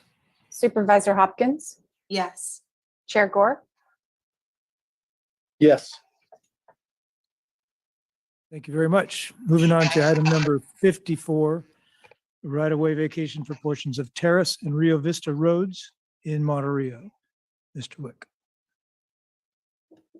Staff's comments are the same as the prior item. That's very efficient. All right. Any questions from the board? I'll open the public hearing. Anyone in the chambers to speak to this item? Anyone online, Marcy? Thank you. If you can please raise your hand. This is for item number 54, if you would like to comment. And seeing none, that will close public comment. Close the public hearing. Take a motion. Move to approve. Second. We have a motion and a second from Supervisor Rabbit. Marcy? Supervisor Gorin, Aye. Supervisor Rabbit, Aye. Supervisor Corsi, Yes.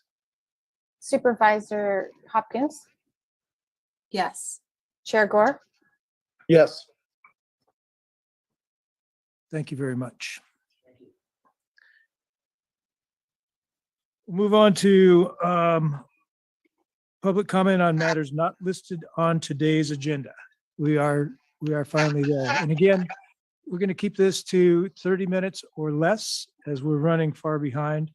And let's set the timer at 90 seconds for this.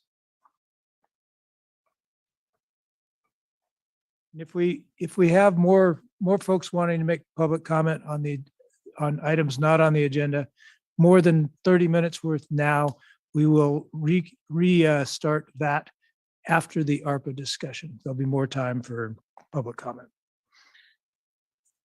See, thank you. I'm sorry, anyone in the chambers, come on up.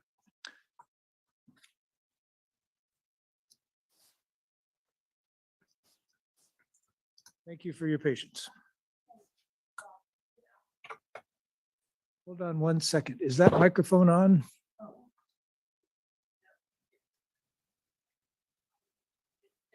You can move the lectern up. There's a switch to your right. Look by your right hip. No, right hip. Looks like Yeah, it might that's be it. all the way. I'm tall. You're It's tall on. like that. Yes. Go right ahead. So, well, my name is Astrid Schmidt, and I and my family are the neighbors of the Two Rock Volunteer Fire Department. I am pretty shocked at Mr. Rabbit's calculated misrepresentation of the situation regarding the Two Rock volunteers, as well as the uneducated comment about my family at the board meeting on May the 3rd. In 2019, the Two Rock volunteers received a use permit, allowing them to build a truck storage garage to store fire trucks and apparatus only, and that's a quote. And with the existing fire station on the other side of the road to be retained for training, meetings, fundraising, etc. So there is a very clearly defined use of the building, exactly the one the Two Rock volunteers applied for. Initially, after being approached by the Two Rock volunteers, we allowed this building and only the building to be put 5 feet away from our property line, waiving our 20-foot setback for the building as a good deed to the Two Rock volunteers. But not only did the Two Rock volunteers erect a building They also chopped down 11 mature cypress trees alongside the scenic corridor to build a huge, nearly 7,000 square foot elevated parking lot that adds on to the lot coverage of nearly 90%. And that was not mentioned in the notice of the use permit. And it is built also into our setback. There was also never a hearing. And as soon as the storage building was completed, Ma'am, I'm going to have to ask you to wrap up. We're keeping the comments here to 90 seconds. So could I you am please sorry. just finish very Okay. quickly? So the building was completed. The Two Rock volunteers announced to the public the storage building was a fire station. The county has always turned a blind eye. I need you to wrap Okay, this up. so I just wanted to address you and say, stop giving the Two Rock volunteers carte blanche. Remember that everyone needs to answer thank to the you. law. The Two Rock volunteers are not above the law. Thank Thank you you. for your attention and yeah, All right. great. Thanks. 90 seconds was really short, let me tell you that. It is. Yeah, I think it's too short. Thank- I mean, I come I here half an appreciate that. hour to just, talk really I- briefly about I a appreciate that. big Thank you. subject. And Is there anyone else in the chambers who would like to address the board on items not on today's agenda? All right, we'll move on to online public comments. Thank you. I see a number of hands. So please do raise your hand if you would like to comment on matters not listed on the agenda. And if you're a phone attendee, you raise your hand by pressing *9. The first three commenters are Ron, Adina, then a phone attendee. Hi Supervisors, my name is Ron Ferraro. As you may know, I represent one of the top 5 most sold flower brands, and not only in the county, but also in the state. The Elion Cannabis brand was created to showcase Sonoma County cannabis and represents Sonoma County as one of the more premium locations to cultivate cannabis, similar to Sauvignon Blancs in Russian River area. The success of our brand thus far is truly miraculous given the circumstances. Sonoma County growers are operating under a failed government program called penalty relief, where they can't get any kind of building permits and they receive no support from the county staff on solutions. Penalty relief cultivators are forced to dry medicinal grade products in violated greenhouses with dirt floors, and they are not allowed to do the bare minimum to maintain their exclusive genetics. Cultivators are constantly harassed with sometimes more than 5 inspections a year by the county that does not want to see them succeed. Yet despite all these competitive disadvantages, the brand is the 5th most sold flower brand in California last month, accounting for over 6% of statewide sales. In Sonoma and Napa, there is no other brand even comes close to resembling competition. Our conversations with county staff have gone nowhere, as we are going into our 6th year of operations with no permit in sight. Respectfully, board has taken these projects under original jurisdiction and assumed responsibility over these projects, which has also led to a dead-end path. And while I hate to disrupt your Tuesday meetings, I feel it's not only my right, but my duty to speak here in public comment. And thank you forum. for the And voice for those comment. cultivators have not been given an opportunity to hear their use. Thank you so much. And if the next commenter can please unmute and state your name. Adina Flores, can you hear me okay? Yes, we can hear you. Greetings, board. The government has overstepped their boundaries pertaining to our sovereignty, and you all play a huge role in this. How have I been able to predict the entire trajectory of this pandemic over the past 2 years? This is because it has absolutely nothing to do with legitimate science and is clearly apparent through the financials. Why would you vaccinate all of mankind, therefore eliminating any evidence of a control group for analysis? The majority of the general public are fed up with the ongoing mandates, but don't know how to express this to you. I'm not at all afraid of you. I've been through abuse my entire life from birth. Abuse entails restricting financial access, limiting who you're allowed to visit, places you're allowed to frequent, etc. An abuser will be satisfied as long as you're compliant. Should you wish to ask questions and catch them in a lie, they will panic from the loss of control, attempt to discredit you completely, and smear your name to anyone who will listen. Both Supervisor Gore and Ms. Hopkins have attempted to do this to me over the past few weeks by labeling my inquiries as basement accusations. It seems that Supervisor Gore has become so entrenched in his lies that his recollection of the truth has gone astray. For instance, he declared in a written statement that Mr. Pryor had threatened him with a weapon. Through the chair, although I don't think the chair can hear me. Ms. Flores, we're having another sound issue. If you don't mind just hanging on, I will put the clock back just a little bit for you while we get that resolved. Thank you. And Taylor, actually, I'm told we'll need the full 90 seconds. Thank you. And please stand by.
Testing.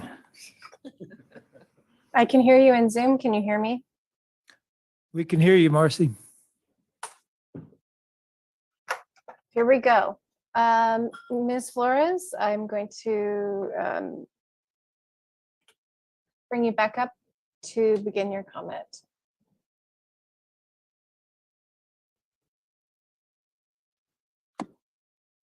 Greetings, board. The government has overstepped their boundaries pertaining to our sovereignty, and you all play a huge role in this. How have I been able to predict the entire trajectory of this pandemic over the past 2 years? This is because it has absolutely nothing to do with legitimate science and is clearly apparent through the financials. Why would you vaccinate all of mankind, therefore eliminate any evidence of a control group for analysis?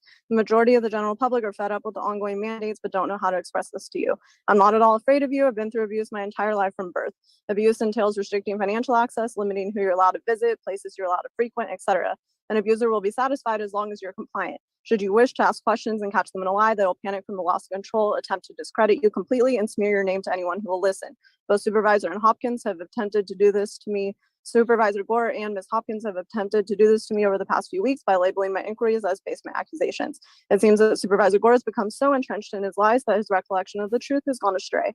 For instance, he declared in a written statement that Mr. Pryor had threatened him with a weapon in the restraining order he filed using taxpayer dollars. I found it interesting that Gore checked off the box, which confirms he was never threatened with a weapon at all. So which is it? Nobody on the board truly cares about the greater good. If you did, you would have acknowledged me long ago.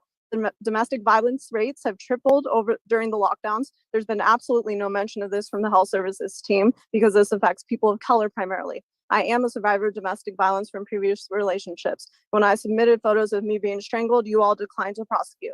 Now the government supposedly cares about my life. This is about profit. You need to start sharing the truth. Thank you. The next commenters are 2 phone attendees followed by Zoom user. If you can please state your name before beginning your comment.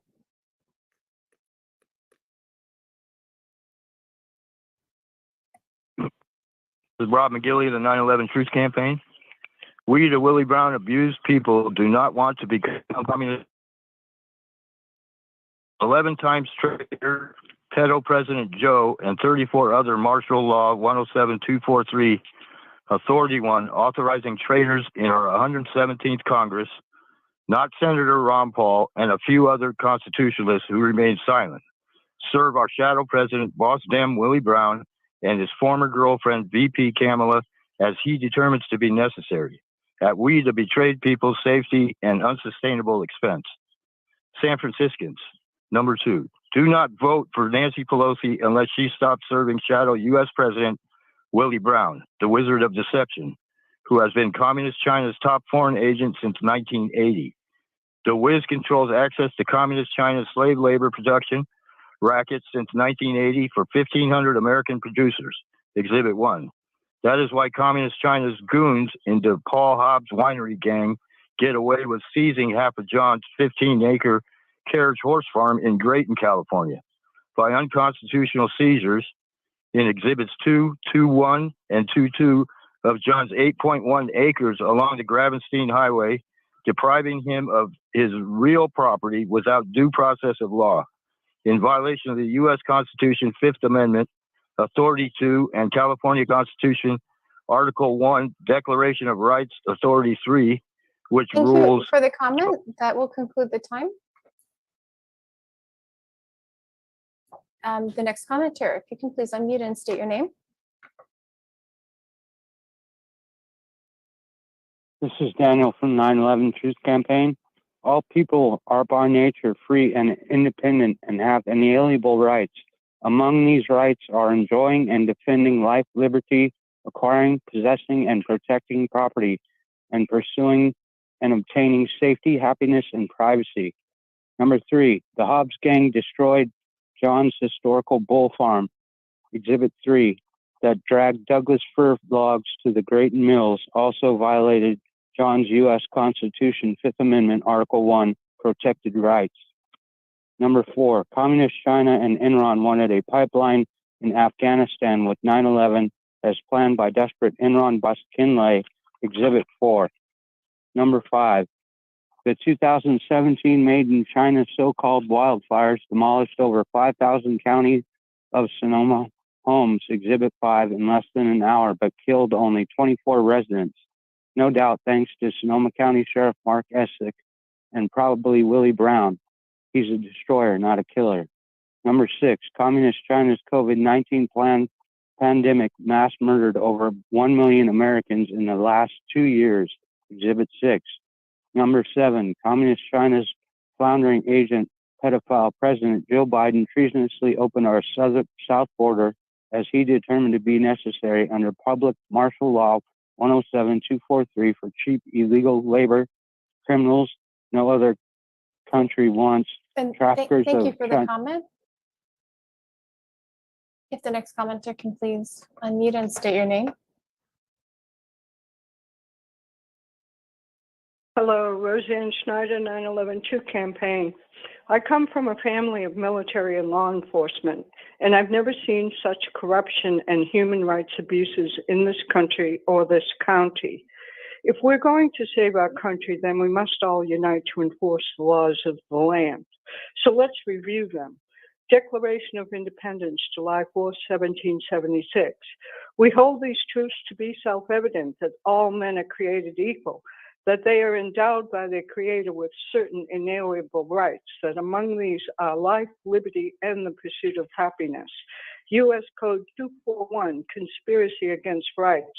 If 2 or more persons conspire to injure, oppress, threaten, or intimidate any person in any state, territory, commonwealth, possession, or district in the free exercise or enjoyment of any right or privilege secured to him by the Constitution or laws of the United States, they shall be fined under this title or imprisoned.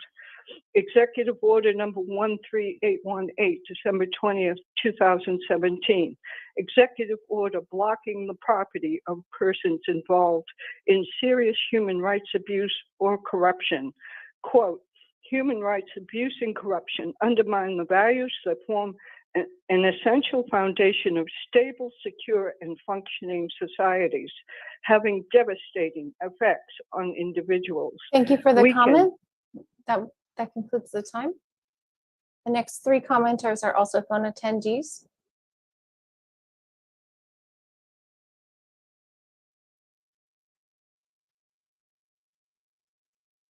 My name is Ian, and Truth 9/11 Truth Campaign. 11 acts of treason by Joe Biden makes him unable to hold any office in the USA. Item 7, Communist China's plundering agent, pedophile President Joe Biden, treasonously opened our south border, quote, as he determines to be necessary, unquote, under public martial law 107-243 for cheap illegal labor.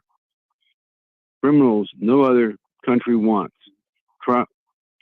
Traffickers of China killer drugs like fentanyl, now the #1 killer of Americans between ages 18 to 48 years old, Exhibit 7, and for imported children detained at our south border that are secretly transported to closed military bases all over the U.S. in the middle of the night, Exhibit 8, apparently to harvest their adrenochrome for pedo President Joe and thousands of other pedophiles in our government. Item 8. Sonoma County 5th District voters do not vote for Super Linda Hopkins unless she stops serving Wiz Willie Brown for Communist China, which is treason in violation of California Penal Code Section 3744. Wiz Willie wants to become emperor of the Thank world. you for the comment. Right, Willie? That concludes the time. The next person can please unmute and state your name.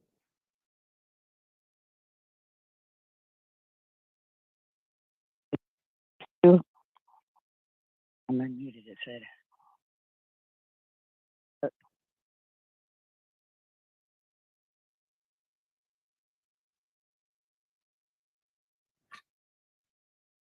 And we're not hearing you, but you should be able to unmute by pressing *6 on your phone keypad. Okay, my name is Sue. No? Yeah. Please go And I'm ahead. talking for the 9/11 Truth Campaign. The dirty details. 9, we, the boss, them, Willie Brown, stained and abused people in our government organized crime controlled Exhibit 8, bankrupted Union of States, are no longer governing ourselves under our Constitution for the United States of America. Authority 5, that was created by 39 forefathers for the United States of America in 1787. In 1878, we, the People's Constitution for the United States, Authority 6, corruptedly became the Constitution of the United States, Authority 7, until October 16th of 2002. Martial Law 107243. 10. On October 16th, 2002, United States Senator Joe Biden, Dianne Feinstein, Mitch McConnell, Chuck Schumer, and 268 other documented traitors in the 107th United States Congress, named in Authority 1-1 and 1-2 in the accompanying authorities of exhibits, and our 9/11 attempted wife killer, President Joe W. Bush, treasonably authorized public betraying law 107243, Authority 1, that authorized our elected presidents to use the armed forces of the United States, including our county of Sonoma. I will conclude the time. The next 3 commenters are phone attendees. You can please unmute and state your name.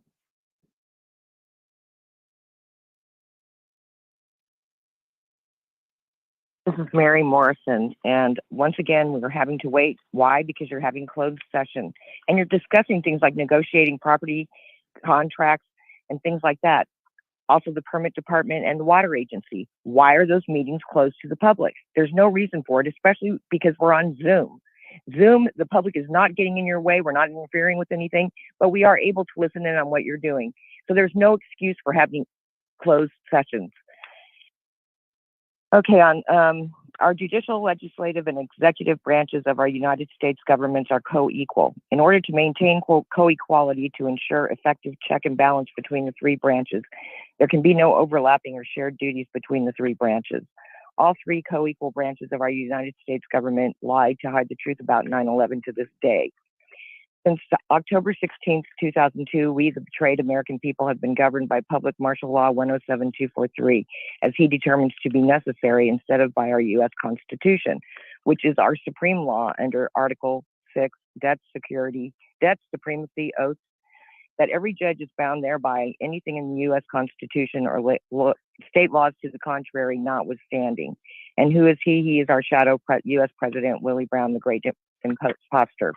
Number 13, since 1980, the Wiz has been Communist China's top foreign agent who arranged for 1,500 American companies to manufacture their products by Communist China's slave labor. Right, Willie? Under U.S. Code Title 18, Thank you for the Section comment. 20. That'll conclude the time. The next commenter, if you can please unmute and state your name.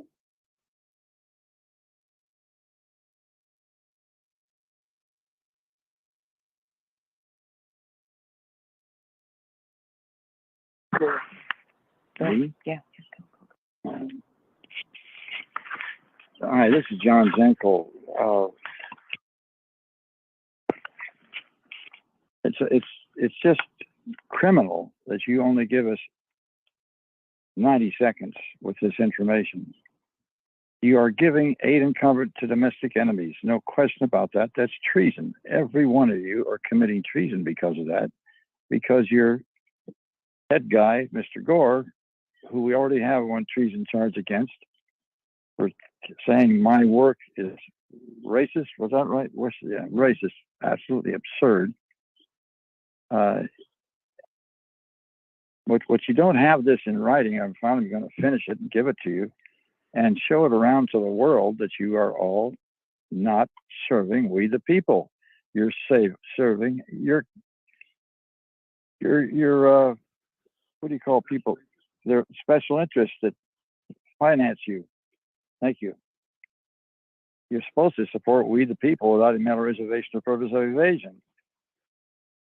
As a result of your treason and others, this country is in almost $330 trillion in blood debt. And just paying the damn interest takes about half of what this country generates every year. And we're not going anywhere with this thing. We're dying. Guess who wants us to die? Communist China. And Communist that will China. conclude the time for comment. Thank you. The next individual is community member, followed by Harvey.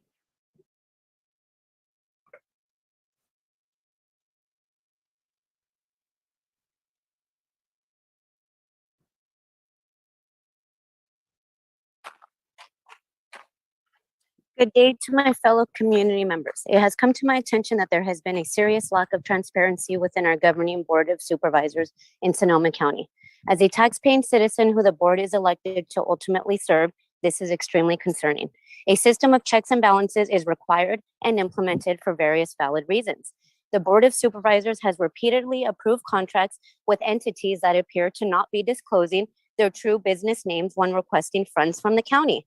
Why would they choose to not disclose their true names? What are they hiding? These are questions that deserve and require an immediate response.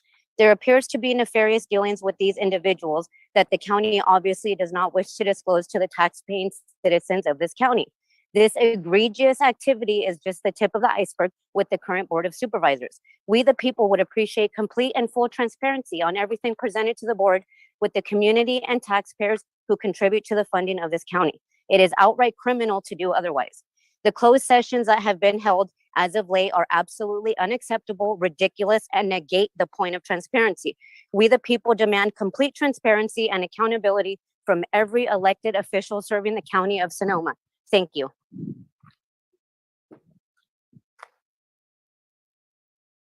The next commenter can please unmute and state your name. Yes, hi, my name is Harvey Head. I'm a retired detective from Sonoma County Sheriff for the last 25 years. I've been in contact with Mr. Corsi via email concerning the lack of COLAs that have been provided to retirees of the County of Sonoma. I'm sure not just the Sheriff's Department retirees, but also all county employees and retirees. In the last 25 years, I have received two 1% increases in my retirement. And I feel that the Board of Supervisors needs to address this as soon as possible and get these shortcomings taken care of for the employees that spent their time and their years, 20 and 30 and 40 years of employment with the county, compensated properly. And I appreciate the response by Mr. Corsi, my email to him. Thank you very much. I appreciate your help, and hopefully you can move quickly on this. Thank you again. Have a good day. The next two commenters are phone attendees. If you can please unmute and state your name. Rich, 9/11 Traffic Campaign, number 14, under U.S. Code Title 18, Section 2381, Treason, Authority 10, Senator Joe Biden, who was fraudulently elected president in the rigged 2020 U.S. elections, is guilty of 11 acts of treason and shall suffer death or shall be imprisoned not less than 5 years and fined under this title not less than $10,000, and shall be incapable of holding any office under the United States, including on October 11, 2002, when he and 373 other members of the 107th Congress voted yay for public endangering law 107243, the Iraq AUMF. In Authority 1.1 and 1.2, which treasonously transfers our war power away from 535 members of Congress, as our 39 forefathers constitutionally ordained, to our easily bought off presidents. Our U.S. government's lie about 9/11 and public martial law 107243 that gives aid and comfort to communist China at the cost of we the people's democracy. Since October 16, 2002, we the betrayed and have been under one man as he determines to be necessary, which is a dictatorship. And who is the dictator? Wiz Willie. Dictator Wiz Willie is protected by our pedo president, who is protected by a county presiding judge DeMayo. Number 15, on December 11th, 2020, 9/1, Exhibit 9/1, we the And 9/11 thank Truth you. Campaign. That will conclude the time for comment. The next commenter should now be able to unmute and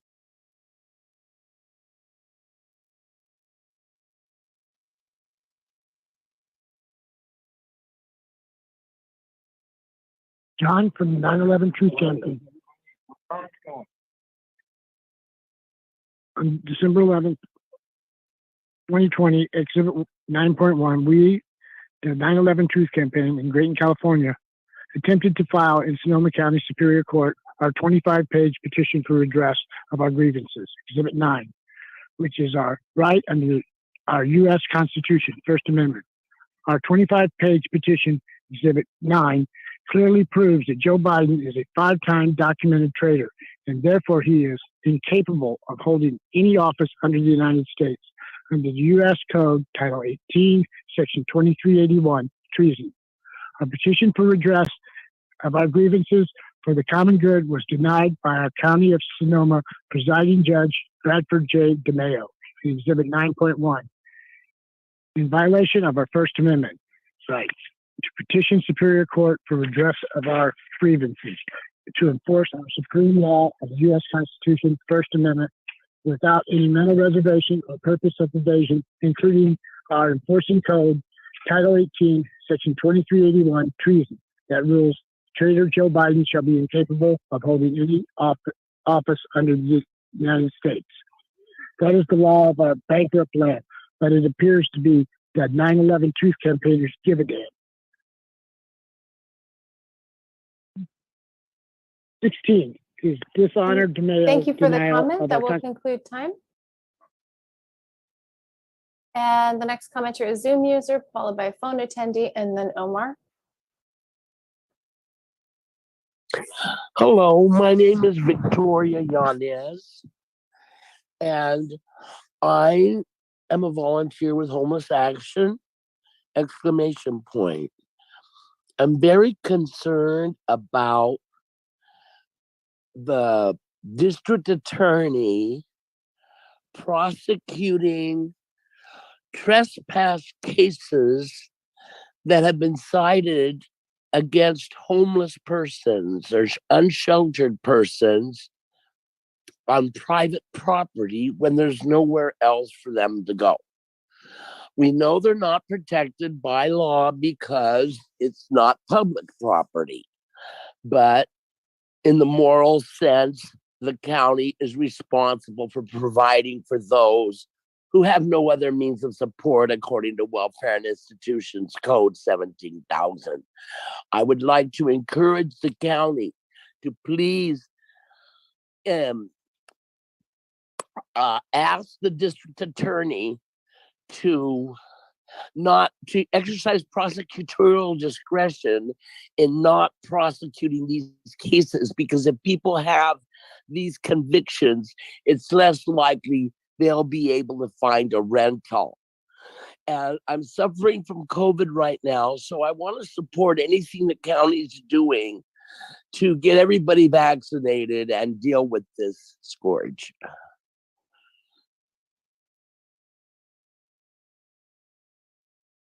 The next commenter can please unmute and state your name. This is Karina from the 9/11 Truth Campaign, number 16. His dishonor, DeMayo's denial of our constitutional secured rights to petition government for redress of our grievances is based on an unconstitutional, on its face, fictitious litigant order against yours truly, issued in 2009, assigned visiting California's Judge Dean A. Exhibit 10, to provide just cause for the Superior Court to evade my John's 2008 petition for extraordinary relief in the nature of, I can't read that one, Exhibit 11, to prevent documented traitor Hillary Clinton from running in any California election. 17, our Sonoma County Superior Court denying our 25-page petition date process of law violates our inalienable First Amendment right to petition for redress of grievance with no doubt in order to protect all elected pedophiles in the U.S. government, beginning with Joe Biden as president. By denying our petition due process of law a second time, Exhibit 9.2, the dishonor DeMaio protects our top elected traitor pedophile Joe Biden unconstitutionally and illegally. Thank you for the holding comment. the office. That will conclude the time. Omar, if you can please unmute and begin. Hi, can you hear me? We can. Okay, thank you. Omar Paz, District 1 Commissioner for the Commission on Human Rights. I'm speaking today in support of the NAACP chapter's letter with regards to the removal of unsheltered folks at the Joe Rodolfo Trail and the Roberts Avenue. And to date, just highlighting the fact that there were African-American male campers who were not being offered adequate shelter based on their mental and physical health needs. This has been communicated to multiple supervisors as well as Santa Rosa City Council and Catholic Charities. And I'm strongly urging the board to revisit this issue, take a closer look, and express a level of compassion that these folks in our community merit, given the level of equity conversations that have been having on a national and local scale. It's very important to address such a big impact with very small in comparison to the rest of the budget and the board activities. Their actions here can make or break folks' lives. I'm also in support of the prior commenters urging to find alternative measures. I apologize for the interruption. We lost sound again. I think the heat's affecting some of our equipment. If you don't mind just hanging on one more moment. No problem. Thank you.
Test, test.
Do you need me to test this again?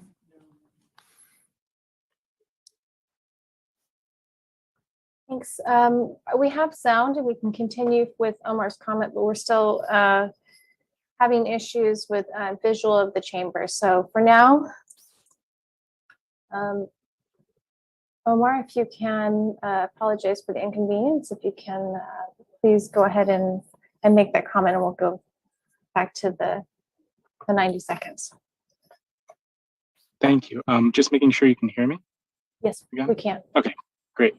Let's see. And so am I starting from the beginning? Or? You've got the full 90 seconds, Omar. Oh, thank you. Sorry. Thank you so much. So as I was mentioning, that this is a huge issue for the lives of 3 men specifically, Will, Fred, and Tim, who were displaced by the recent actions at Joe Rodota Trail and Roberts Avenue. This is a representative action and inequity for the Black community here in Sonoma County, and it merits more scrutiny and answers and intention behind their support for transitional housing and support in the hopes that they can get rehoused in the long term and shelter. Again, just referencing that this is a big issue, but this is some small act that the board, in partnership with Santa Rosa City Council and Catholic Charities and other agencies, can take to make a difference with the Black community. Again, this is in support of the NAACP and myself as a human rights commissioner. Thank you for your time. Thank you. Marcy, we're past the 30-minute time limit on the public comments there. Are there if there is anyone else, let them know that we'll do that after our ARPA item. Thank you. And we're hearing you in Zoom, so they got that message. All right. We'll move on to item number 54A. Mr. Chavez, welcome. If I may. I'm sorry. We do have interpretation available for Spanish-speaking members of the public who are with us today.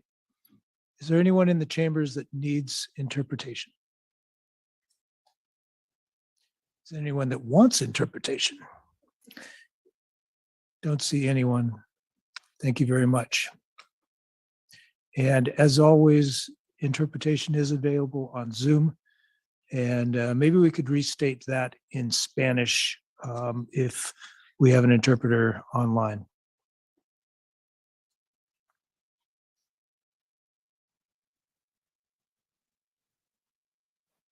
Through the chair. Technologically, the interpreters are already on a separate channel. All right. Technology has got us by the nose today. Mr. Chavez, please take us away. Good afternoon. Excited to be here with all of you today. Chair Gord, Supervisors, County Administrator Bratton, Council Pittman. We're here to present the recommendations of the ARPA program, and we're going to have Alegria de la Cruz kick us off with this presentation. We will have other speakers joining us via Zoom, but I am the only one present here in the chambers. Alegria, I'm going to turn it over to you to get us started. And I believe that Alegria needs to be brought in. I think she has her hand up and she's not yet in as a panelist. Thanks, she's joining.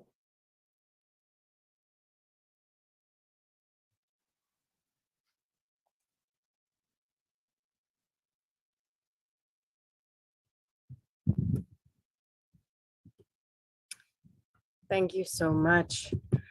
Can everybody hear me okay? Yes, we can hear you. Okay, great. So nomás un recordatorio que sí tenemos interpretación. Nomás hay que hacer clic en el globo y podemos seguir adelante. Good afternoon, Mr. Chair, members of the board. I'm Alegria de la Cruz. I'm the Director of the Office of Equity, and I'm here today with my colleague, Oscar Chavez, the Assistant Director of Human Services, Lindsay Franco, the Office of Equity, Race Equity, and Social Justice Data Analyst, Kelly Noe, who is the Program Development Manager for Human Services Upstream Investments Initiative, Ruby Tolvera, who is the Office of Equity Community Engagement Analyst, and Rebecca Samet, who is the ARPA Equity Work Group member and Review Committee member. And a special shout out to the Economic Development Board, who's not here with us, but who was one of our critical partners. Next slide, please, Jake.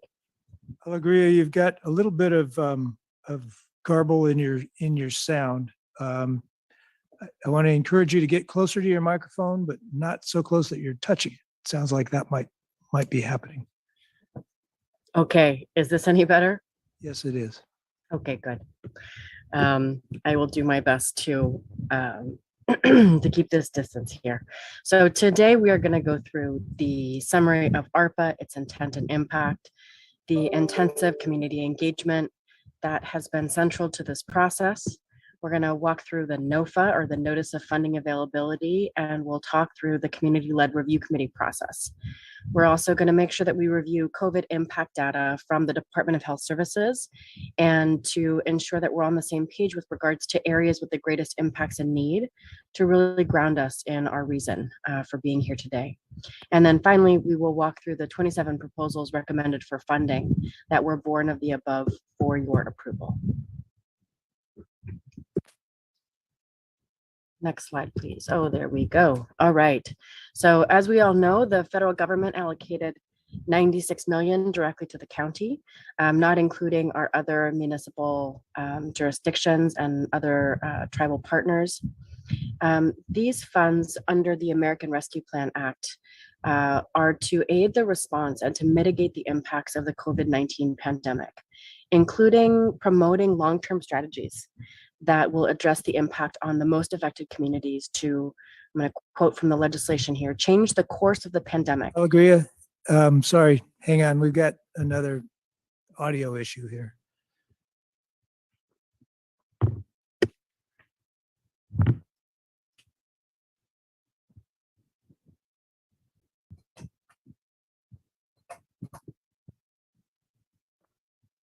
Supervisor Corsi, I think it's in the boardroom, because online I can hear it loud and clear, just FYI.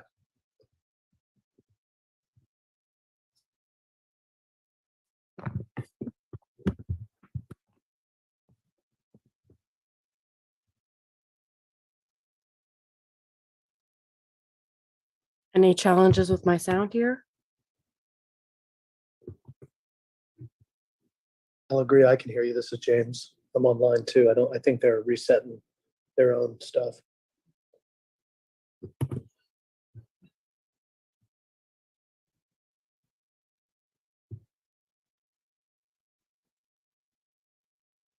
Can you hear me? Yes, I can hear you just fine. Okay. Well, hello. Hello. I hear your voice. Okay, let's see.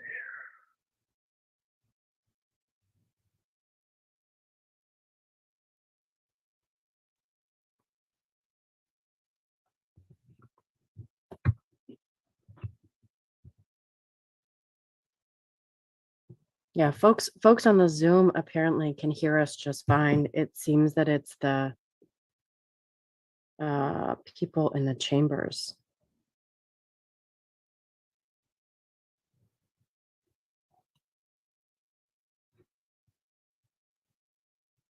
Can folks on Zoom see our screen? Yes. Yes. Yes. Hello there, this is Karen. We're going to have to take a break to fix some of our audio and visual problems. If we could get the slide up, please. We're going to take a 5 to 10 minute break. We'll try and make it 5. Sorry.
Thank you, Karen. Hoping you can hear me. We have visual and audio.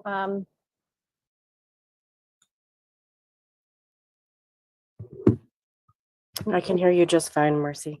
Thank you, Alegria. Yes, Marcy, we can hear you. That was me.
Thank you all. I believe we're ready to continue the presentation. Okay, excellent. So I think we'll pick back up from slide number 3, please. And I'll jump right in where I left off, which is to ensure that we're all clear on the objectives of this funding pursuant to the legislation. And it's to support urgent COVID-19 response efforts, to replace lost revenue for local governments, to support economic stabilizations for household and businesses, and to address systemic public health and economic challenges that have contributed to the disproportionate impact of the pandemic. Funds must be obligated by the end of 2024 and fully expended by the end of 2026. And the opportunity that your board saw and jumped into here was recognizing that achieving ARPA's goals requires this strong, connected, multi-departmental approach. And we are proud of the strong collaboration between the Department of Health Services, the Human Services Department, the Office of Equity, and the Economic Development Board. Your board also saw an opportunity to do things differently and directed through our engagement with community to create an easier application process, to host a diverse community-led review committee, and to ensure that we have a strong focus on race equity at the center of this work. And together, we heard this from the community during the COVID response. We must design for and serve the whole person, because the way our bureaucratic silos can line up can actually hurt the folks whose bodies or lives don't fall neatly within our lines. And I'm going to hand this over now to Ruby Tolvera with the Office of Equity. Thank you, Alegria, and good afternoon, Board of Supervisors. In September, prior to committing any funds, your board recognized the power of setting our county's priorities and making these important choices grounded in community feedback and wisdom, and directed staff to engage in an integrated engagement process with community members. We moved from consulting with community, which often leads to limited voice and tokenization, to collaborating, co-designing, and deferring, which delegates power to community members most impacted and creates community ownership. Beginning in August of last year, we created an ARPA equity work group and trained them to utilize an equity-focused, results-based accountability approach to establish priorities and metrics that would demonstrate that our investment is actually resulting in better outcomes for disproportionately impacted communities of color. By intentionally creating spaces for people's lived experiences and needs of BIPOC communities, we also worked with the public to get their input, recognizing that these kinds of metrics cannot be created in a room disconnected from community. And so we held 5 town halls, 2 focus groups, and online surveys to gather general input from the community. We also worked with CBOs, community-based organizations that created spaces called meet and greets to create partnership opportunities for conversation and collaboration. Additionally, we held one-to-one meetings with organizations that historically have not been able to access federal funding to better understand the limitations and opportunities. We held focus groups with larger CBOs to understand needs, capacity, and past experiences with county processes and platforms. Throughout this process, we reached approximately 1,600 community members. This process was flexible and was based on using this feedback we gained along the way. We also learned that there's room for improvement. We're grateful to be grounded in community and for the community members who worked very hard to get us to present the funding recommendations that you will see today. We'll talk more about the review committee process later in this presentation. Next slide, please. As you just heard, the first step we took was to create an ARPA equity work group, which built a new table in the middle of our decision-making process. And that was intentionally made of people of color who represented and served those who have both experience and disproportionate impacts during the pandemic, as well as the underserviced and underrepresentation by institutions and organizations. The goal of the ARPA equity work group was to elevate particular unmet needs as well as tested creative solutions to ensure that we achieve the racial equity principles embedded in ARPA, as well as the county's racial equity and social justice strategic pillar. We need to get money and services and resources in places we needed to get the money and services and resources in places that they hadn't quite trickled into yet. We needed to create new partnerships and relationships and build some new bridges together. We understood that to achieve different outcomes meant that we had to do things differently. And we did this by creating an application process that prioritized lived experiences and ensured geographic and other representation of disproportionately impacted areas and industries. We created a scoring matrix that valued those lived experiences. And most importantly, we valued people's time and contributions with stipends. Our ARPA Equity Work Group application had both a written application and a video submission option. We also talked to people. Through our interview process, we heard from people who saw themselves and in their work in the data. By including people who were living and seeing the structural and institutional inequities, we hope to elevate great ideas and wisdom that only comes from those lived experiences. We learned a lot from the people we worked with and received valuable feedback. We've added a few reflections here from our work group members, and we were excited to hear that we engaged new people, including new young folks who aren't typically part of the decision-making table, but bring critical input. Participants appreciated having common tools and common vocabulary that were grounded in race equity to express what they were seeing in their communities. And lastly, participants expressed gratitude in the opportunity to be part of the process and were inspired to continue to be activated through the process. We were able to engage this group and get feedback because we intentionally eliminated a barrier for participation. We paid them to share their expertise with us, and we were able to bring in folks that were not usually involved in government processes. Now I'll introduce Oscar Chavez, who is Assistant Director for Human Services, who will walk us through the next set of slides. Thank you.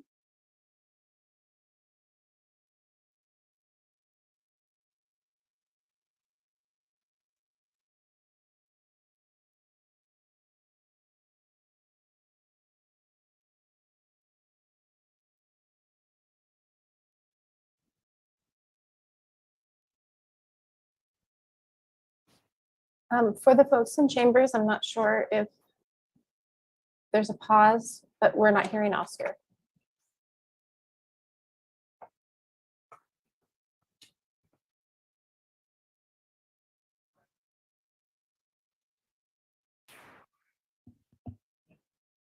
How about now?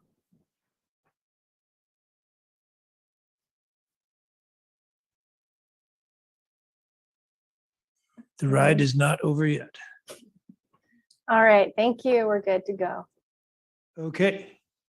Okay, I'll just You want to start from the top? recap. Yes. So this is a quick refresher on the details about where the 96 million ARPA funds landed after your December board meeting, and shows how much we allocated to support the community solicitation process. In the area outlined in red here on the slide, nearly 14 million were allocated to invest in disparities in public health outcomes, and 20 million was allocated to negative economic impacts. Additional funding was designated by your board to respond to other needs, such as ARPA implementation, broadband support, homelessness, and rapid economic assistance, in addition to the other early funding decisions made by your board. Next slide.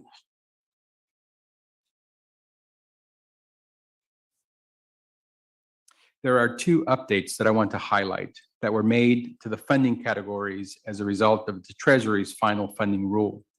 The 34 million under the categories negative economic impact and disparities in public health outcomes were merged into one community resilience program category.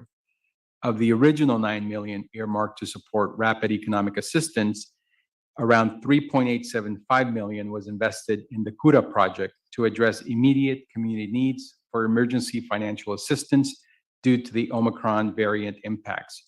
And your board redirected 5.1 million back into the NOFA process, specifically earmarked for financial assistance. If you recall, the decision was made to direct more funding to the CURA project because they had already distributed existing funds. It acknowledges both CURA's existing infrastructure to quickly distribute cash assistance, as well as the community need due to a surge in COVID caused by the Omicron variant. Next slide. So the initial funding recommendations made to the board in December were based on the ARPA interim rule published in May 17, 2021, and the ARPA final rule released January 6, 2022, recategorized a number of eligible activities. As such, the NOFA did not identify which category each targeted activity fell under, but instead it listed all targeted ARPA activities in the Community Resilience Program category. This left us with a total of approximately 39 million available for the NOFA solicitation process for the Community Resilience Program. It's also important to note that we did not pre-assign limits to each of the funding priority areas because we needed to receive proposals to understand where the need was greatest. I'll now invite Kelly Noe, Program Manager for our upstream team, to go over the NOFA solicitation process and the proposal evaluation process. Kelly? Yes, thank you, Oscar. Good afternoon, members of the board, County Administrator Bratton, and Council Pittman. There was an overwhelming community response to the notice of funding application. We received 78 proposals eligible for funding within the ARPA guidelines, requesting a total of over $172 million. Our community saw the need and came back with solutions that were $133 million over the 39 million we have available. This is an important reflection on the need that exists in the community. With this huge disparity between the ask and the limited funds available, We knew that not all proposals that were received could be funded. And we want to recognize that this is a hard reality for so many communities who are still experiencing the negative effects from these stressful years. Next slide, please. This is a humble looking slide, but the conversation here is important. This is the part of the presentation where we will go over who was on the review committee and how they evaluated the proposals. We will actually stop screen sharing for a few minutes so we can go through this process in detail with you. Invitations to participate in the review process were sent to over 150 individuals. The reviewers were asked to meet the following criteria: be willing to commit 20 to 30 hours during the month of April, represent the diversity of Sonoma County, and understand how the intersectionality of social categorizations such as gender, race, socioeconomic status, immigration status, ethnicity, nationality, sexual orientation, family structural identities, religion, age, mental disability, physical disability, mental illness, and physical illness can create overlapping and interdependent systems of discrimination as systemic barriers. In addition, candidates needed to have a commitment to acknowledging individual biases and promoting equitable access to public health protections and economic recovery. Of the 150 people that were invited to take part in the review committee, 33 individuals were able to meet this criteria. To ensure that the committee's decision centered racial equity, staff held an orientation for the 33 review committee members representing a range of lived and professional experiences in our community, particularly communities of color. At the orientation for the review committee, committee members, staff presented data from the 2021 Portrait of Sonoma and other epidemiological data sources that demonstrate the disproportionately negative impact on communities of color in Sonoma County, especially the Black and African American community, Indigenous communities, and the Latinx community, and other heavily impacted groups such as essential workers, including farm workers, BIPOC small businesses and nonprofits, BIPOC students, and high school students who graduated during virtual learning. This is hard to do. It can feel exclusive, but in fact, this focused impact is critical to address the extreme disproportionality experienced during the pandemic by communities of color in Sonoma County. Now I'll talk a little bit about the proposal eligibility. Some proposals were not eligible for the following reasons. It wasn't an eligible prioritized ARPA activity. Multiple applications were to fund a particular organization's recovery, or the application was submitted after the deadline. For those proposals that were eligible, review committee scoring and subsequent funding recommendations were based solely on the information contained in the applications. The review committee members were directed not to make assumptions, nor consider their personal knowledge or experience regarding the proposing agencies and/or proposed activities. In order to ensure that all of the proposing agencies were reviewed in a fair and equitable manner, and to ensure that no agency was given unfair advantage, the scores and recommendations are based solely on the applications that were submitted and the manner in which those applications address the requirements of the NOFA. The process to review was divided into two phases. In phase one, a point system was created for rating each application, thereby ensuring uniformity in proposal evaluation for the 6 priority area review committees that were created in the first phase of the proposal evaluation process. Both community and departmental applications were evaluated within the following criteria, and this criteria was outlined in both the NOFA and the application. A proposal could get up to 60 points and 10 additional bonus points for services targeted in a qualified census tract within their program design and approach. Organizations could get up to 15 points for organizational capacity and up to 25 points for fiscal qualifications and budget. A total of 110 possible points could be awarded. The 33 reviewers were assigned evenly to 6 committees representing 8 priority areas and department proposals as follows: mental health, small business and nonprofit, assistance to households, housing and shelter and childcare, department proposals and assistance to workers, and educational disparities and community health workers. The 6 review committees utilized identical criteria to score both the community and department proposals.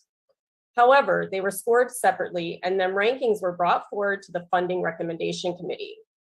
The final funding recommendation committee was comprised of at least 1 member from each of the subcommittees, and members were chosen based on not having a personal or professional conflict of interest with any of the proposals. Recommendations being presented today are thoughtfully recommended by the final funding recommendation committee. During this phase 2, the final funding recommendation committee were presented 39 proposals. These 39 proposals were identified as the strongest applications based on community need, data from the 2021 Portrait of Sonoma County, and health data on the disproportionate impacts of COVID-19. This scoring summary can be found in attachment F. The funding recommendation committee had to develop a strategy on how to allocate funds. Since the total request of proposals of over 172 million significantly exceeded the amount available, 39 million, the committee deliberated over the best approach for several hours and considered a number of models. In this phase, the goal was to create a final list of recommended proposals. There was no additional scoring, but the committee identified the following criteria to focus on and elevate. Proposals that will serve historically marginalized populations and the potential for impact. Agencies with deep ties to the community they said they will serve. Proposals who identified established multi-agency partnerships, and proposals with an emphasis on direct services. In previous board discussions, your board recognized the need for a process that was more flexible and provided access for new organizations to be considered. Staff concluded that a NOFA, instead of an RFP, would be the better vehicle to achieve these goals. Unlike an RFP, we clearly define the scope, a NOFA process provides for greater flexibility to evaluate based on the most critical criteria, defined by the committee at the outset of funding recommendation and outlined in the criteria above, that I just mentioned. The NOFA also allows for more creativity in responders. The first phase of the review process was a quantitative review based on scores and rankings. And the second phase was based on a methodical qualitative review of proposals. For instance, population served, direct services versus capital projects. In short, an RFP equals the top score wins, and a NOFA allows for more qualitative prioritizing.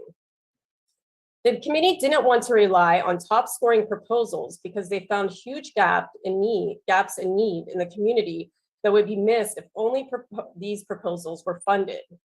The scope and the range of resources requested across the proposals made these decisions even more difficult for the final funding recommendation review committee.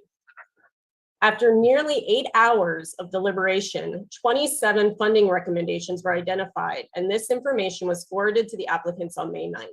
We will go over them in more detail shortly. Now that I've reviewed this information, we will return to our PowerPoint. And next slide. Okay, as I stated earlier, the ARPA Proposal Review Committee was made up of 33 community members representing the ARPA Equity Work Group, local nonprofits, local businesses, county government, and other government entities and community members who had professional and/or lived experience related to the 10 ARPA priority areas. Our applications were assigned to committees equally to distribute the number of applications each committee reviewed to avoid reviewer conflict of interest and maximize both professional and lived experience. Each reviewer was responsible to read and score 12 to 18 proposals over a 2-week period. Each review committee member contributed 40 to 50 volunteer hours for a total of approximately 1,485 volunteer hours. Now I'd like to introduce Rebecca Sement, one of our ARPA Review Committee members and also a member of the ARPA Equity Work Group, to make a few comments about the process. Thank you, Kelly, and thank you to the board for having me. I just wanted to say that I'm confident and I'm comfortable saying that we were a diversified group of reviewers. We worked diligently. Rebecca, I'm so sorry to interrupt you. When we're seeing that screen, I can see that we've lost sound temporarily, so just one moment.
Okay, I think we'll do that.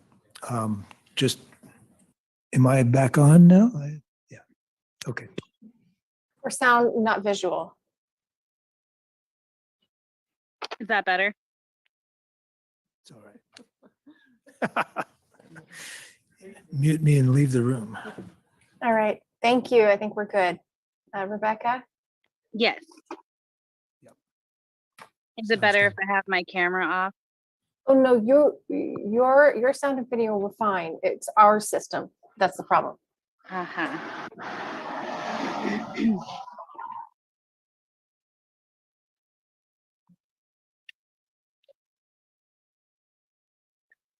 Karen, Supervisor Corsi, are we ready to go in the chambers? He has an outage around Montgomery Village, but they don't mention Rebecca, anything. I'll reintroduce you too, because I don't know if that got to the online feed. Sure.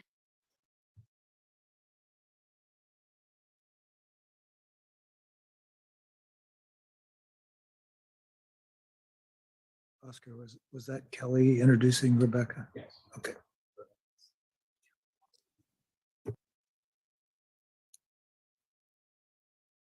In the continuum of care. Thanks, everyone. I think we're ready to continue. She's a lived experience. And I'm going to introduce Rebecca again for those people online that may have missed her introduction. So now I'll hand it off She's to. back. Well, am I good? What? I'm sorry. I'm in the chambers. We can. Okay, can you hear me now? Yes. All right. So we're obviously experiencing a lot of difficulties here. Going to change up things just a little bit. Kelly, I'd like you to finish introducing Rebecca. Rebecca, we want to hear from you, and then we're going to hear from the public and see how far we can get before the next power outage or whatever it is that we're experiencing. So Kelly, go ahead. Okay, all right. I will introduce Rebecca Cement, who was our ARPA Review Committee member, and then also a member of our ARPA Equity Work Group to give a few comments about the process. Yeah, thank you, Kelly, and hello to the board. I wanted to say that I'm comfortable and confident saying that we were a diversified group of reviewers. We worked diligently evaluating applications, ensuring that ARPA funds address those highest impacted by COVID-19. We aim to support immediate needs to individuals as well as support long-term recovery needs of our community as a whole. It was great working with everyone. There was a lot of genuine conversations and just so much that the process, I think the recommendations that we have truly came from utilizing the process, and the scoring that we had, I think it was fair. And I look forward to further discussions about our group evaluations and recommendations. Thank you, Rebecca, and thanks for helping out with this process. At the risk of taking off the gods of technology, I'm going to ask for public comment from those in the chamber first. We're going to go with 2 minutes apiece and see how far we can get with this. Go ahead.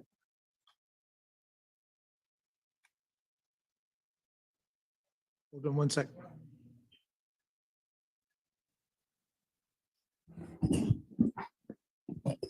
Two.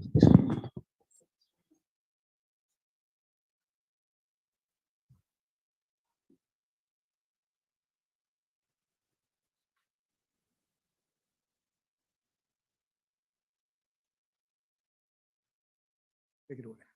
Good afternoon, Supervisors, Oscar, Review Committee. My name is Tom Bieri. I'm the Executive Director with Community Support Network. Community Support Network and our collaborative partners would like to thank the Review Committee for recommending $1.8 million in ARPA funds for our collaborative housing and wellness program. This investment will serve 914 adults and youth with behavioral health challenges. This will be an investment in equity, as we will serve BIPOC individuals in a proportionate number to the representation in the homeless population. This investment will support collaboration focused on housing and wellness, which includes local hospitals, Partnership Health Plan of California, TLC Child and Family Services, and Community Support Network. This program will provide much needed vouchers, placement options, and supportive services for two populations which were disproportionately impacted by COVID: former foster and homeless youth, and adults with behavioral health and medical challenges. Thank you for this consideration of this program that will focus on equity, housing, and wellness for individuals with behavioral health challenges. Thank you. Come on down, sir. Good afternoon. My name is Kevin Smith. I am a retired paramedic, 31 years in the community, and I'm now working for First Responders Resiliency Incorporated as their Director of Training and Logistics.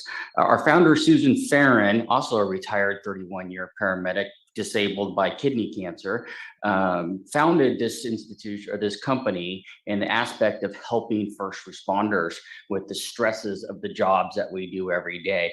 I don't know if you're aware, but there's an 80% divorce rate among first responders, and we have a up to 15-year less life expectancy than the general population. And what we're finding out through working with the University of UCLA and Loma Linda is that a lot of this is based on stress. And we are doing a first of its kind proactive approach to dealing with the stresses of the job and training first responders on techniques and modalities that I was never taught 31 years ago and that now are just being brought in.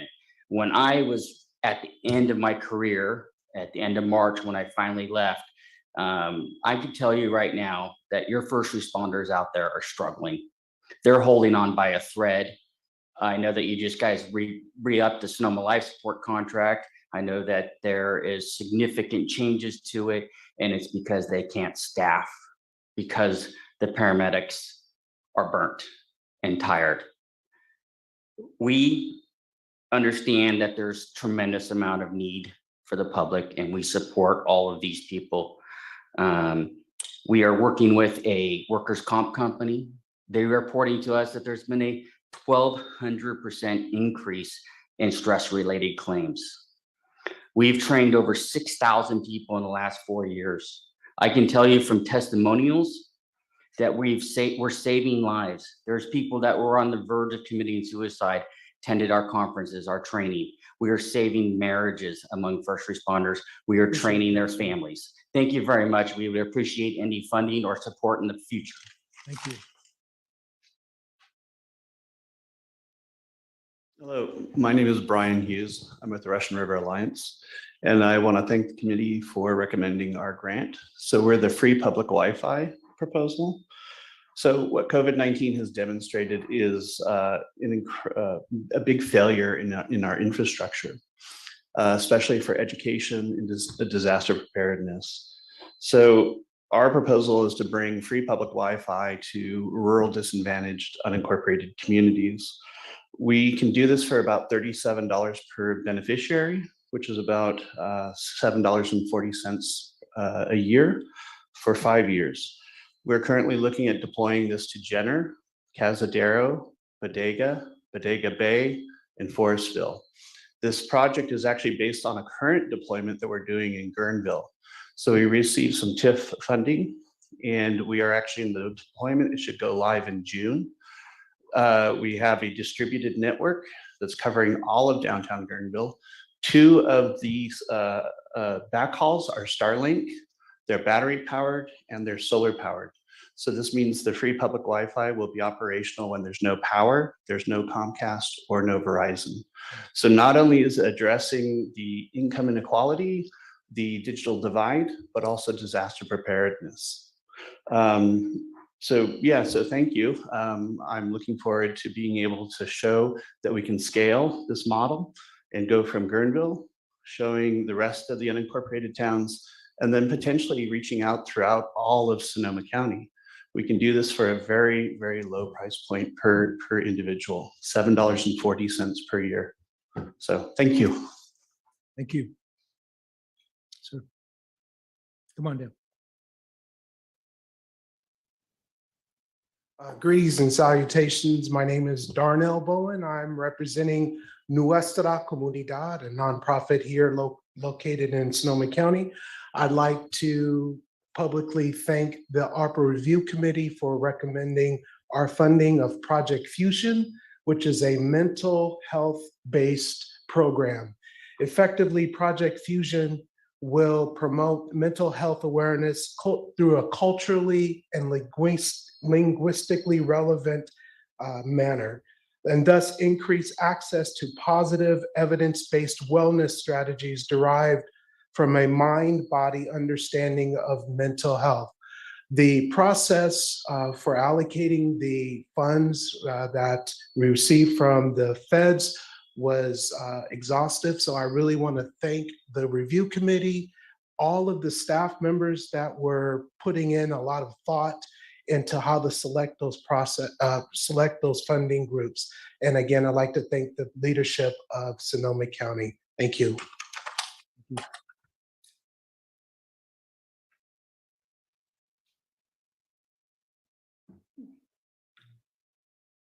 I'm just going to leave it then. Good afternoon, Mr. Chair, supervisors, and staff. Callum Weeks, Policy Director for Generation Housing, where we champion more diverse and more affordable housing. Before proceeding with my comment, I would just like to take a brief moment to express our profound appreciation for staff and volunteers for all the time they invested into this process. You are valued, and we are grateful for your dedication to this community. On to the comment. I'd like to congratulate all of the great organizations and their programs that have been funded. This is a tremendous opportunity to make a meaningful and impact and to get aid to those who have suffered disproportionately during the COVID-19 pandemic. COVID rightfully forced us to prioritize direct services and aid, and we know that this is only part of the work in addressing our communities in equity and building resiliency. But now it is time to get back to addressing root causes of health disparities. The portrait of Sonoma County made clear that in addition to addressing immediate needs, we must work to create real systems change and work towards solutions to the root causes of health disparities and general inequity. That's why we call upon the Board of Supervisors to consider adding funds to this effort to support a deeper investment in upstream activities that can effectively transport our communities into the sustainable, equitable, and integrated future we all seek to realize. In recognition of these shared goals, we urge the board to find a way to fund our pro-housing designation program. Housing is one of the strongest social determinants of health, as you well know, and our program is an opportunity to make real change in the housing systems and policies that have been a key driver of health disparities. Let's build a better future for all together. And as always, thank you so much for all of your service. And again, thank you to all the volunteers who contributed so much time an incredible amount of time to this process. I really appreciate it. Thank you. Thank you.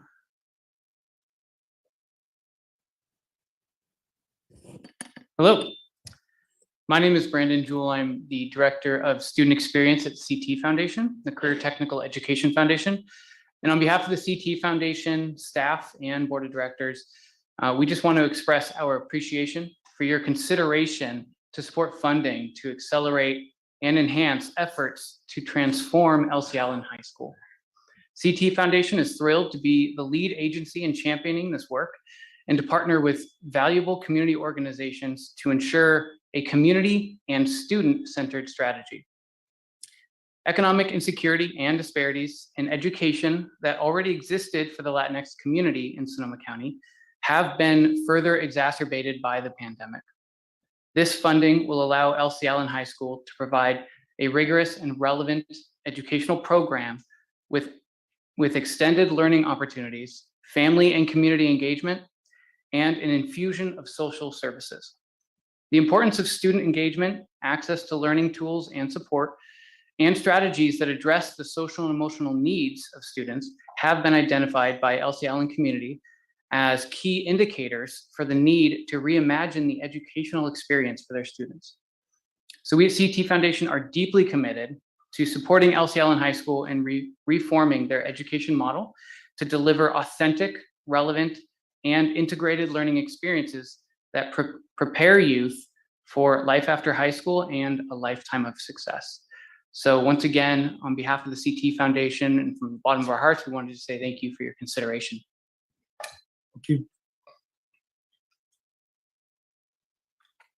Good afternoon. My name is Stephen Jackson. I'm a retired educator and working with the CTE Foundation and LC Allen High School on transformative work for their school and the experience for students. I want to thank the Board of Supervisors and especially the Review Committee for recommending this group for funding.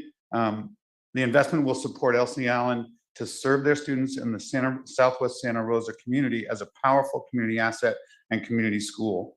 LC Allen has been involved in transformative work for a few years now, especially focusing on equity and student-centered learning and digging into the student experience of schools to understand quite a bit about what they need to change and the types of reform they need to embark on.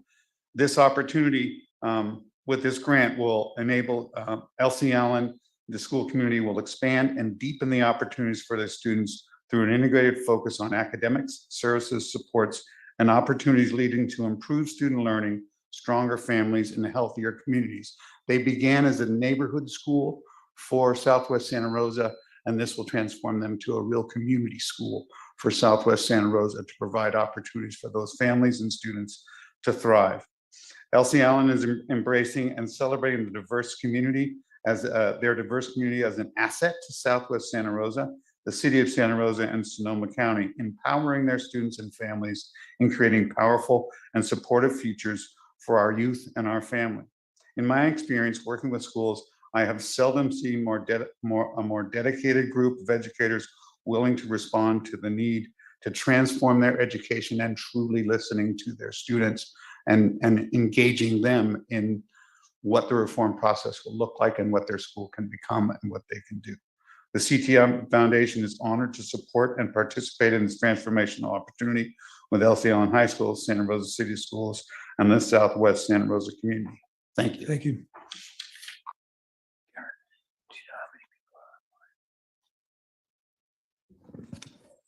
I'm a little shorter than those two gentlemen. Good afternoon. My name is Gabriel Alvarez. I'm the proud principal of LC Allen High School. And I want to take this time for our community to thank the Board of Supervisors, the Review Committee, and obviously also the CTE Foundation for working with us and really trying to transform our school.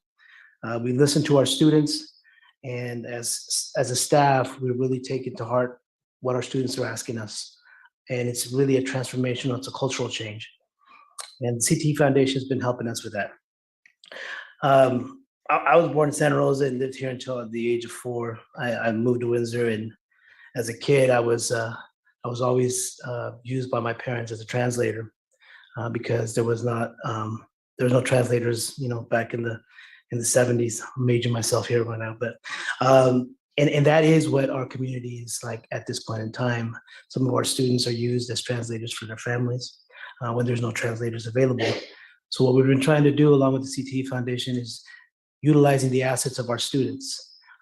We've already connected with Santa Rosa Fire Department to really enhance our pathway in public safety, to really try to bring in and enhance our students in utilizing their cultural assets so that they can be valuable assets to the community. So we can get them through these programs so that they can now feed into Santa Rosa Police Department, Santa Rosa Fire Department, and really utilizing their assets. Along with that, this whole new school model is really kind of focusing also on CTE as well as on a new school model. Again, I'd like to thank our superintendent, our Santa Rosa City School Board, as well as all our directors. And in closing, I can tell you much about this opportunity would mean for our school community. Reinventing the Southwest is what our city has needed for a long time, and approval of this grant for LC Allen High School pay dividends in the future for our community and our city as a whole. So thank you very much. Thank Appreciate you it. very much.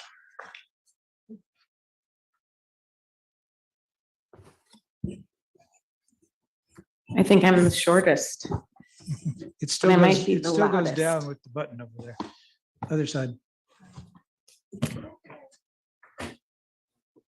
Oh, look at that. Technology is actually working in our favor. I'm Dusky Estes of Farm to Pantry. Very grateful to the committee making the decisions, and also grateful to the Board of Supervisors for your care of our community. We are very proud to be able to deliver 39,000 boxes over 2.5 years. And I wanted to show you what it looks like. We buy these multi-farm feed bins that have 15 pounds of produce, all from Sonoma County Regen Ag, organic, women-owned and BIPOC farmers. 80 farmers go into every single box, with also pasture-raised eggs and Sonoma County grass-fed beef. So with this funding, we're gonna be able to deliver 2.3 million servings of incredible Sonoma County grown food where the farmers are paid. So we thank you for supporting our farming community, our BIPOC farming community, and our 100 community partners that we work with Farm to Pantry in every single one of the districts. One amazing thing about these boxes is that the food is a hook for the other programs that our partners provide. So whether it be immigration services or legal counseling or language services, they get them in the door by us delivering these boxes straight to their homes. They don't have to come to a line, so it's much more dignified in delivery. And we're so grateful for this opportunity to give this to so many families. Thank you. Thank you.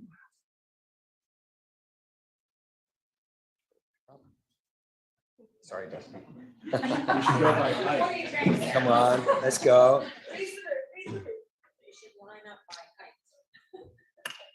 All right, good afternoon, everyone. Wow, there's some really good causes here, and a lot of people here to thank you for all the work you've done. My name is Andy Bannister. I'm with the Redwood Empire Food Bank. I'm the vice chair, incoming chair. And unfortunately, I'm not here to thank you because disappointingly, we get nothing. And I'm disappointed and also a bit surprised because I was noticing the slide up there, the first slide that was shown, talking about the intent. And the first 3 bullet points on there, we hit every one of them. The opportunity, the 4 points on there, we hit every one of those. There was a time when this administration said, we can't afford for the Redwood Empire Food Bank to fail. And yet here we are with none of it, not a single penny. And I don't know where we go from here. I don't know if there's anything that can be done. We certainly don't want to deprive anyone that's been awarded. There's some fantastic causes out there. But the Redwood Empire Food Bank is solving hunger or doing our best to solve hunger, and it's not getting any easier. We're seeing huge increases in our food costs, our transportation costs, and everything else. And we don't expect donations to go up over the next several months or years. The economy is in crisis, as you know. We have inflation and increased fuel costs. So we had hoped that we would get at least some of this. So in conclusion, I just hope that there's something that can be done. Maybe there's a reserve. Maybe you've got a little bit stashed away there, but think of us next time, please. Thank you. Thank you. Hello, everybody. I am David Goodman. I'm a hunger relief worker at the Redwood Empire Food Bank, as well as the CEO. The Redwood Empire Food Bank has been responding to disaster for a long time now. Probably the one that put us on the map was the Sonoma Complex fire, where we received 0 federal support, 0 state support, 0 municipal support, and 0 county support. We just did it on our own. But then along came the coronavirus, and we have now, just in the first 3 weeks of the coronavirus, we saw a 24% increase in the number of people we serve. But that number, we used to call ourselves second responders, but now we think of ourselves as first responders. We're still 68% above where we were pre-coronavirus. The numbers have not gone down. We were serving 10,000 households before, and now we're at 17,300. And when we submitted this application, we projected a 4,000 household increase. The day we received notice that we were receiving nothing, we are already at 8,000 households. So we can't do this alone. We've never done this alone. And I don't think it's reasonable for the county to expect us to take on a global pandemic by ourselves. At this point in time, we receive 0.5% support from the county. That's it, 0.5%. We believe in a strong private and public partnership, and the private sector is doing its part in supporting what we do. And you have an opportunity with this funding that has come through ARPA to do something that you never would have been able to do with the Redwood Empire Food Bank. And with that, obviously, the people we serve are the most impacted by hunger, who are also the BIPOC communities. And our proposal got #1 in food, but somehow getting #1 didn't result in an award for support. I would like you to reconsider their recommendation. Thank you. Thank you.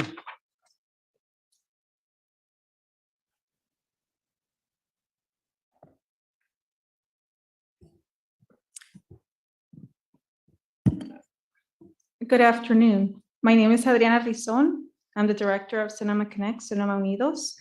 I want to thank the staff of the Human Service Department, the Office of Equity, and the many community members who gave their time to support the process to recommend ARPA funds to support our community.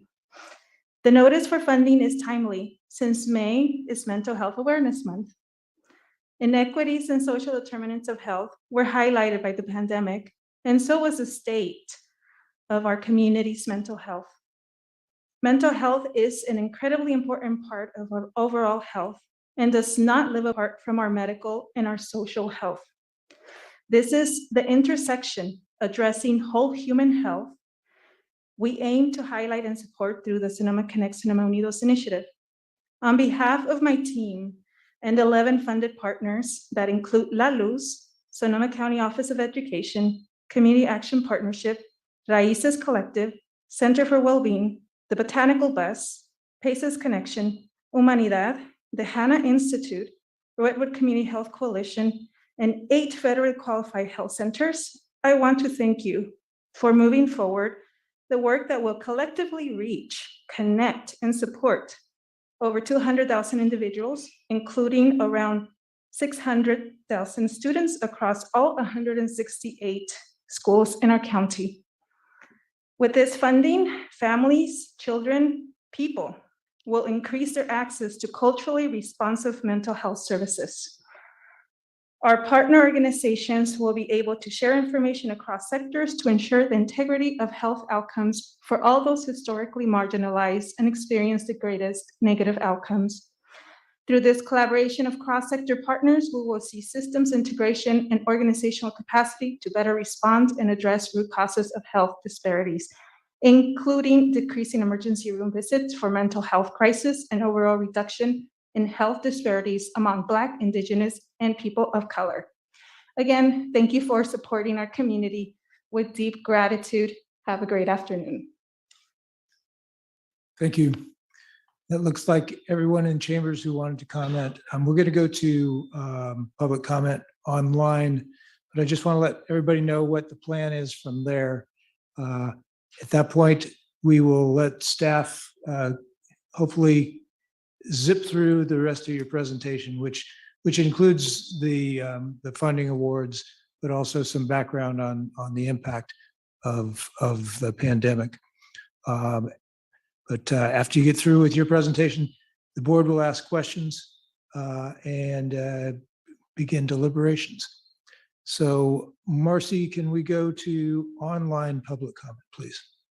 Absolutely. I'll ask if we can please have the 2-minute timer slide up, and while that's coming up, if our representatives and individuals in the Zoom meeting can please raise your hand in the Zoom app if you would like to comment. And I'll also share with the board members in the chambers and those in the Zoom that we do have, if a commenter is speaking in Spanish, the translation services, by clicking the globe, you can click the English button to hear the translation back to English. And for the board members, we do have the English channel set up in the conference room right behind you if this occurs. And with that, I'll begin with those with their hands raised. It will be the Boys and Girls Clubs, Elaine, followed by Peter. If you can please unmute and state your name and begin.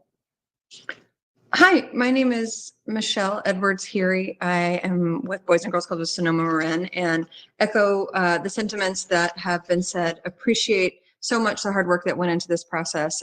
Clearly, thousands of hours by many folks. However, we, like the team from the food bank, were very disappointed not to be funded, recommended for funding. We were the top scored proposal in all categories and in the childcare and childcare facilities.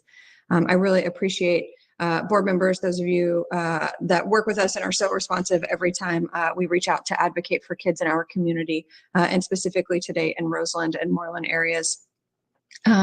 We were very grateful to see a public and transparent process with a rubric. We were very disappointed just today to learn that there was a secondary process with secondary criteria that were not committed, not made public and not transparent. And our request of you today is that you would consider not supporting these recommendations, looking into further the process. Who made the decisions? How were the decisions made if they were not solely made based on the criteria that was presented to the public?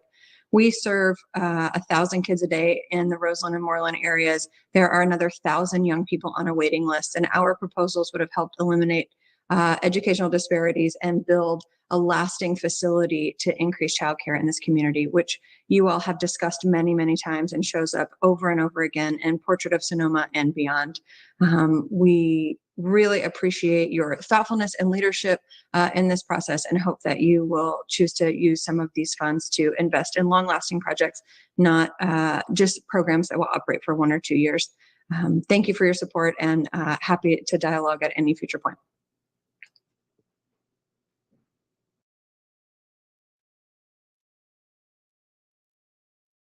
Elaine, if you can please unmute and begin. Hi, I'm Elaine Tokolahi, and I'm the Director of Volunteer Services at the Center for Volunteer and Nonprofit Leadership based in Santa Rosa, with programs that reach nonprofits throughout the entire county. We applied for ARPA funds, but we weren't picked, and I can accept that.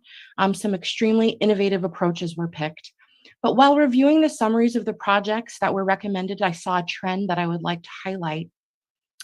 Nonprofits are embedded in the projects as service providers or implementers of the projects only, rather than as not-for-profit businesses that suffered during the pandemic.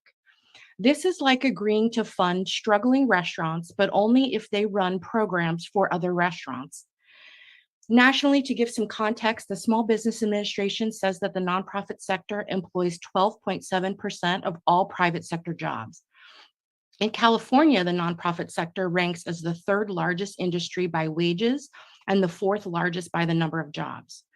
When compared with for-profit businesses, nonprofits have BIPOC leaders in 29% of the positions, as opposed to only 12% across all other industries.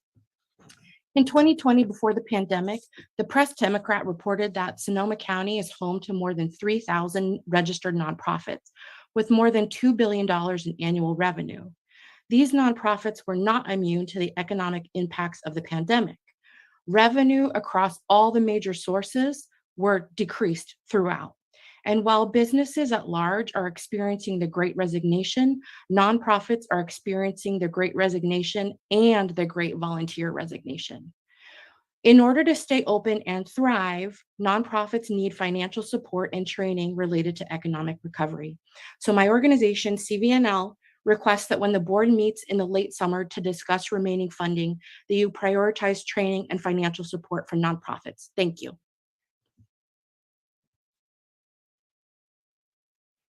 Peter, please unmute and begin. Thank you. Good afternoon, board. Peter Rumble, Santa Rosa Metro Chamber of Commerce. And I'm commenting today in regard to the Small Business Equity and Recovery Program that represents the collaboration of 18 organizations throughout our county. And I want to thank the committee for its work and for recommending this proposal for funding. Because the Santa Rosa Metro Chamber is serving as the lead organization for this program, it's our name listed as receiving the recommended award. And it's an honor for me that the chamber can play this role as a lead organization. However, our organization is truly serving in a support backbone capacity to other organizations who will receive the overwhelming majority of funding and who will deliver an amazing array of services to our community. And I'm grateful to speak for our coalition's organizations like La Luz, Los Cien, Crecer, the Red Latinx Hub, the Hispanic Chamber of Sonoma County, North Bay Black Chamber, Legal Aid of Sonoma County, Small Business Hardship Fund, as well as many others. In developing this proposal, an amazing collaborative, we took your board's policy direction seriously, building a broad coalition of organizations with countywide reach, specific and diverse geographic reach, and a unique and trusted connection to members of the community most impacted by the pandemic. We also strive for equity within our collaborative, allocating the recommended funds to those organizations best positioned to reach the desired populations and using the funding opportunity to grow critical community organizations for long-term sustainability. Data show clearly that supporting small businesses and entrepreneurs, particularly BIPOC women, LGBTQ-owned businesses, is one of the most impactful investments in our community's long-term well-being. And our program helps individuals most impacted by the pandemic to access capital, technical assistance, advising, grants, and other resources via trusted community partners, and helps build a sustainable network of organizations to continue delivering those resources going forward. On behalf of our coalition, I thank you very much. And thank you. Adrian, Michelle, then Zoom user. Thank you. My name is Adrienne Lobby. I am the president of the board of SAVE, Sonoma Applied Village Services. Like many others, I'm here to thank Oscar, Kelly, Allegra, Rubia, Rebecca, and all the members of the team who worked so hard and eventually recommended us for approval. Our project is a Latino village for homeless people, a Latinx focus. It's the first Latinx focus homeless service project in Sonoma County. And we're really excited to be the potential of working with the community to talk about bringing the homeless service services to the Latinx community because they are represented and underserved. And we want to be a pilot for other homeless projects to integrate this kind of information into their working. I want to speak a minute about the process. Obviously, it's not perfect, and I especially regret that the food bank didn't get us some money. We worked with them a lot, and they are quite wonderful. But this process was revolutionary. It was an effort to really change the name of the game of how funding is done. And the people that I've talked to feel like it was 90% successful in doing that. We hope that this process will be used again and again and again until we get it really well honed. And the one thing that people wanted to do, and this is kind of the cautionary about it all, is capacity building and fund organizations that don't normally get funded.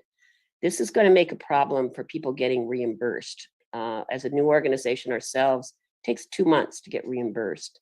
And we need to do something about that, or a lot of the organizations that are funded in this will not be able to make their payments and do what they need to do in the first few months.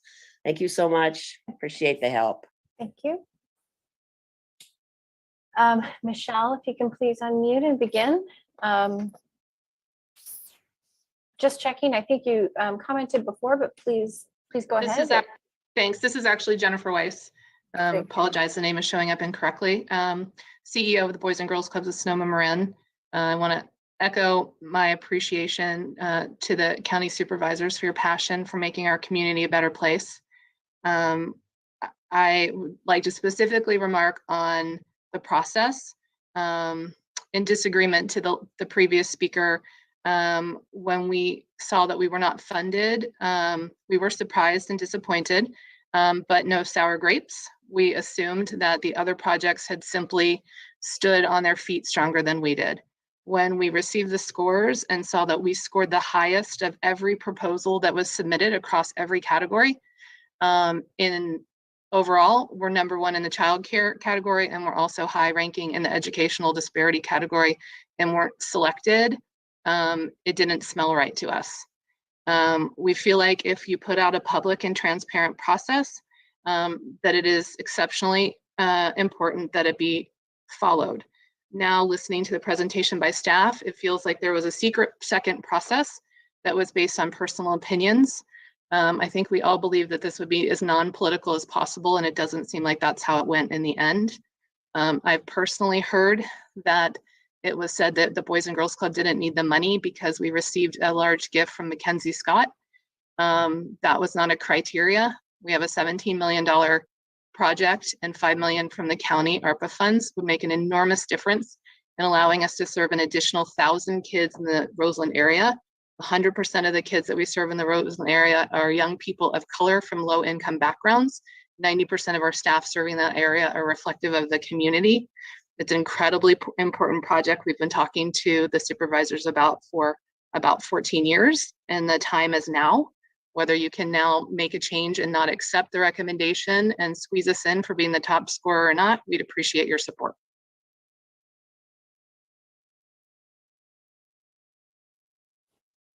Zoom user. Hello, my name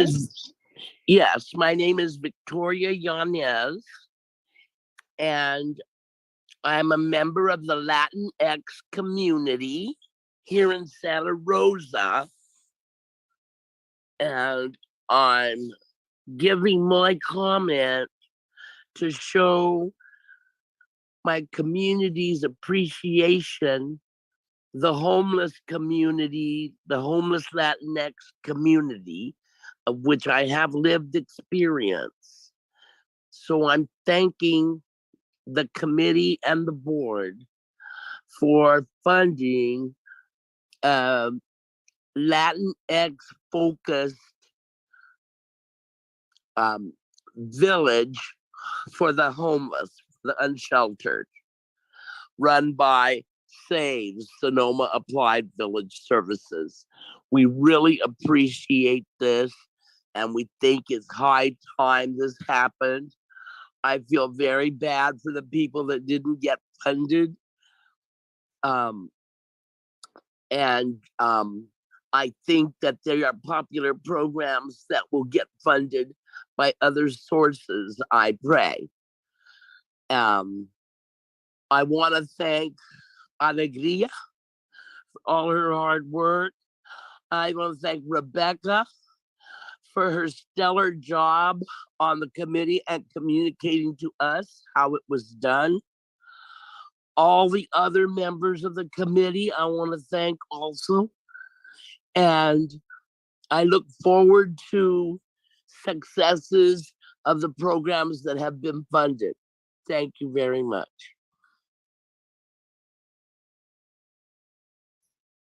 Thank you. The next commenters are Thomas, Ali, then Stephanie.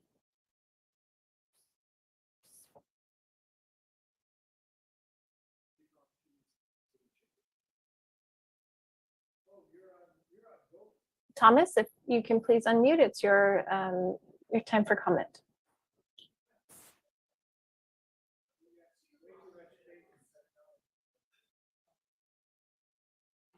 Well, thank you for the opportunity to speak. Let me take this out so I don't hear myself. I came down, I was listening, and I heard about the food banks issues.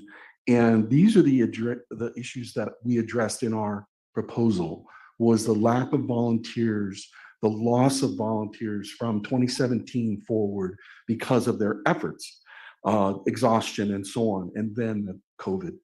This was in our proposal to deal with food, to gather food and to deliver it to pantries so that they could take care and do their business without these greater expenses of the cost of food. As they mentioned, they have to buy the food from the farmers. And then they have to deliver it to a place, a pantry that delivers it to someone's home. That's two costs that they have. For those people, they're going to be delivering 2 million boxes of food. Okay, we would be able to eliminate those costs because we have the grocery stores pay for what is a service they're receiving. You don't see us in the score. We were given no information. We were given no information about today as this occurring. We're not scored because supposedly we didn't qualify for art, but the funding doesn't qualify because we were expressed as a business that did not for some reason failed because of COVID. We're not a business that failed because of COVID. We were not engaged in food delivery. We were doing exactly what we were doing before, which was delivering tiny homes and RVs to people. Galen Gardens is our operating entity. So there are many people are receiving these funds that are really deserving, extremely deserving. The effort was extremely new, maybe provocative. It's wonderful. But there are certain things that are really, really critically important, and they're being neglected, which is the food bank and this food that goes to the homeless. I appreciate the extra opportunity. If there's any way to relook at this, we were not scored. Can we be scored? Can there be something? Thank you. Okay, I'm going to continue with our Zoom commenters. Again, Ali, if you can please unmute and begin. Good afternoon, supervisors. I'm Ali Gaylord, the Director of Housing Development for Mid-Penn Housing and board member for Generation Housing. I want to thank the Office of Equity and the committee members that reviewed all the many worthy applications for these funds. I acknowledge the difficulty of prioritizing the funding, especially given the need for direct aid that exists in the community. But I do want to lift up the need for housing, particularly affordable housing across the county. As you all know, the affordable housing is the foundation of individuals' lives, the economy, small businesses, and of positive childhood outcomes. One way forward in our housing crisis is to invest in upstream solutions and programs that can generate systems change. One such program is Generation Housing's Pro-Housing Designation Roadmap, which will assist cities to pursue local housing policies to address increased affordable housing. A one-time investment of $900,000 could fund this roadmap program and leverage the county's investment by creating avenues to affordable housing units and pro-housing jurisdictions in Sonoma County. I'd like to underscore the value of investing both in programs that address immediate needs, as well as the value that the funding for programs that create new solutions brings. I request that the board will consider prioritizing funding for Generation Housing either through this process or from a different source in the future. Thank you very much.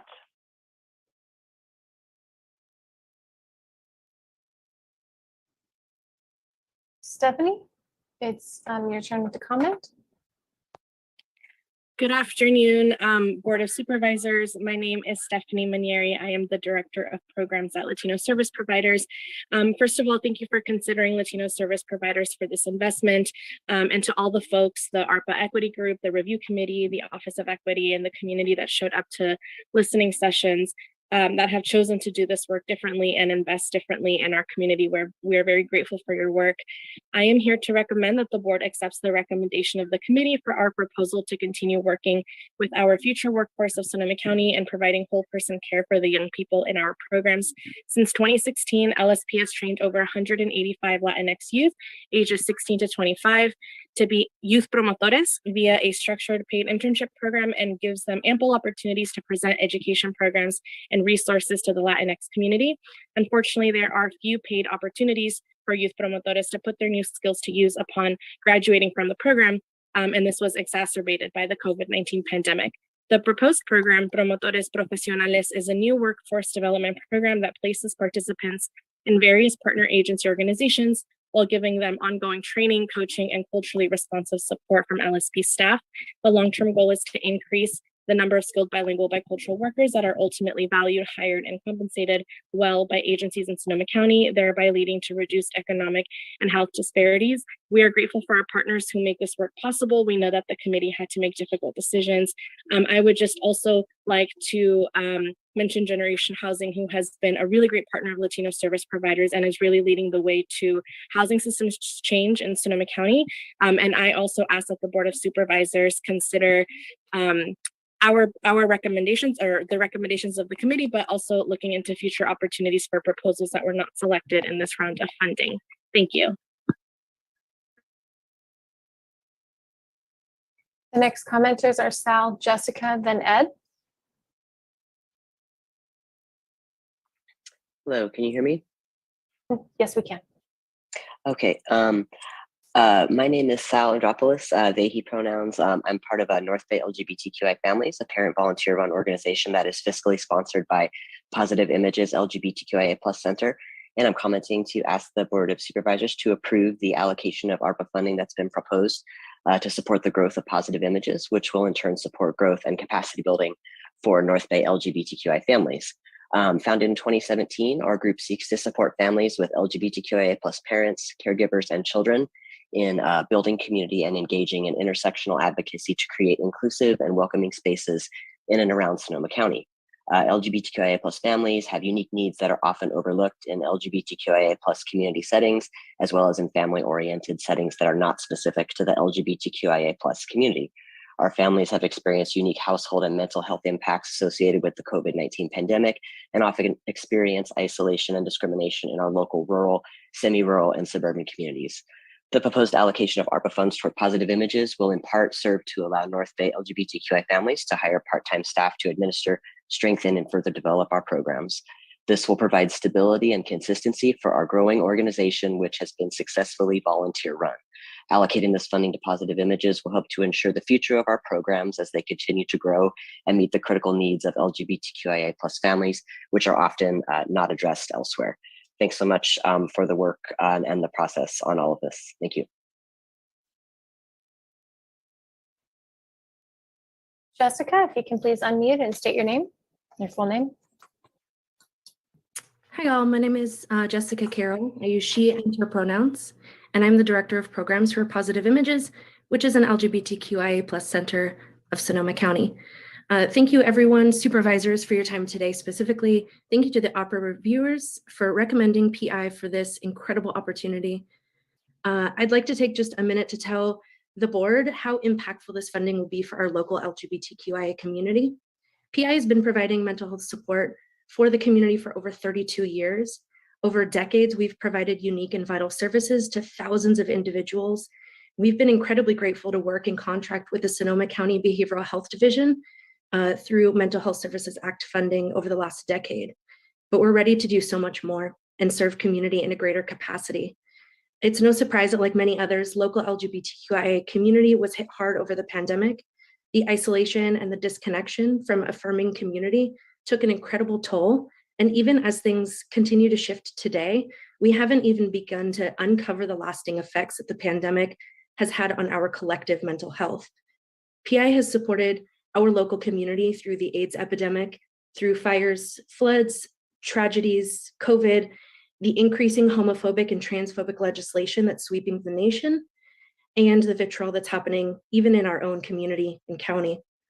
With this opportunity, we will be able to grow our capacity to meet the increased needs of our unique community in ways that we've been dreaming about for years. Thank you all for this opportunity. We look forward to continuing this important work.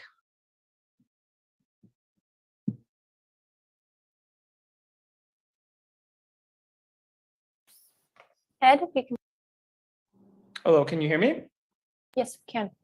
Good afternoon, Vice Chair Corsi, board members, recommendation committee, and staff. My name is Ed Sheffield, and I'm president of the Santa Rosa City School Board.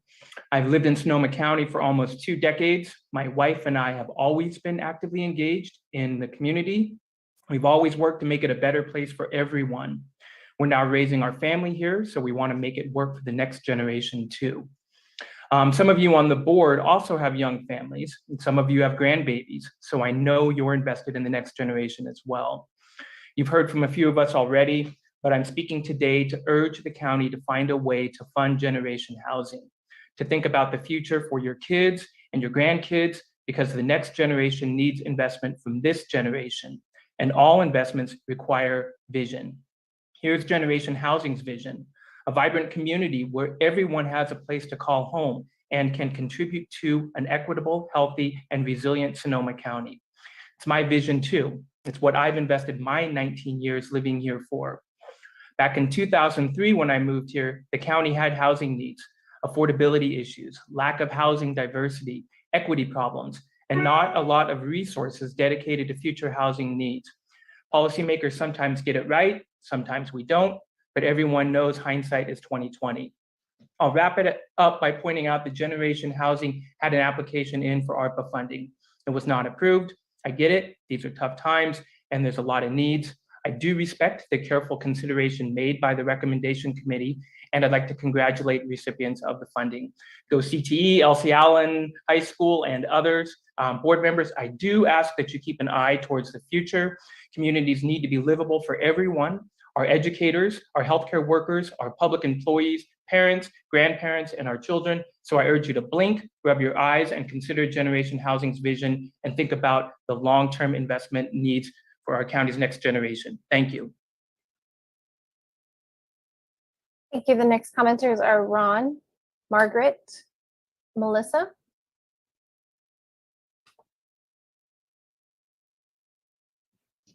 Hi, I'm Ron Cart, Executive Director of Food for Thought. And I want to thank the ARPA committee for all the work that you put in and the hours and hours of volunteer time to go through this process. We really appreciate being chosen for recommendation for our program. And I also want to thank the board for creating this process and for all the work that you do for our community. I was looking back to the beginning of COVID in May of 2020. We were asked to serve a family of 8 people from 3 generations. One of them was working as a frontline worker in a convenience store, and he brought COVID home to the whole family, and they needed to quarantine and didn't have food to eat. And so we served them because this was something that we could see that this issue was huge, and we became a COVID provider because of that. And we've served over 6,000 people with COVID during this past 2 years. We have a system that works really well where we tailor the needs of our food to the clients, realizing that if they have chronic illnesses, we have to provide tailored food for that purpose. We also have a registered dietitian that does a nutrition assessment, and we have volunteers and staff that call on a weekly basis to make sure that people are getting the food they need and how to access the services. We not only help people with chronic illnesses, but we provide food and nutrition education to help those at risk. And we want to help people avoid diseases such as diabetes, chronic heart failure, and other chronic conditions caused by poor nutrition. This will help us serve many, many people, 17,000 people during the grant period. So thank you very so much. Margaret, Melissa, then Chelsea. Hi, this is Margaret Flores McCabe. I'm the Executive Director of the Secure Families Collaborative, and I want to say kudos to all of those wonderful nonprofits and the beautiful work they do, and congratulations to those that received ARPA funding. I want to thank the board for the support they have given to the Secure Families Collaborative in the past. Unfortunately, we did not receive any ARPA funding. Legal status is fundamental to an immigrant's emotional well-being, their housing and employment, and the ability to access services. The collaborative has worked hard to build an infrastructure to support the immigrant community, a true system breaking down a lot of silos, the result of a lot of hard work and partnerships that embodies the county's goal of the ability to access services through many doors. Some of our partners, Legal Aid, USF, Corazon, Catholic Charities, Immigration Institute of the Bay Area. We currently have a large waiting list for services and foresee even more of a demand as DACA is headed for the Supreme Court this summer. It is our hope that if there is funding available through additional ARPA funding or through the county, that they would consider funding the Secure Families Collaborative as we continue to build the collaborative, as legal status is key to building an equitable and just county. Thank you.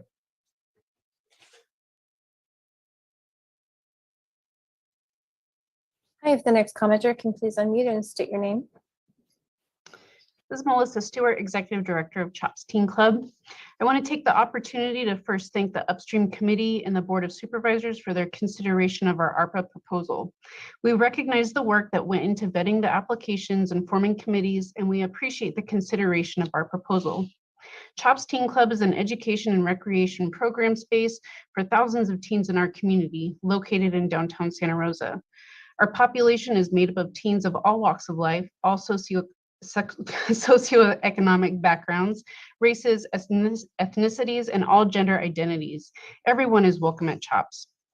Our ARPA proposal was aimed to support a board-certified behavior analyst to meet the unique needs of today's teens at CHOPS, as well as provide specialized mental health and training to our staff.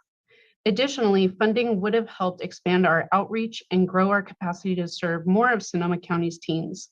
Though we were not recommended for funding, I'm here today to stress the importance of this need in our community. Our current population of teens are all vulnerable by virtue of the fact that they have lived through compounded community trauma, multiple wildfires, school lockdowns, and now a worldwide pandemic. Managing their community trauma alongside their personal trauma is no small feat, and it's no surprise that our youth are reporting higher statistics of feeling hopeless, stressed, upset, sad, and depressed, and that they are acting out in more serious and frequent ways than in the past. CHOPS is a unique space for the county's teens, and we're so fortunate as a county to have it. Operating costs of CHOPS hover around $1 million annually and continue to rise as the cost of living continues to grow in Sonoma County. Unfortunately, funding for CHOPS is not everlasting. Grants, private gifts, and fundraising efforts fuel what we are able to do and set limits on what we are capable of. I ask that you please remember this when you think of CHOPS and when future opportunities arise. Our teens today are tomorrow's future leaders, and by investing them in now. Thank you so much for the comment. That does conclude the time. The next commenter is Chelsea. If you can please unmute.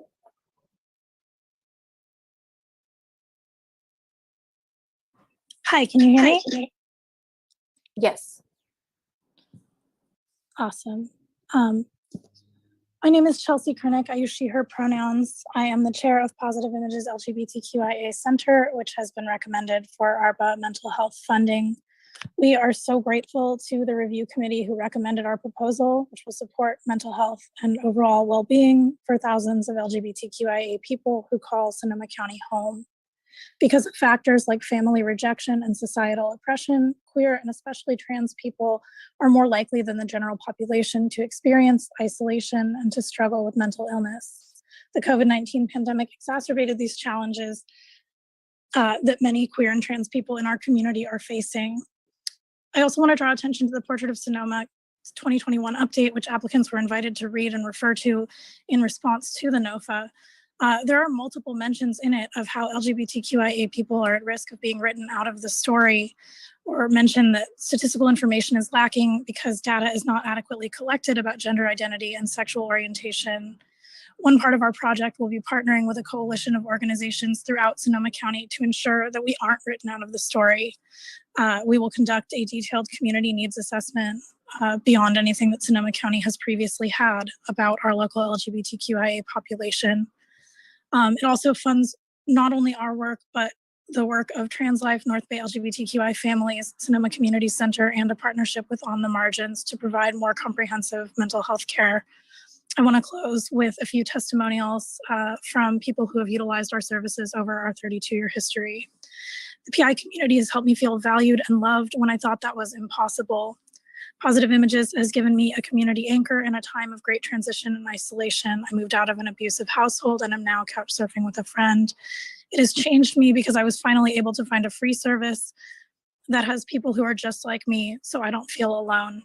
Thank you so much for your consideration. I encourage you to recommend this funding, to accept the recommendation. Thank you. The next commenters are Christian, there's a phone attendee, and Amy. Hello, can you hear me? Yes, we can. Hi, my name is Christian Solberg. I am the owner of Noble Folk in Healdsburg and Santa Rosa, and I'm also the vice chair for Positive Images.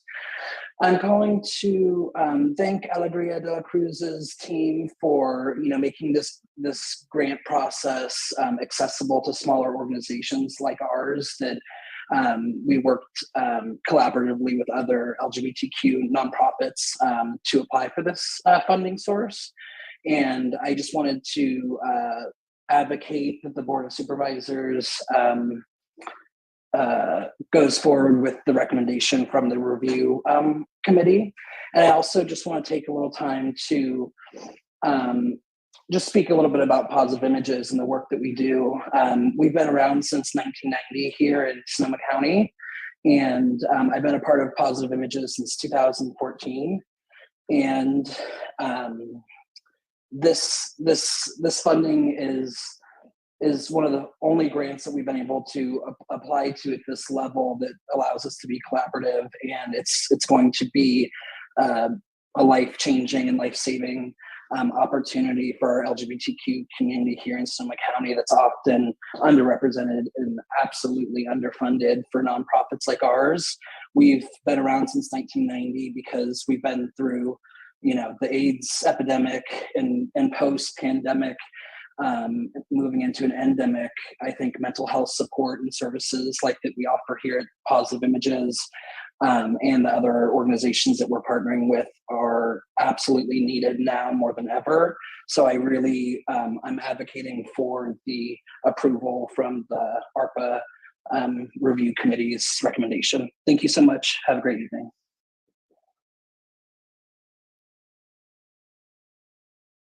The next commenter is a phone attendee. If you can please unmute and state your name, you will be prompted to press *6 to unmute.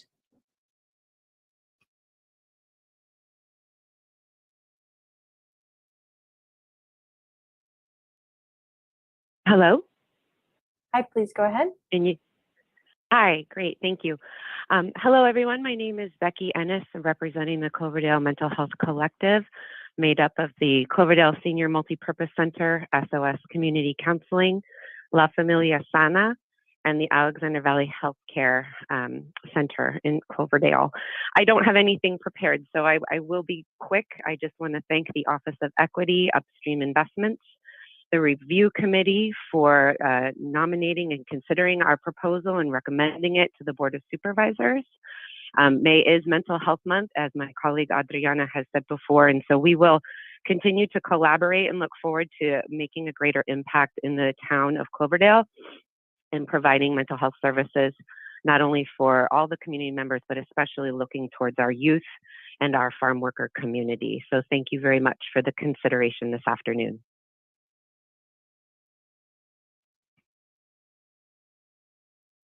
Thank you. Amy, if you can please unmute. Good afternoon. My name is Amy Holter. I'm speaking in support of the Community Organizations Active in Disaster, also known as the Sonoma County COAD. The COAD is one of the entities that would be supported through the Department of Emergency Management's proposal, so I encourage you to approve the recommendation for its funding. Through our experiences, we are unfortunately far too aware of how intertwined the damages and traumas from fire and pandemic disasters have compounded on each other in our community. The COAD is a collaborative network that builds the capacity and coordination of local organizations to both prepare for and respond to disasters in Sonoma County. The COAD convenes its 40+ member organizations to build service effectiveness and ensure resources are targeted to those who need them most. The coalition has come a long way over the past few years, hiring its first paid director and support staff. Through these investments, the group has built a reliable team of local experts who enhance multicultural disaster outreach, coordinate with government entities, and are embedded in the Emergency Operations Center to communicate directly with nonprofit responders during a disaster. The COAD also provides the structure for the long-term recovery group, which supports low-income households with rebuilding their homes and their lives. Over the past few years, and largely thanks to these coalitions, the time it takes for survivors to recover has shrunk by a full year, and we continue to be more prepared than ever before.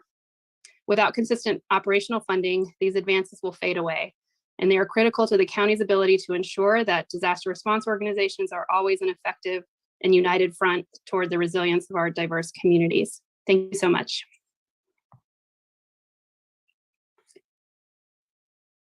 Okay, the next commenters are Laura, Courtney, then Ronit.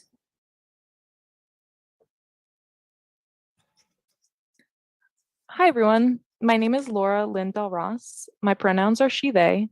I live in Petaluma, and I'm speaking on behalf of Positive Images. As a teenager in the early 2000s, I had no idea about Positive Images, despite being an active part of my school's Gay Straight Alliance. And I wish so much that I had known that there was this community of mentors waiting to help me through the most challenging time of my life. And I wish my mom had been able to access peer parental support with other families who were navigating similar paths.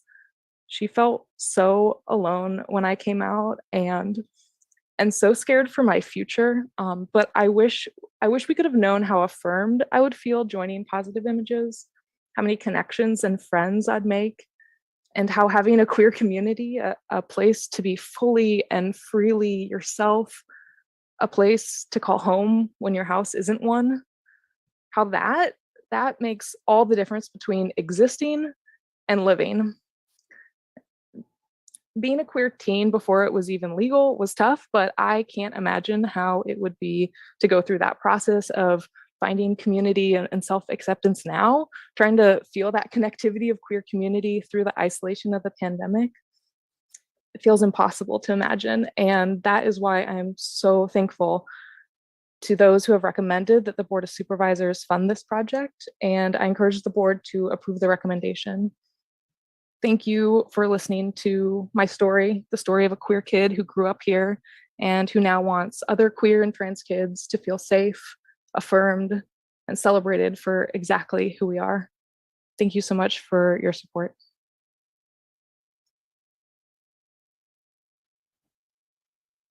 If the next commenter can please unmute and state your name. Hi, everyone. My name is Courtney Foley, and I'm speaking as a board member of the Redwood Empire Food Bank, which has long been at the forefront of fighting food insecurity in Sonoma County, and unfortunately received no funding under the ARPA proposal. Without a doubt, all of the organizations that are listed as beneficiaries in the ARPA allocation proposal are worthy and valuable resources in our community. I appreciate all the work that went into parsing through many grants that are completely worthwhile. And I'm glad to see these outstanding groups get funding to continue to do great work. That said, REFB is a trusted and stalwart part of Sonoma County's relief network, providing immediate assistance in the face of fire and evacuations, pandemic-related food insecurity, and any of the other many crises that continue to impact our most vulnerable community members. Before the pandemic, REFB served 10,325 households per month. That need has grown substantially, with REFB now serving 17,300 households monthly. This increased need has been compounded by the ongoing supply chain issues and inflation that is impacting all households. In fact, REFB is facing a 65% increase in freight, food, and operation costs in 2022. No one is immune to the impacts of the many crises that are affecting our community, but if we do not support the organizations that have acted as first responders continuously over the past 5 years especially, I fear that those most severely impacted will continue to be our most vulnerable community members. I am hopeful that the board will be able to find a way to support this essential part of the Sonoma County Relief Network. Thank you all for your time. I appreciate it.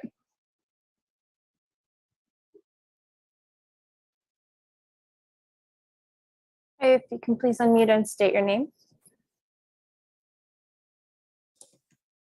Hi there, this is Ronit Rubinoff from Legal Aid of Sonoma County. I'm speaking in support of the Economic Justice Project. You heard Peter Rumble speak about this earlier. I just want to say how very excited we are to be part of this project and part of the leadership team for the project. We thank the board for funding this innovative and important work. Economic justice work is becoming part of Legal Aid's core agenda throughout the country. We recognize that micro and small businesses are chiefly owned by women and minorities, and that they are key to lifting up low-income communities. These businesses are owned by and employ our clients and often provide jobs and flexibility to vulnerable populations not otherwise easily employable. So for so many reasons, we really thank you for allowing us to start this very important work. Thank you.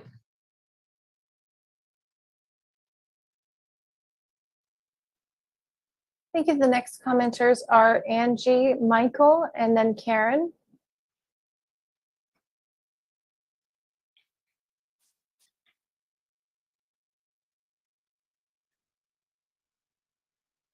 Can you hear me? Yes.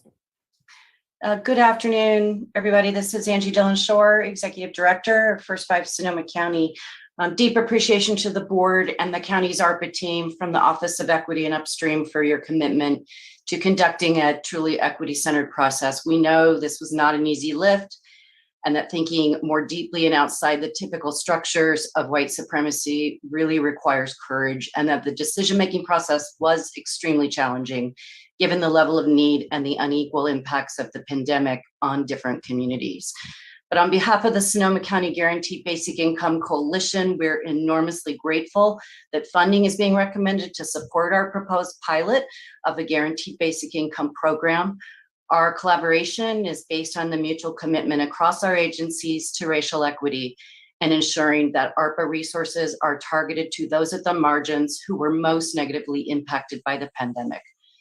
Emerging research on the impacts of guaranteed income, especially for families with young children, is really promising. Findings suggest significant impacts on family stability, housing stability, increased upward mobility, all of which mitigate the potentially lifelong impacts of child poverty, especially for BIPOC families and children. With the county funds and the leveraged ARPA funds from the cities of Santa Rosa, Healdsburg, and Petaluma, over 300 families will receive $500 every month for 2 years. We'll be able to robustly measure the impact of that raised income floor and elevate those stories to influence policies at the state and federal levels to address the deepening income inequality in our country. So again, we greatly appreciate the recommendation and urge the board to uphold the recommendation of the reviewers.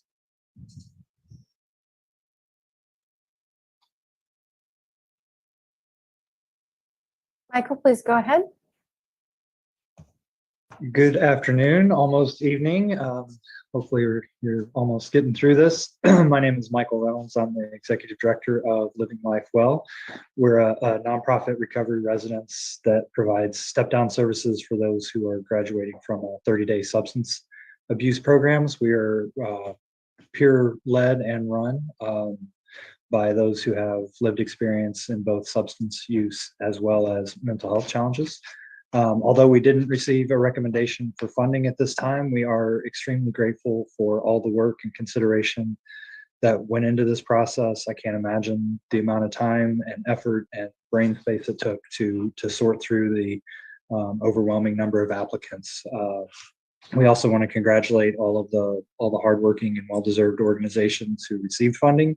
I'm friends with many of those who work in those organizations, and I know all the good work they do, and I wish them well in their work to strengthen our community. And we also want to recognize not only the work for this process, but all of the exhaustive work that the board and staff do to continue to look for ways to strengthen and improve our county every week throughout the year in every way possible. So on behalf of Living Life Well, congratulations to all the funding recipients, and thank you to the review committee, the staff, and to the supervisors. Have a great afternoon.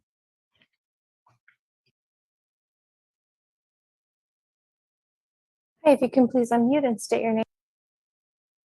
Hi, my name is Karen Gardner, and I work at Food for Thought. And I want to thank the ARPA committee, and I want to urge the supervisors to vote to fully fund Food for Thought and some of the other wonderful organizations as proposed. It's because of the County Emergency Services Department that we've been able to serve thousands of Sonoma County residents who got COVID. And you guys can be the reason that we can continue to serve thousands more. People impacted not just by COVID, but also other serious medical conditions like HIV, cancer, people who are pregnant, etc. So here at Food for Thought, we serve healthy groceries, prepared meals, and nutrition education. And that what we do is really important. We serve 21 meals per week per person in the household. And it's the same range of healthy choice that you'd find at the grocery store minus the salt and sugar. So that kind of medically tailored nutrition and offering the choices we think are really critical to providing food services in our community. So I'm going to read a quick quote from one of our COVID clients. She said, "After 4 of my kids got COVID and we were all quarantined, my husband wasn't able to work. Food for Thought made such a difference for us. I got to pick out the vegetables that my kids would actually eat. So we all ate really healthy through this difficult time." And so we know that food is a basic human need. We believe that there's dignity in choice, and we know that medically tailored food, which is specialized to specific medical needs, is truly medicine. It improves health and it decreases healthcare expenses, and it makes a big difference in our community. So thank you so much for your consideration, for going through this thoughtful process, and for considering Food for Thought for funding. Thank you so much. And Gail, if you can please unmute and begin. Thank you. My name is Gail Glennup, and I've had the honor of being the chair of the Redwood Empire Food Bank for the last 2 years and a supporter for many years. So for over 20 years, the food bank has been on the front line of feeding the racially and economically disadvantaged in this community.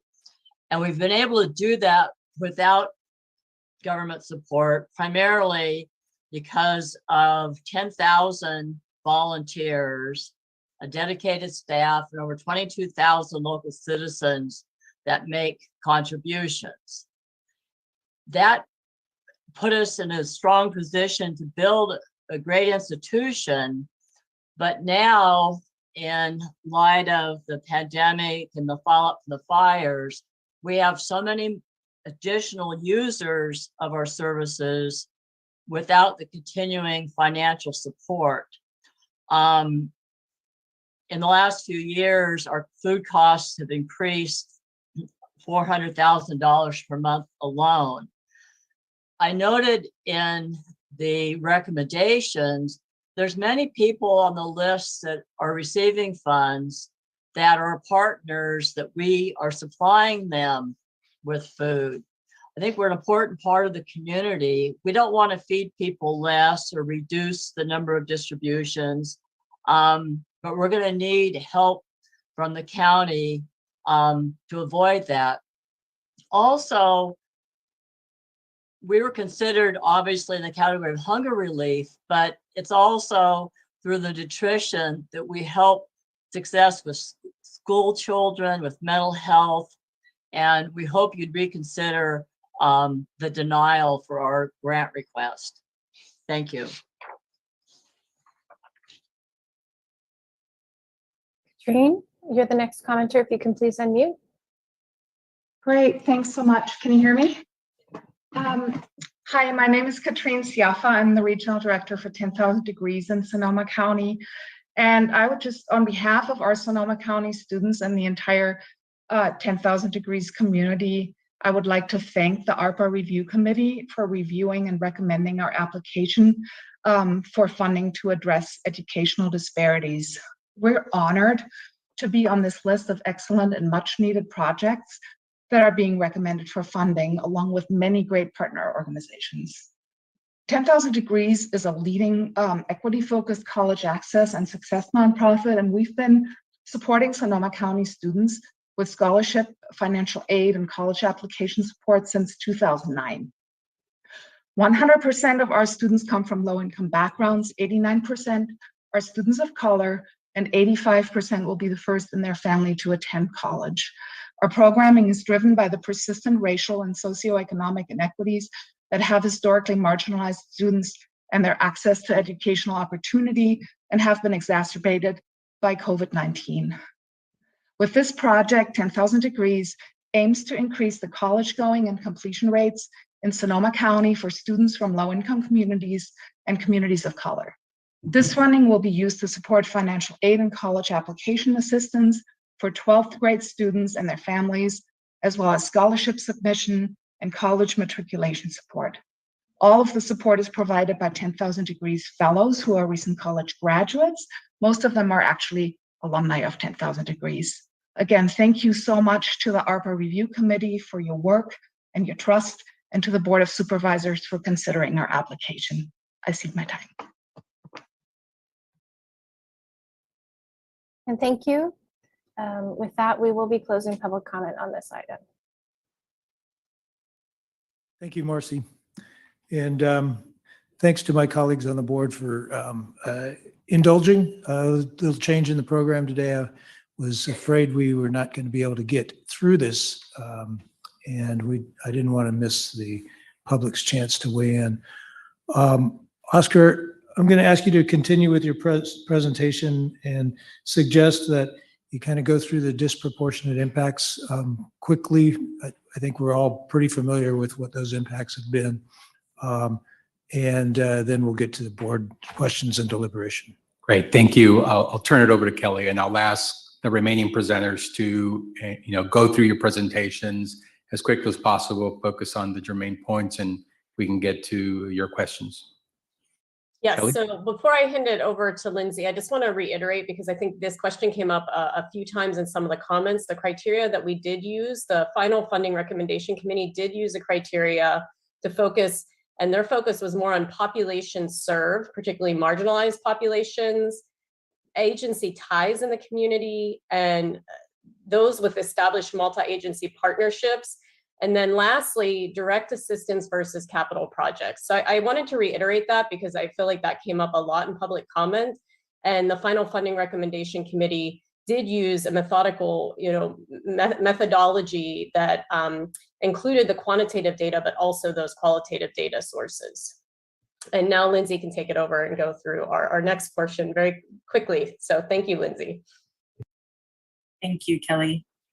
Yes, so as we transition into the story of our community through COVID data, I just want to invite us to take a moment and ground us in the humans behind the numbers as they reflect our children, families, friends, neighbors, students, and colleagues. 1 million people have died in our country, with 492 deaths here in Sonoma County from this unprecedented pandemic. This table shows us the striking instances of health disparities by racial and ethnic groups that are occurring during this ongoing COVID-19 pandemic, as provided by the Department of Health epidemiologists. Due to pre-existing inequities, we see the magnification on the impact of communities of color. Over the course of this pandemic, the highest case rates have occurred among communities of color, essential workers, and residents with the least access to resources to support their health. As you can see in this trend over time, the Native American and Indigenous communities, Pacific Islanders, Latinx communities, and African American and Black communities have carried and continue to carry the brunt of the impacts of COVID. This data hurts. Every time we sit with the human impact, we're reminded of the importance of honoring and respecting the lives of the people we are responsible for serving. Thank you, Kelly. Okay, now I'm going to quickly just talk about the the maps that were used and how we classify the qualified census tracts. The qualified census tracts for our local ARPA process were based on the Portrait of Sonoma County data, so the 2021 portrait update. All of the census tracts below 5 that scored below 5 on the Human Development Index are local case data for Sonoma County COVID-19 case data. And then we did follow the legislation guidelines and included the HUD census tracts. And when you're looking at the maps, it's important to note that the creator of the Portrait of Sonoma, Major of America, used 2019 census data for the report, and that's based on the 2010 census tracts. So for the maps, we included both the district's maps that were based on the 2010 census, and then the red outline you can see is where the new district boundaries lie. And as you can see on this slide, District 1 and District 2 each have 1 qualified census tract. And if you go to the next slide, District 3 has 15 qualified census tracts, and District 4 has 4 qualified census tracts. And then on the last slide, you will see that District 5 has 8 qualified census tracts. And again, I just want to reiterate that while we know that the district boundaries have changed, the need in these communities has not changed. Thank you.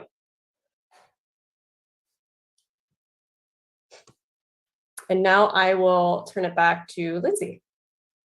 Thank you. So now I'll just quickly revisit and highlight some of the many ways in which this ARPA process was novel and utilized a racial equity-centered, collaborative, and community-driven process.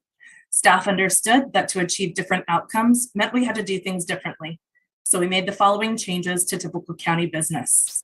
At every level, staff and community were grounded in the disproportionate impact of COVID on our Native American, Black, African American, Latinx, Native Hawaiian, and Pacific Islander communities who experienced the gravest realities from case rates, hospitalizations, and death. We created an opportunity for organizations that historically have not been able to access federal funding and informal promotores groups by prioritizing an equity, social justice, and collective impact model, and held focus groups with nonprofits that had previously contracted with us to identify what types of supports could look like for those organizations, such as fiscal partnerships and admin support. All meetings and materials were bilingual in English and Spanish with culturally responsive translation and interpretation. We listened to feedback and were able to use a Notice of Funding Availability, NOFA, instead of a Request for Proposal, RFP process. This also created more opportunities to simplify and engage a broader audience of potential applicants. Lastly, we offered a shortened cheat sheet in Spanish to capture the important details of the NOFA application process. We're very proud of this hard work, community collaboration, and equity focus, and see those reflected in the funding recommendations on the next few slides.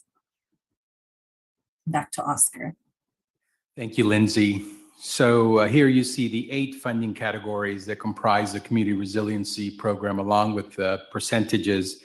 And as Kelly mentioned, the final funding recommendation committee based their recommendations on a process that was methodical and qualitative.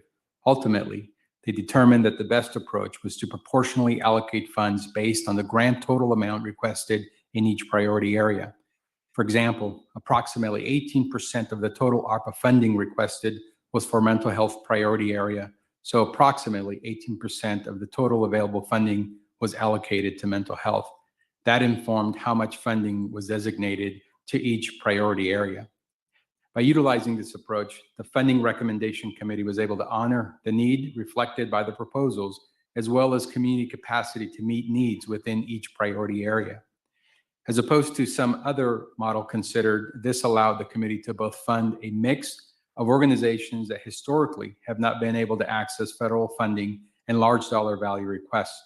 By using this method and criteria, the committee agreed on a final set of funding recommendations, which will be presented to you shortly. It is important to mention that some of the final funding recommendations still required reduced funding levels that were well below the minimum amount requested for certain proposals. Next slide. So this slide represents the final funding recommendations made by the final recommendation committee. Just want to recognize that we did receive over 4 times what we had available to support the work with our community partners to ensure an equitable recovery in our community. And we heard from those who expressed that we still need more. I just want to acknowledge that and that we're cognizant of that. This overwhelming offer of support, the creative solutions identified and presented, and the great need in our most impacted communities required us to stay focused, aligned with community priorities, and committed to this process. I'm excited and proud to present a high-level overview of what we are able to do with the focus and dedication. So here in the area of assistance to households, we see an unprecedented level of partnerships and new collaborative projects with non-traditional partners working to support individuals and families across our entire county. From direct financial assistance to meeting basic needs to providing food and nutritional assistance, these investments will help those in need right now and will build on the infrastructure to connect community members to other vital county and community-based services. Next slide. In the area of assistance to workers, culturally responsive disaster response, and support to small businesses and CBOs, represented here are opportunities to invest and grow in our future workforce and our leadership pipeline, as well as supporting BIPOC, American Indian, and Alaska Native businesses across the county and strengthening disaster preparedness and long-term recovery. The community-oriented process we use for ARPA provided new opportunities to get funding into the hands of community members and organizations, some of whom have not been the focus of our services before. And we encouraged partnerships among county departments, cities, CBOs to cover more geographic areas and more people in our community. Next slide. Here in the area of childcare, educational disparities in housing and shelter are opportunities to close the digital divide for remote and isolated communities, combating the growing childcare deserts by investing in additional childcare services and helping to close the educational achievement gap, as well as adding to the much needed investments to support those unhoused and unsheltered. We know that it will be difficult to track and monitor our progress across all these areas, and that is why we will have in place an accountability process through tracking equity-centered, results-based accountability metrics. We will make sure that these proposals that are recommended to receive funding do what they are telling us they will do and serve the communities they say they will serve. We will do this through quarterly monitoring sessions with each of the organizations, and these sessions will allow us to make changes to programs in real time if intended outcomes are not being met. Before renewing programs for next contract periods, those RBA data will also be used to determine if programs should continue with funding or not. Next slide. These proposals on the mental health services extend their reach to all parts of the county and center the provision of culturally responsive, trauma-informed mental health services to communities that were and still are hardest hit, specifically seniors, students, LGBTQ+ community, Black community, and Latinx and Spanish-speaking community.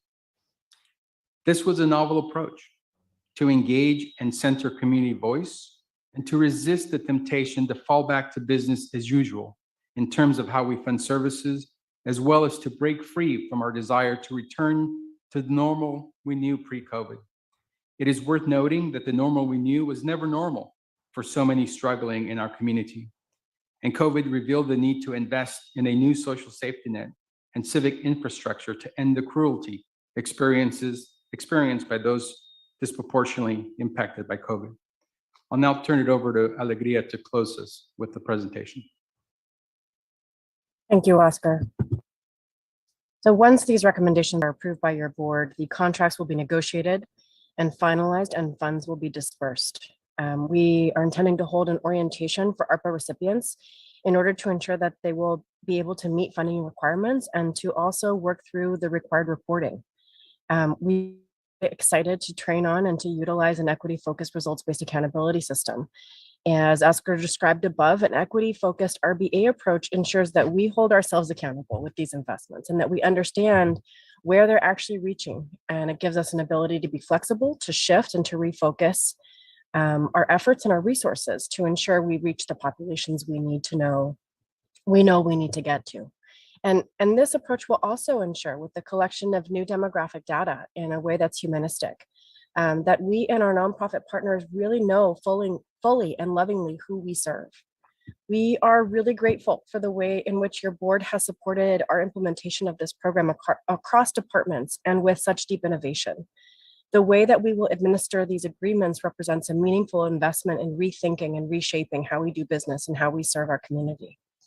And as we move forward to implement these agreements, we may not spend every dollar as we have to do so right now, and we will come back to your board in the fall to discuss how to reinvest those unspent funds.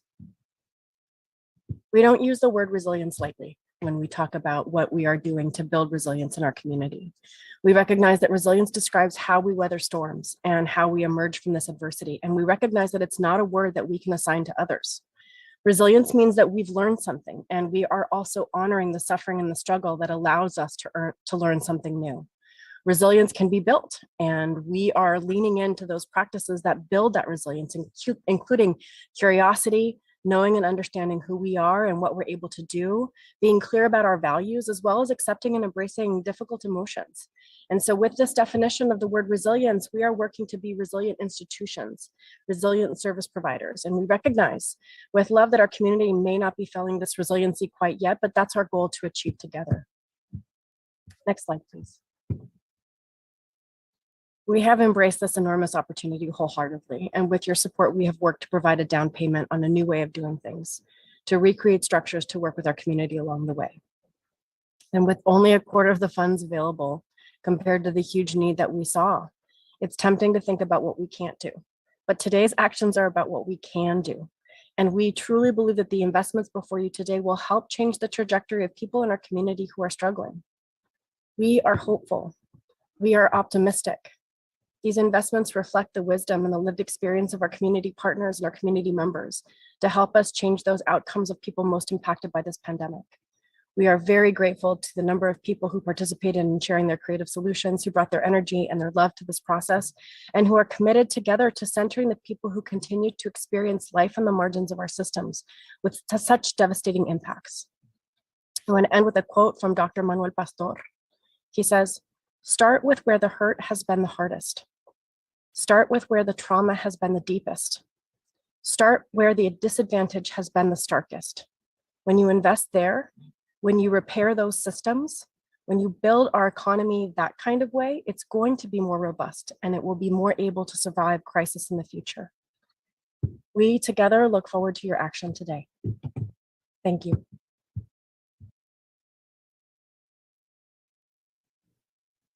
Thank you all. Thank you for the tremendous amount of work that you've put into this, and I apologize for rushing you through this part of that work. But I don't apologize for what we're doing today. We're here to celebrate putting nearly $40 million into the community, not into the bureaucracy, into the community in a way that really hasn't been done before. And, you know, that can make us all uncomfortable. It can disappoint a lot of people when we're giving out $40 million and the need was $140 million more than that. That's 140 million disappointments. And I don't want to dismiss those. I absolutely acknowledge those. The needs are there, but let's celebrate what's the exact number? I don't want to get it wrong. 39 million something. Let's celebrate that 39 million going into the community.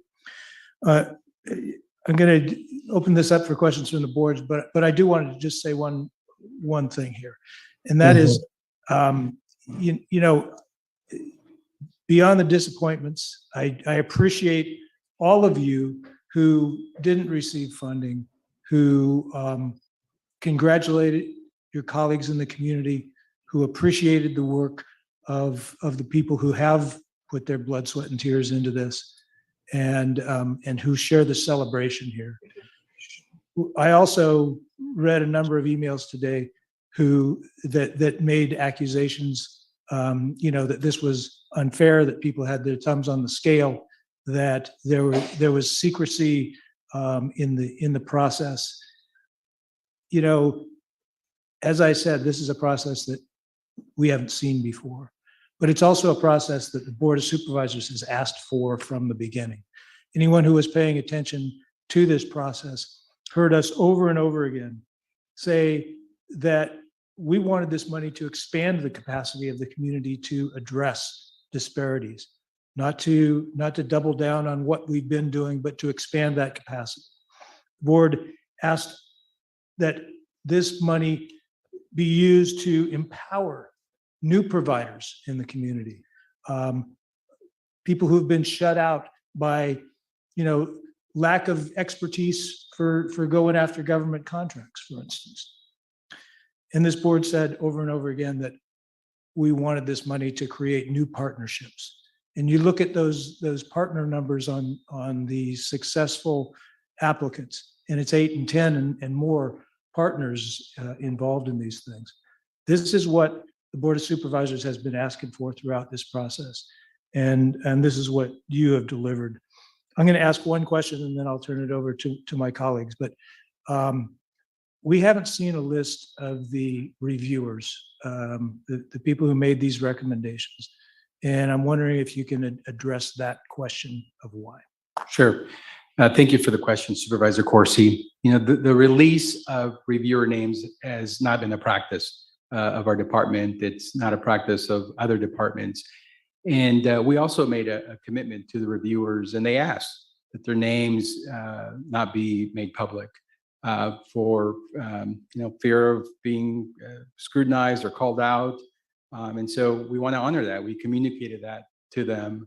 I can assure you, and we're very confident that this was a very transparent process in terms of asking them to identify any potential conflicts of interest and to excuse themselves from reviewing any application where they had a perceived or direct conflict of interest.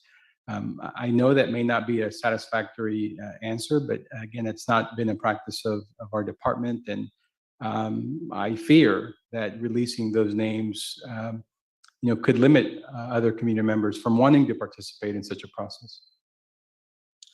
Okay, thank you. We'll go to questions and I'll start online. Supervisor Gore. Yeah, thank you, Chair Corsi. I'm not going to repeat what you said because I think you said it well, as the process that was in play and what was asked for by the board, and acknowledging, just kind of backing up on some of what you said is that this is, by my intents and purposes, I don't think just since the time I've been on the board, but probably the most money, discretionary money, that this board has ever put into the community. And I know a lot of communities that are putting the vast majority of ARPA into infrastructure, built infrastructure, and we're making a decision to put it into human infrastructure. And I want to acknowledge those on the different committees who came here. The reason we're here is because of the disparities during COVID. We're here because after we created the Office of Equity and leaned in, the Department of Health created a Latinx Health Task Force that didn't fully deliver.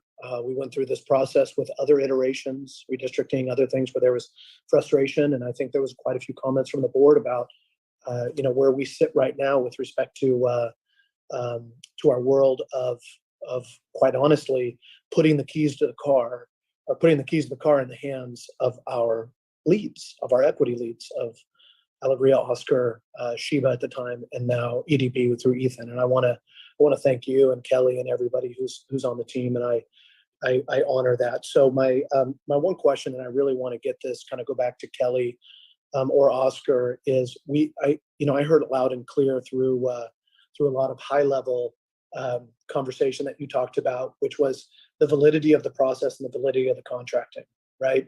So what I heard was you go in a lot of details, but I want to make it pretty succinct right now. And from what I'm hearing is that, and this is, some of it's rhetorical, but I want you to tell me if I'm right? Didn't we allocate into a NOFA instead of a RFP because it would allow us the flexibility to not just adopt proposals on a front face the way we have always done it? That's correct. And with the quantitative approach that's completely dependent upon numbers, almost in a way, I think Oscar and Kelly in a way, while it's a rating, it's almost at the same time a qualification for these funds in many ways. Correct. Would you agree? Yes.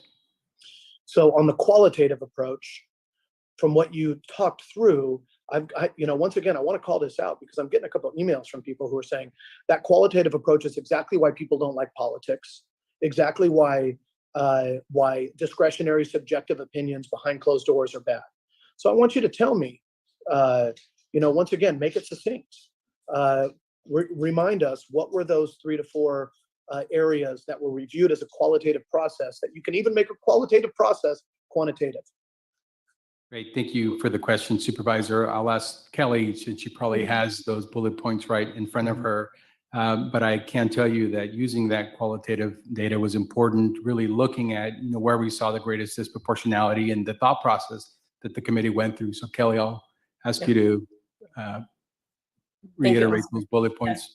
Thank you, Oscar. And I want to reiterate for phase 1, we did use the quantitative. So that was based on the scores. And then the top ranked programs got moved to the final funding recommendation committee, at which point we did use the qualitative data around a focus on historically marginalized populations and impact.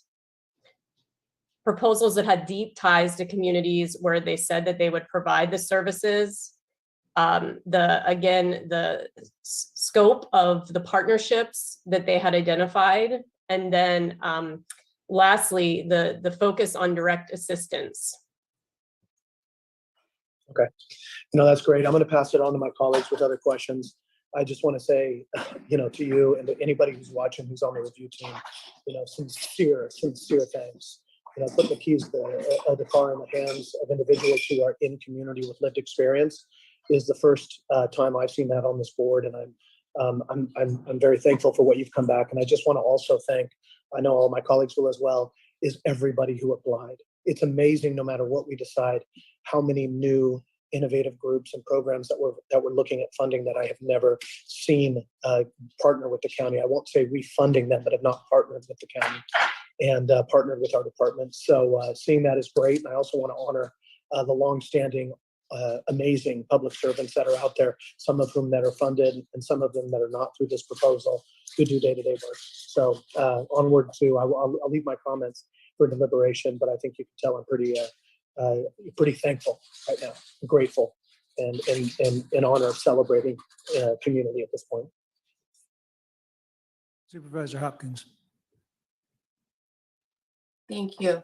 And I want to start out by thanking staff and all of the community members who poured thousands of hours into this work and making it work. But I also want to pause a bit. I know the word celebration was used earlier, and I'm going to take Director De La Cruz's final quote and go a little bit to where the hurt is the deepest. Killed in Texas. And I'm looking at some mamas and a papa and some grandparents, on my screen, and just really feeling that today. And one of the things that struck me, I immediately sort of Googled the elementary school. Its demographics pretty much line up with Elsie Allen. 91% non-white, 86% disadvantaged, only 25% of the kids are reading. And so thinking about how hard it is for a community like that to come back from the unimaginable really just kind of hits home as we're having this conversation today. And so, I just want to sort of acknowledge that and honor the work that has gone into a process that will hopefully, stop these kinds of things. And I totally support gun control.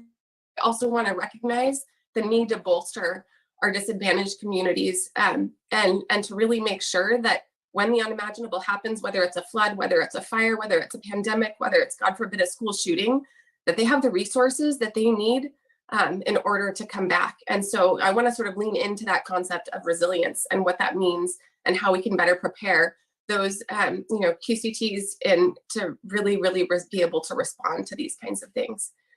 So anyways, sorry for the somewhat tearful, but I felt like that was a really important thing to acknowledge in this moment, and the parallels were just sort of chilling to me as I was thinking about it.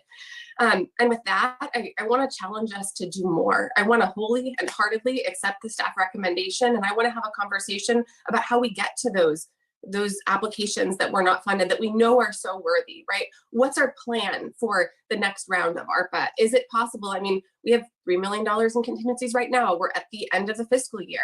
You know, can we set aside $1 million, 1.5 million and lean into this and send it back to staff and say, hey, can you help some of those really worthy proposals that didn't quite make it across the finish line yet?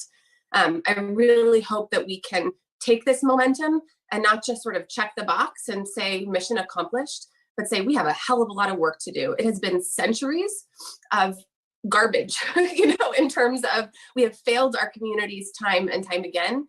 And I really want to start that work today and to take this and to carry it forward. So thank you to staff, and apologies for the emotion, but I think some of the mamas and the papas probably feel a little bit of that today too. Supervisor Rabbit.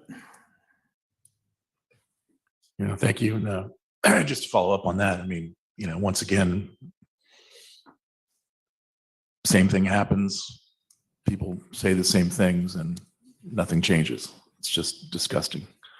I want to thank staff and I want to thank all the public for being here and being patient, especially with all the technical difficulties and all the people who provided public comment. And there were 39 because I wrote down each one.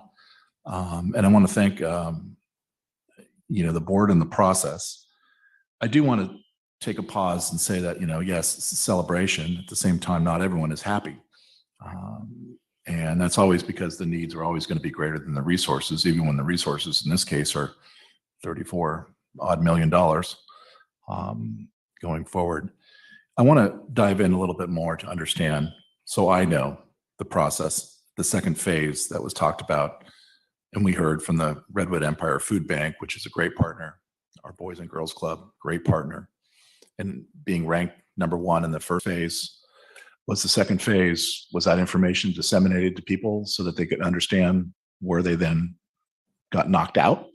And I do understand, in theory, I will say in theory, the idea of not naming the panels, but at the same time, if we're trying to be totally transparent, it's contradictory. I mean, I can't say anything, but because no one knows. And as soon as no one knows, people suspect this happened, that happened. You heard it in some of the comments today, and that's unfortunate because we really want to have this process. And, the NOFA is a unique way for us to go forward. Oscar even said it's not our practice. Well, this is the practice. This is the only time I think we've done it in this manner. So I think we want to make sure that we improve processes going forward. So can you just talk about how that entities that were ranked #1 fell through the cracks when it came to the second round? Sure. How the smaller group was actually selected as well. So I understand that better. And then did they receive that information in a time to take it in, appeal, just or whatever that process was? Right. I'll let Kelly speak to that process because she has, more intimate knowledge about what went on in the review process. But I want to address the question specifically around the releasing of the names and sort of why I'm hesitant. We know that the community oftentimes struggles with issues of trust with county government. And, we gave the committee members our word that we would keep their names, out of the public. However, I recognize that might create more questions than answers. And so, if I would look to, council to give guidance about, what we're able to do. But we feel strongly that doing to be clear, I'm not asking you to release the names, especially if you've already told them that. I don't know if that was a policy by the board going forward, and I'm not asking that. And God knows that this board put together a process before that was what it was, and I understand why you don't. Right. All I'm saying is that you can't ever escape the fact that there's that question. There's a little bit of an asterisk on that. Yeah, and you can't, whether it's trust on the one side of those who were working on the panel versus trust on those who were being judged by a panel that they don't know. That is true. Yep. And so we could just leave it right there because I'm not asking for anything beyond that. I think that it's a lesson that we need to understand and learn from going forward, because I'm not going to break the pledge that staff has made to those people anyway. Yeah, no, your point is well received, Supervisor. And, part of this new ARPA process is to learn, from our experience and from the feedback from the community. And I think we've got a lot of great things to scale and things to work on as well. So I'll turn it over to Kelly to maybe dive a little deeper in explaining sort of the process, how we went from phase 1 to phase 2. Yeah, Allegra, did you want to add a comment to that before is it about the review committee? Sure, thanks. Jump in I think it's going to be really important for us to kind of bring together the importance of a quantitative process with a qualitative process and make sure that we're still really lifting up, the strength of a qualitative process in the face of such strong quantitative data around impact. And so, the effort here of having the review committee really represent people with lived experience and with that connectivity to the kinds of need and to the design of programs is a very critical function of why a qualitative process supported by strong quantitative data together is what is powerful about this process. And so I don't want to necessarily separate them and make such strong distinctions, because it's together that those two systems really work hand in hand with each other. Thank you, Allegra. That's a great segue into what I was going to start with. Thank you, Supervisor. And to your question around what the final recommended funding community did receive the ranks. So we did take the scores and then we put forth a ranking order for each of the priority areas that all of the review committee members did receive. So to Allegra's point, it was grounded in the quantitative data to begin with, and then the focus on the qualitative data. We did start by reviewing all of the number ones in each of the category for a first step in that process. And it was decided by the committee based on the criteria that I've already mentioned that they developed, that they wanted to use to be able to establish some of that more qualitative data, that looking only at the number ones, because based on some of the scale and scope of the projects and some of the needs and some of the areas and some of the other priority areas and some of the other projects, that there would still be large gaps in the community. And so it was decided to ultimately, after many hours of deliberation, that's where we landed with the process of looking at the percentages and looking more again at the qualitative data in those groups as a whole, versus just looking at those rankings. But very much we used both the quantitative and the qualitative throughout the process. I think, where we landed was the committee's recommendation coming from the qualitative to be able to bring in some of those sources of data.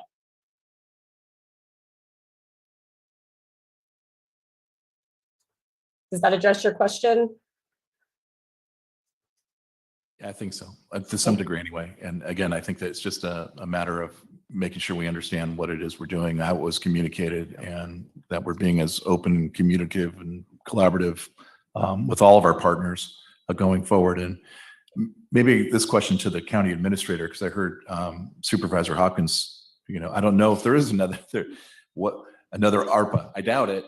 I mean, I know I've worked in at MTC. We actually allocated $3.9 billion just on transit agencies alone through the COVID relief funds, and huge numbers on the ARPA funds as well. I know that we have this first from today's report that the 61, almost 62 million that the county, the ongoing COVID response, the ARPA implementation, which is nearly 5 million, the lab and whatnot.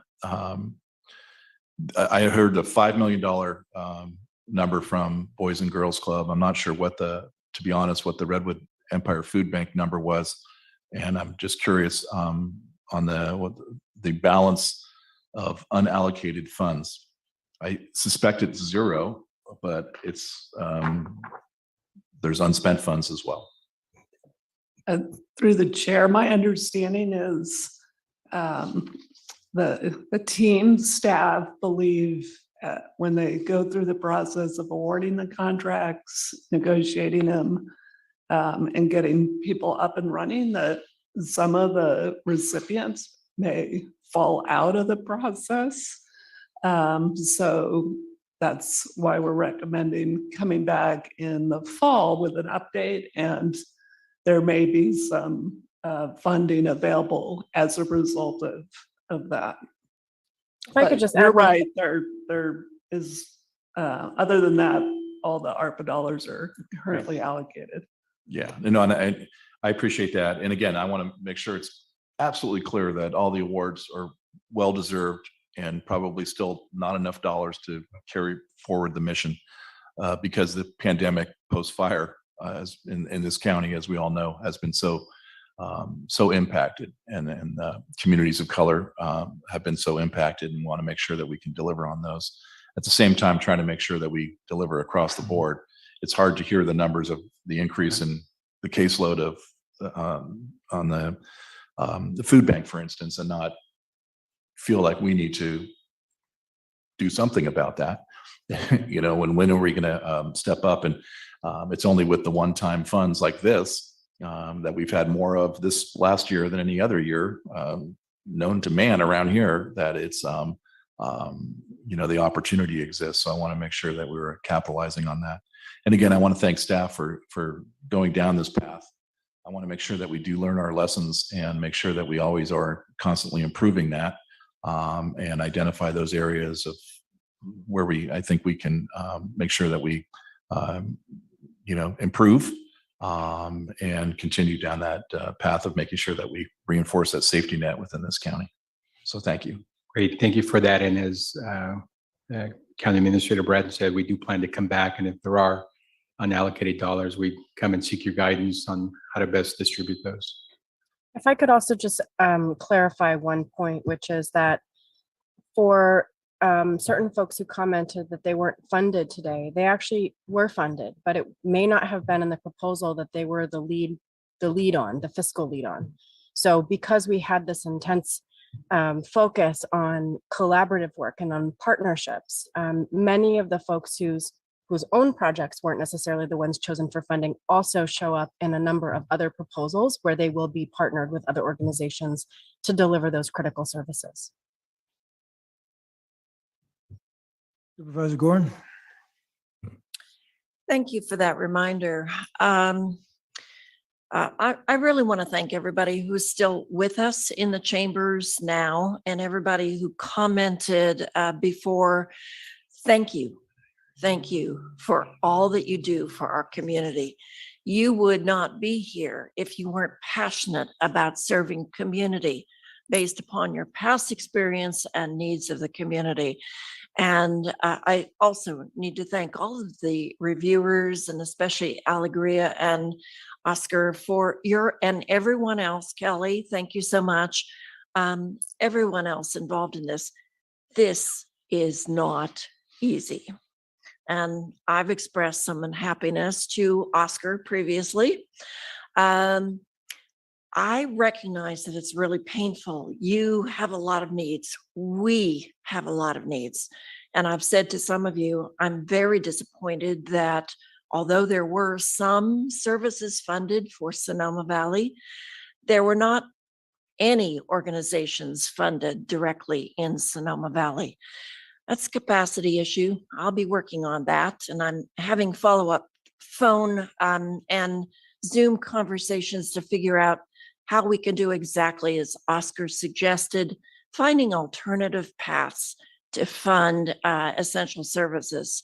For the first time ever, we had 17 organizations coming together to collaborate and file and apply for ARPA funding for critically needed mental health services.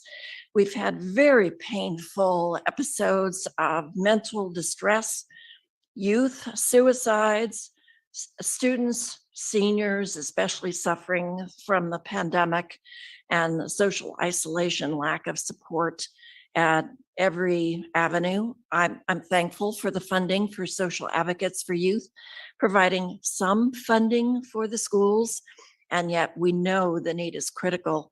And I am so grateful that other parts of the counties have been recognized, and a little bit of funding for each of those areas were allocated by ARPA. I will not let my commitment to the mental health for Sonoma Valley lapse. So we'll explore different ways of funding those services or partially funding those services. And David, I really understand you have been funded in the past. The services and the food that you provide countywide are absolutely integral to every part of Sonoma County. And your grant request was large, I think 5.8 million. The Sonoma Valley Collective was 5.7 million.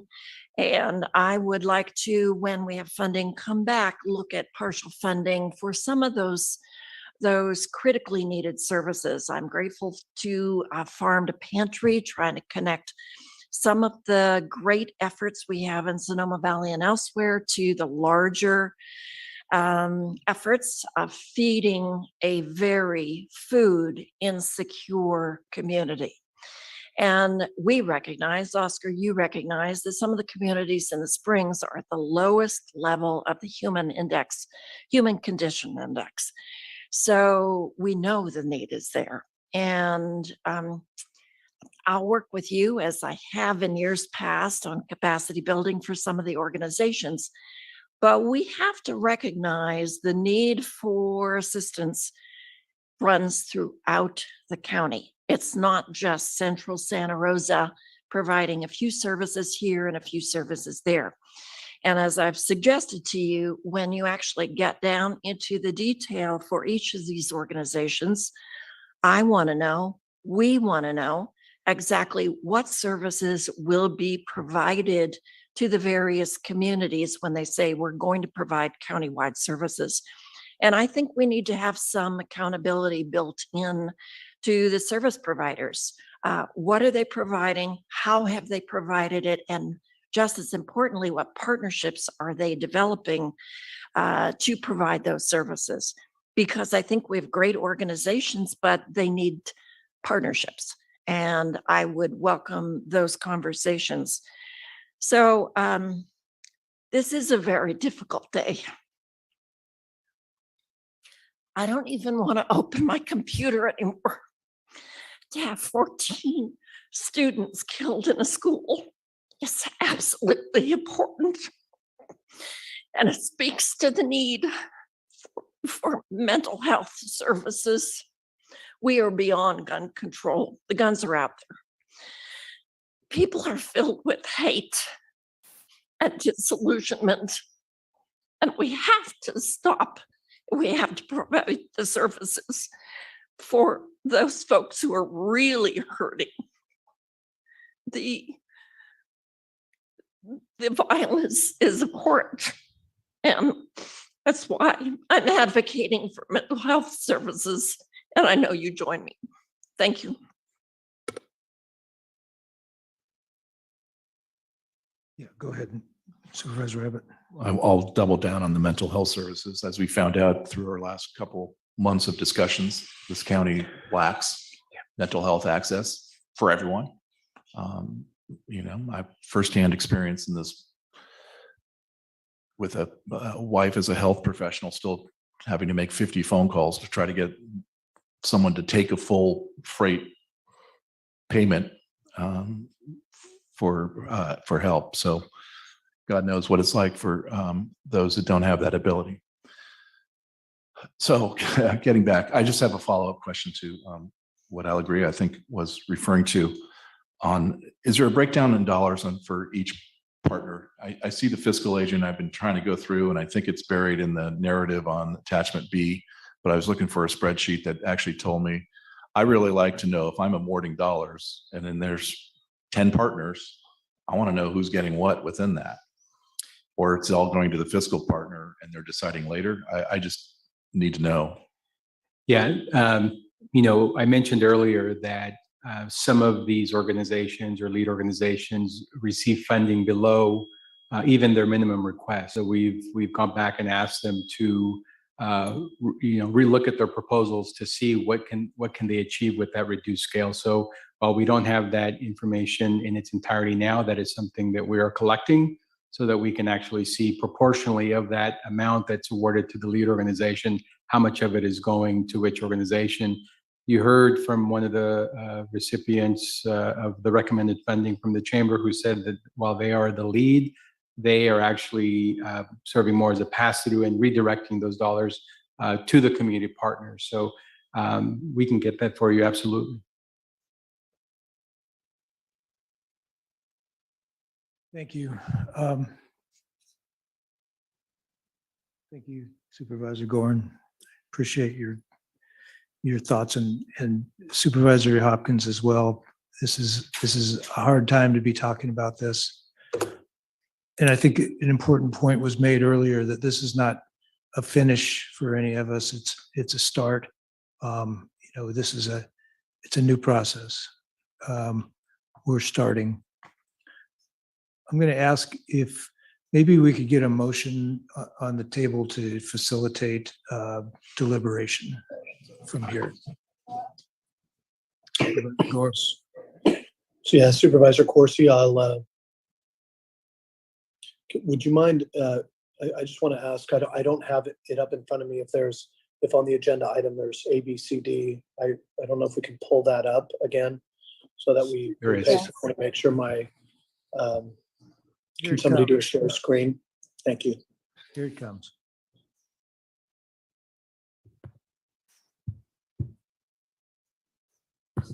Is Jake driving the presentation? I think we've I think got it's slide 26. Yeah, it's slide 26. But briefly, there are 3 recommended actions today. Is 1, to approve the review committee's recommendations, to make requisite budget adjustments, and to authorize HSD Director Angela Struckman to execute contracts with the organization selected for funding.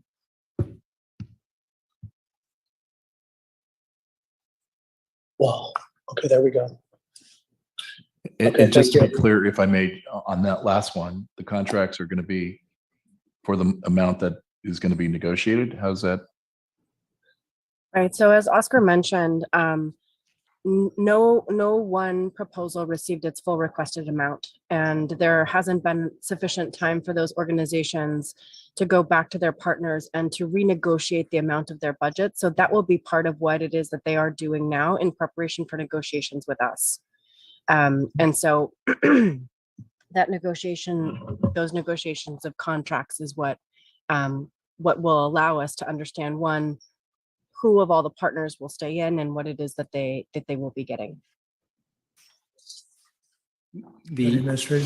And to clarify, the direction would be consistent with, I believe it's attachment A, the recommended funding amount. So those would be the contract amounts we would be entering into with the fiscal agent or the fiscal lead. That's correct. Okay. Supervisor Gore. Yeah, I'm going to come back to this and just start by reiterating what I heard from my colleagues, and I share the same sense, is that thank you to everybody who applied. As a part of this process, we wanted to change the process, and in so doing, it did shake things up. And I want to honor the fact that everything that was put in that qualified is a need. That's far more than we have. We've never put this much money on the table. I can't wait to see it work on the ground and also track it over the course of the year to 3 years while providing capacity building so that we're not just sending this out and not doing it, but we get feedback. We figure out how we do new business. Like everyone else, I want to figure out if there's certain areas that we need to fund more of. It's nice. We need to know what's out there and what's needed more than we have available here. At the same time, I want to honor all of this work that staff has done and us putting the keys to the car in the hands of the individuals to make sure that we set up a different process and hopefully a new outcome. So with that being said, I'm going to move to approve the review committee recommendations, directing staff to include $39,258.67 in the America Rescue Plan Fund's 2022-23 budget and supplemental adjustments, and also authorize the Director of Human Services Department to execute contracts with organizations selected for funding as a result of the notification of funding availability for ARPA community resilience programs. I'll second that. Okay, we have a motion and a second. Supervisor Hopkins, you have your hand up also. Is there anything you wanted to add? I do. Yeah. I just wanted to sort of ask through the chair and the vice chair. I know that the budget requests for the upcoming budget deliberations were due, I think, about a month ago. But I'm wondering if we could sort of have a conversation during budget hearings about, what if we were able to carve out 1 million more, 2 million more for some of the extraordinarily worthy programs and projects that we heard about today and that some of my colleagues spoke to as well. Is that something that we could do and sort of have that flexibility and break our own rules a little bit? Just given the fact that, so many people put their blood, sweat, and tears into this project. These applications, no one wants to see Redwood Empire Food Bank fold. Obviously, everyone supports affordable housing. Everyone wants to see that childcare center built in Roseland. And I would love to be able to have a little bit of a conversation about this during budget hearings because it is timely that these organizations are focused on this work right now. Supervisor Hopkins. I think during budget deliberations, we can do that. I also know that there are budget requests already on the table from the food bank, from Boys and Girls Club. They aren't at the size of these requests, but I don't think that we're constrained by those. And I'm getting agreement here from the county administrator. So.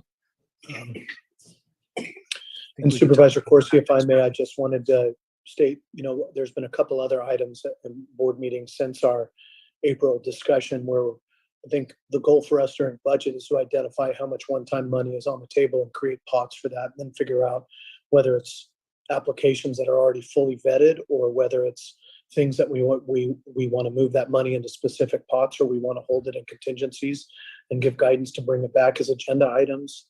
I think, for me, all of that's on the table. So I think the key is what do we fund directly on budget? Then what do we program with direction to staff to bring back as agenda items for the rest of the fiscal year? So I think there's a variety of ways. Supervisor Hopkins, I'm looking forward to reviewing those with you.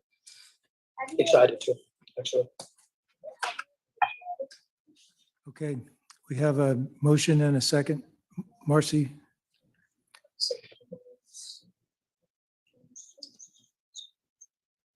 Supervisor Gorin? Aye. Supervisor Rabbit? Aye. Supervisor Corsi? Yes. Supervisor Hopkins? Yes. Chair Gore? Yes, with a supreme amount of gratitude on behalf of all of us for the staff work and even more so the community review panel. Thank you. And all the applicants. Absolutely. Thanks to all. We're at board member reports on assigned boards. Is anyone ready for that? Supervisor Rabbit. Thank you very much. I just wanted to say on the 17th, even though it's not a required report out, it was an interesting, if you've ever read about the Blue Zones, Petaluma Healthcare District is doing this Blue Zones Activate kickoff event on the 17th, and there was a meeting on the 18th as well. And this is about healthy communities, so it's kind of in line with what we've been talking about and the indicators of health within a community. So interesting times to see whether they'll actually go through. Thanks, Oscar. Go through with a 3 or 3.5 year process. On the 18th, Blue Zones in the morning, SMART Board of Directors in the afternoon. Of course, I know many of us were at Los Cien that evening. On the 19th, Golden Gate Bridge, Transportation Committee, Building and Operations Committee, Finance and Audit Committee. And then that evening, Finance Committee for ABAG and the Executive Board meeting for ABAG as well. On the 20th, Golden Gate Bridge Executive Board meeting. Obviously we were all together yesterday, and then Supervisor Gorin and I had the pleasure of having the Sonoma Valley GSA to end our day. And that's it for me. Thank you. Supervisor Gorin. Pleasure in air quotes. I think it was a painful conversation regarding fees. And we'll have a redo of that on Thursday with the Petaluma Valley GSA meeting. I just want to sort of record it and then play it, and that's our decision. And I think that's the only meeting that I have to report, fortunately. Supervisor Hopkins or Gore? Just looking back, I did have a Bay Area Air Quality Management Board of Directors meeting and also a Sonoma Coast MAC meeting that we held. And I believe that that is it in terms of reportable meetings. Thanks. Supervisor Gore? Yeah, thank you, Chair Corsi. First off, my one announcement is I want to thank you for your steady hand today during a long board meeting that you didn't know as of yesterday you were going to run. I'm still under COVID protocol and waiting to test, so appreciate you and everybody. The other thing is just I attended an ACO, Western Interstate Region Conference. A lot of policy issues impactful to us. One of them, a key one, is with the 30 by 30 America the Beautiful initiative by both the president and the state is the definition of conservation, something that I think we're going to weigh into with Director Arias over at Ag and Open Space, and then just a bunch of other stuff. So I also want to thank you all for reviewing last week the services and a couple other items. And I honor the fact that this is our last meeting before we get into budget deliberations. So happy Memorial Day to everybody, and Election Day to everybody, and onward. Thanks. I'll mention the SMART board meeting on May 18th and our evacuation pass policy ad hoc on the 19th. We don't have an adjournment today, but I want to adjourn in memory, and not just memory, but with resolve that, well, in memory of what's now 18 children and 2 adults in Uvalde, Texas, and resolve that we will do our work with the purpose to have a community where we don't let these kind of things happen, where we take care of each other.